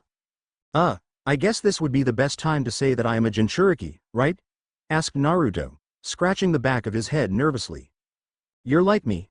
Asked Natsume. You're like Natsume? Asked Kushina at the same time as Natsume. Yes. I hold the Jubi within me. That's impossible, breathed Kushina. The Jubi was the predecessor of the 9-tailed beasts that we know today. The Rakudo Sennin was the one who had the Jubi sealed into him before he split it into the 9-tailed beasts. It was said that it was a being of mass destruction. So how do you possess it? Jubi told me that he sealed himself into me. Apparently, he learned that if he fought Yami, he would become corrupted and turn into the being of mass destruction. Therefore, he decided to use his powers to rip a wormhole and travel to an alternate timeline. However, this drained him of all his powers and he only reawakened when I was 8. So, basically you have a beast with unlimited knowledge at your disposal who has been guiding you since you were 8? Asked Minato. Said Naruto, confirming it. Now, is there anything else? Asked Minato.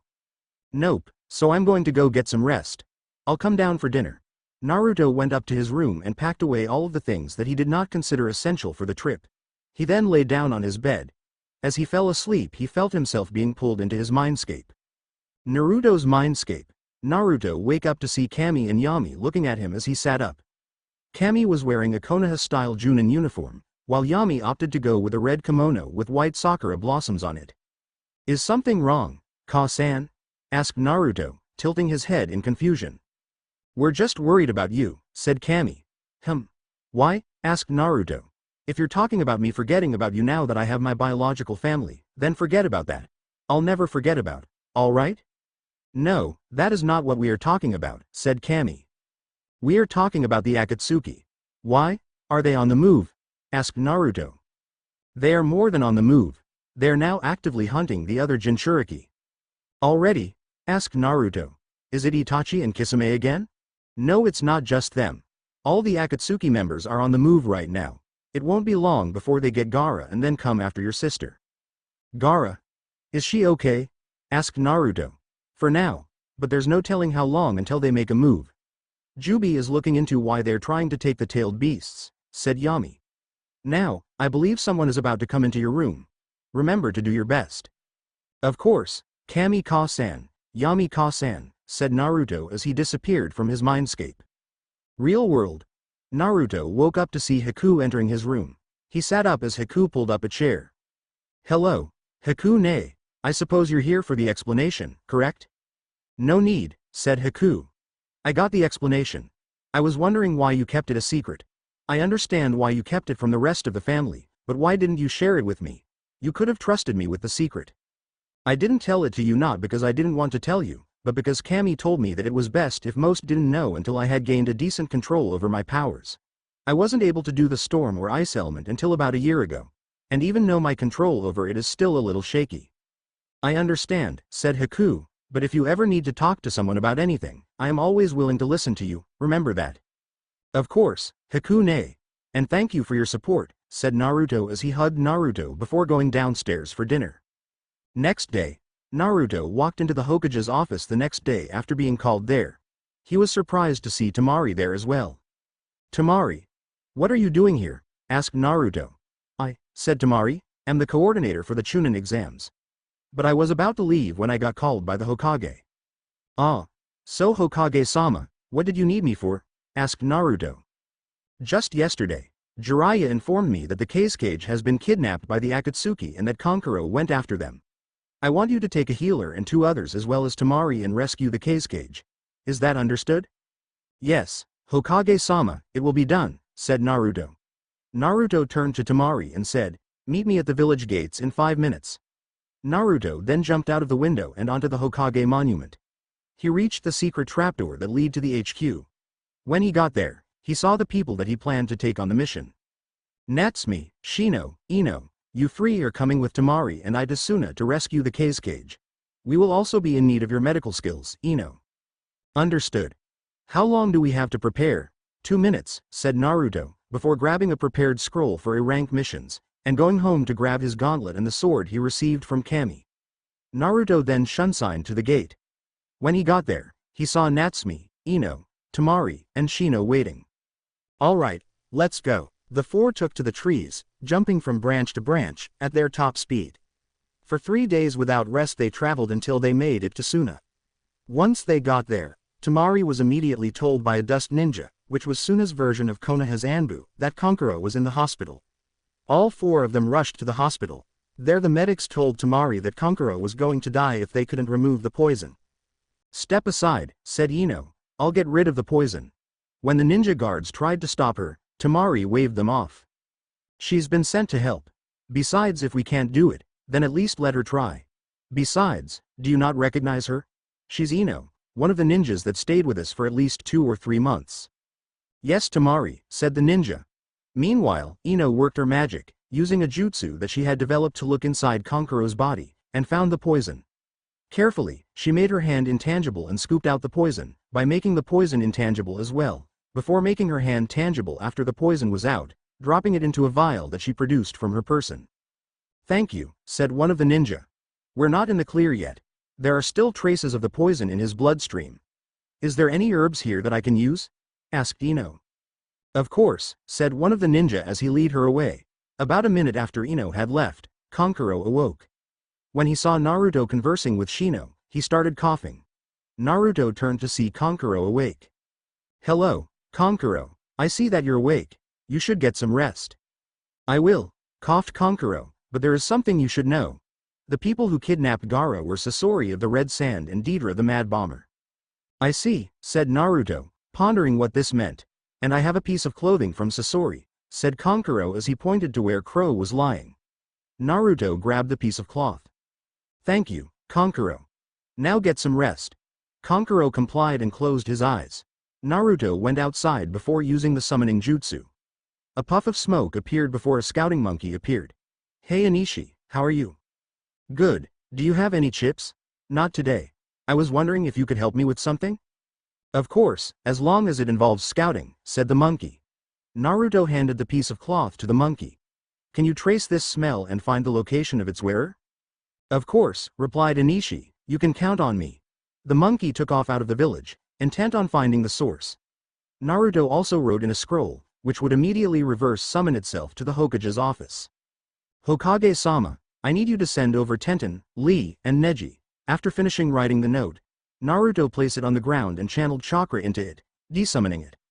Naruto then went inside to find that Ino had already concocted an antidote and had injected it into Kankuro. Alright, said Ino, Kankuro will be fine now. There were only enough for me to make 3 other antidotes. So whoever faces Sasori will have to be very careful. Indeed. We will head out in 2 days. Neji will be able to locate us through the radio wave seal that we all have. We all need to rest up before we head out. 2 days later, 2 days passed and the entire team was finally ready to head out and rescue Gaara. They were all well rested and Naruto had received word that Neji and his team were now in Wind Country. Now let's go. As they were walking out, a voice cried out, not so fast. Naruto turned to see Lady Chiyo land on the ground behind them. Lady Chiyo, is there something wrong? Yes. I am coming with you, and nothing you say will persuade me otherwise. Very well, said Naruto as the 5 took off. For a whole day, they traveled, following the trail that Naruto's summon had lay. As they approached their destination, Naruto and his team ran into a very frightening enemy, Itachi Uchiha. Uchiha, growled Naruto. Hello, Naruto-kun. You wouldn't mind if I took your sister, would you? Asked Itachi. Like hell I'll let you take her. Lady Chiyo, please step back. Chiyo nodded and took a step back. Take formation Kogeki, D. Naruto stepped in the front taking the basic stance of his taijutsu style, Shinyi Luhei. Natsumi took the stance of her taijutsu style as well, the fox cry, which the Kyuubi taught her. Ino and Shino both took their family taijutsu styles. Naruto and Natsumi were standing right next to each other, ready to rush in. Shino and Ino were right behind them, ready to serve as backup. HMPH. You will not stop me, said Itachi, fire style. Great fireball jutsu. Itachi took in a big breath of oxygen, before expelling it in the form of a huge fireball. Water style. Great water ball jutsu. Shouted Naruto, shooting a giant ball of water, turning the fireball into steam. Flower style. Growing vines. Yelled Ino as she threw seeds at Itachi as the steam disappeared. The seeds disappeared into the ground before erupting out of the ground trying to catch Itachi, who just dodged and jumped off of the vines. Scatter. Yelled Naruto. The team jumped in different directions, and just in time too. As soon as they moved, Shuriken landed where they had been standing. Natsumi, create an opening for me. I'm going to end this with one shot. Natsumi nodded and engaged in a taijutsu fight with Itachi. As soon as he knocked Natsumi away, Naruto appeared in front of him, already in his guard, and put his chest on Itachi's chest and yelled, Ryuki Chigung to Shinko. A beam of light shot through Itachi's chest, causing him to cough up massive amounts of blood. Naruto jumped back, before Itachi fell down, letting out even more blood, before he finally stopped moving. Ino, check him out, said Naruto as he and Ino approached the downed Akatsuki member. But when they reached the crater, it wasn't Itachi they saw but some obscure person. But when Chiyo saw the body she gasped. Chiyo, do you recognize this person? Yes. This is Yura. He is an advisor to the Cage and on the council. He is definitely no traitor, said Chiyo. I'll take your word for it, said Naruto. Still, he was probably used as a sacrifice for this double jutsu. This means that they know that we're on our way. Suddenly, the earpiece in Naruto's ear buzzed. Yes, this is Naruto. Neji's voice came out. Naruto, we just faced a clone of Kisame, but some person appeared after we killed Kisame. We know. Same thing happened with Itachi. Let's meet up at the base. You can tell where it is from where we are, right? Yes, I can. I can see where you are as well. You're on a direct path while we are on a diagonal. Good. We'll see you there. Naruto and Ko headed out, and finally reached a boulder, which had an iron enforcement seal on paper on it. While Naruto was trying to figure out the easiest way to destroy the boulder, Neji, Tenten, and Lee landed. Hello, Neji, said Naruto without even looking. Looks like the only way to around this seal is with another seal. Tenten, could I have a long sheet of paper? Tenten nodded and gave him a piece of paper, which he stuck onto the paper with the iron enforcement seal on it, before taking out a brush. He then started writing the kanji for the sand particle seal, Sha-Li-Z, on it. This seal was meant to transform materials into sand, no matter what the material was. After writing it, Naruto stored his brush and ink back in his ninja pouch, before pulsing his chakra. Seal activate. yelled Naruto. The seal that Naruto had drawn glowed red, overriding the other seal, and breaking the rock into sand particles. The 8 ninja walked into the cave. Physically, there were 4 people there. Itachi Uchiha, Kisame Hoshigaki, Sasori, and Deidara were standing waiting for them. Gaara lay on the ground, with no pulse. Naruto searched out for any activity in Gaara and found none. So, said Naruto, you killed him. Shino, you and Chio take Sasori. Tenten, you and Ino take Deidara and don't hold back. Lee, you, Natsumi, and Neji take Kisame. Lee, as I said with Ino and Tenten, no holding back. Understood? Yes, sir, said Lee in a serious tone. And Natsumi, I give you permission to use Kyuubi's chakra, but only up to the 3rd tail. Got it, replied Natsumi. Then, let's go. Konaha's first response team, going forth. All the members of the team charged at their respective targets. Itachi dodged Naruto and jumped out of the cave, with Naruto following. Kisame also led his pursuit outside the cave in the opposite direction of Itachi, on the ground. Meanwhile, Deidara took to the air, dodging any attack sent by Tenten or Ino. Shino and Chio stayed in the cave to face Sasori.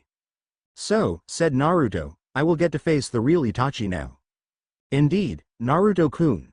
Do you have any new information for me? Asked Naruto, walking up to Itachi, pouring a dish of sake for the both of them.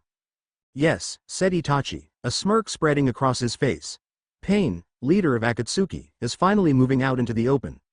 I found out that his real name is Nagato and was apparently a student of Jiraiya. Ask Jiraiya about him. He also has the Rinnegan, the dojutsu of the Rakudo Sennin. I see. And who is the real mastermind behind this? Asked Naruto. You caught on to that, did you? Asked Itachi. Well, it's pretty obvious. When we last talked, you told me that Pain is the one who brought Akatsuki together, not that he was the leader. Therefore, I can assume that it was someone else who is the mastermind. You truly are a genius, Naruto. But you're right. It's not Pain who is the mastermind. It's a masked man who calls himself Tobi. But Naruto, when I got a closer look at him with my Sharingan, I saw a Sharingan in his eyes. Either he's a rogue Uchiha, or he's someone much more dangerous. Who? Asked Naruto, intrigued. Well, as you know, Madara Uchiha had the eternal Mangekyo Sharingan. Well, among the Uchiha, this made us believe that he was an immortal. So, it could be him. If it's not him, then I have no idea, because all rogue Uchiha I killed when I was still in Anbu, and I killed all other Uchiha the night I was ordered to quell the upcoming coup d'etat. I know. So now we have a mystery Uchiha among the Akatsuki, possibly stronger than you, said Naruto. Yes. Do you still have his eye? Naruto smiled and lifted up the eyeband, showing the red eye of a Sharingan, but more specifically, the last eye of Shunsui, before he covered it again. Well, said Itachi, I hope that this plan is successful. Hokage-sama is playing a dangerous game here. We are shinobi. We have to play a dangerous game if we ever want to survive in this world. It's the way of life that we live, replied Naruto. Now I believe that we should at least spar to convince others that we didn't just attack. Fine. Fire style. Fireball jutsu, said Itachi from where they were sitting, sending Naruto flying into a tree, with 3rd-degree burns. Hey, I didn't mean just now, and you didn't have to be so rough. You're a shinobi, you should be able to detect these things, even if you are among friends, said Itachi as he sipped his sake. So mean, said Naruto, picking up his sake dish. Fire style. Sake breath. Fires engulfed Itachi, who emerged with his own burns. There, now we're even. Indeed. I believe it is time that I got going. Yeah, said Naruto, taking the sake dish from Itachi, and putting them back in the folds of his kimono top. Naruto left and went to meet with the others who had gotten Gaara back. So you all survived your encounters? Asked Naruto as he dropped down. Of course, said Natsumi, before seeing Naruto's condition. What happened to you? Amaterasu. I managed to put it out, but it left some pretty bad burns, lied Naruto. Oh. Well, Gaara is dead and we have no way to bring him back, said Natsumi before Deidara, who was a few yards away, yelled, Clay bomb jutsu, before growing in size. Everyone backed away. He's going to blow, yelled Natsumi. Katsu, yelled Deidara, an explosion heading towards the Konaha shinobi and Suna Kunoichi. Space-time barrier, yelled Naruto, seals expanding into the air, absorbing the blast. Naruto directed his hand into the air, the explosion appearing high enough in the air that it doesn't affect them. There, said Naruto. Now we don't have to worry about that. Though I suspect that wasn't the real Deidara, but merely a clone made of exploding clay. Whoa. I didn't know you could do that, said Ino. Yeah, well, that was the first time I did it. It had a 50-50 chance of working, said Naruto. Wait, said Ino. Are you saying you bet our lives on the off chance that it worked? Yep, said Naruto, not caring that Ino was getting mad. You bloody bastard. We could have died, said Ino. And then you would be here to complain. Yet you are, so be happy, said Naruto. Now what are we going to do about Gaara? Ino moved away from her. Chio closed her eyes before speaking. I will revive him, said Chio. Lady Chio, are you sure? Asked Naruto. I thought you didn't believe in the next generation? I've changed my mind. The next generation has shown promise. You will lead this world to a better future, I am sure of it. If that is your choice, said Naruto, then I won't argue against it. Thank you, but I will need your chakra. I don't have enough chakra from killing Sasori. I will need your help. Very well. Ninja art. Reanimation jutsu, whispered Chio as a blue glow covered her hands and placed it on Gaara's heart. Naruto put his hands on Chio's and channeled mass amounts of chakra through it. Take as much chakra as you need, said Naruto, smiling. After about a minute, Chio collapsed into Ino's waiting arms, while Gaara's heart restarted. Naruto picked up Gaara, and they made the trek back to Suna. As they were approaching Suna, Gaara awoke. Naruto? Asked Gaara, as she saw Naruto's face, and the black happy of Naruto flying in the wind. Hey sleepyhead. We're almost back to Suna, so get on your feet. Can't have the cage looking weak, now can we? Of course not, said Gaara, as she got onto his feet. But how? Asked Gaara before she saw Lady Chio. Oh. We'll have to hold a ceremony in her honor. And as much as I would love to stay, I have to get back to Konaha, said Naruto, as he slipped a piece of paper into Gaara's hand. New info, whispered Naruto. Akatsuki is on the move. This is the info supplied by Itachi. I'll have to ask about the leader from Jiraiya. Apparently, Jiraiya trained the supposed leader of Akatsuki. Understood. Contact me when you have the info. Got it, said Naruto. Gaara. Yelled Temari when she saw Gaara walking back. All of Suna rushed forwards to see their cage back on his feet. Peace, said Gaara. While I am alive, another died so that I could live. Let us have a moment for Lady Chio, before we begin preparations for her funeral. And I must thank Konaha for saving my hide. Thank you, said Gaara as she bowed low. It was a pleasure, Kazekage-sama, said Naruto. Now we must be off. We offer our condolences. We of Konaha know what it feels like to lose an elder. Although we may not have been that old when the Sandaime died, his death was felt by all of Konaha. Now, we bid our goodbyes. The Konaha shinobi left, with Ino giving Lady Chio's body to her brother, Lord Ebizo. 3 days later, after arriving in Konaha, Naruto dismissed his team while he went to give his report to his father. When Naruto entered the office, he found Koharu and Homura in the office. What are you two doing here? Asked Naruto. We are the advisors. We are entitled to hear what you have to say, replied Koharu. Very well, conceded Naruto. And so Naruto told them about their mission, from encountering the fake Kisame and Itachi, to breaking the Iron Enforcement Seal, to his battle with the real Itachi, to the revival of Gaara. That is very good, said Minato. Now, I have something to discuss with Naruto in private. Koharu, Homura, if you would. Both advisors left the room. So, Naruto, what did Itachi have to say? And so Naruto told him.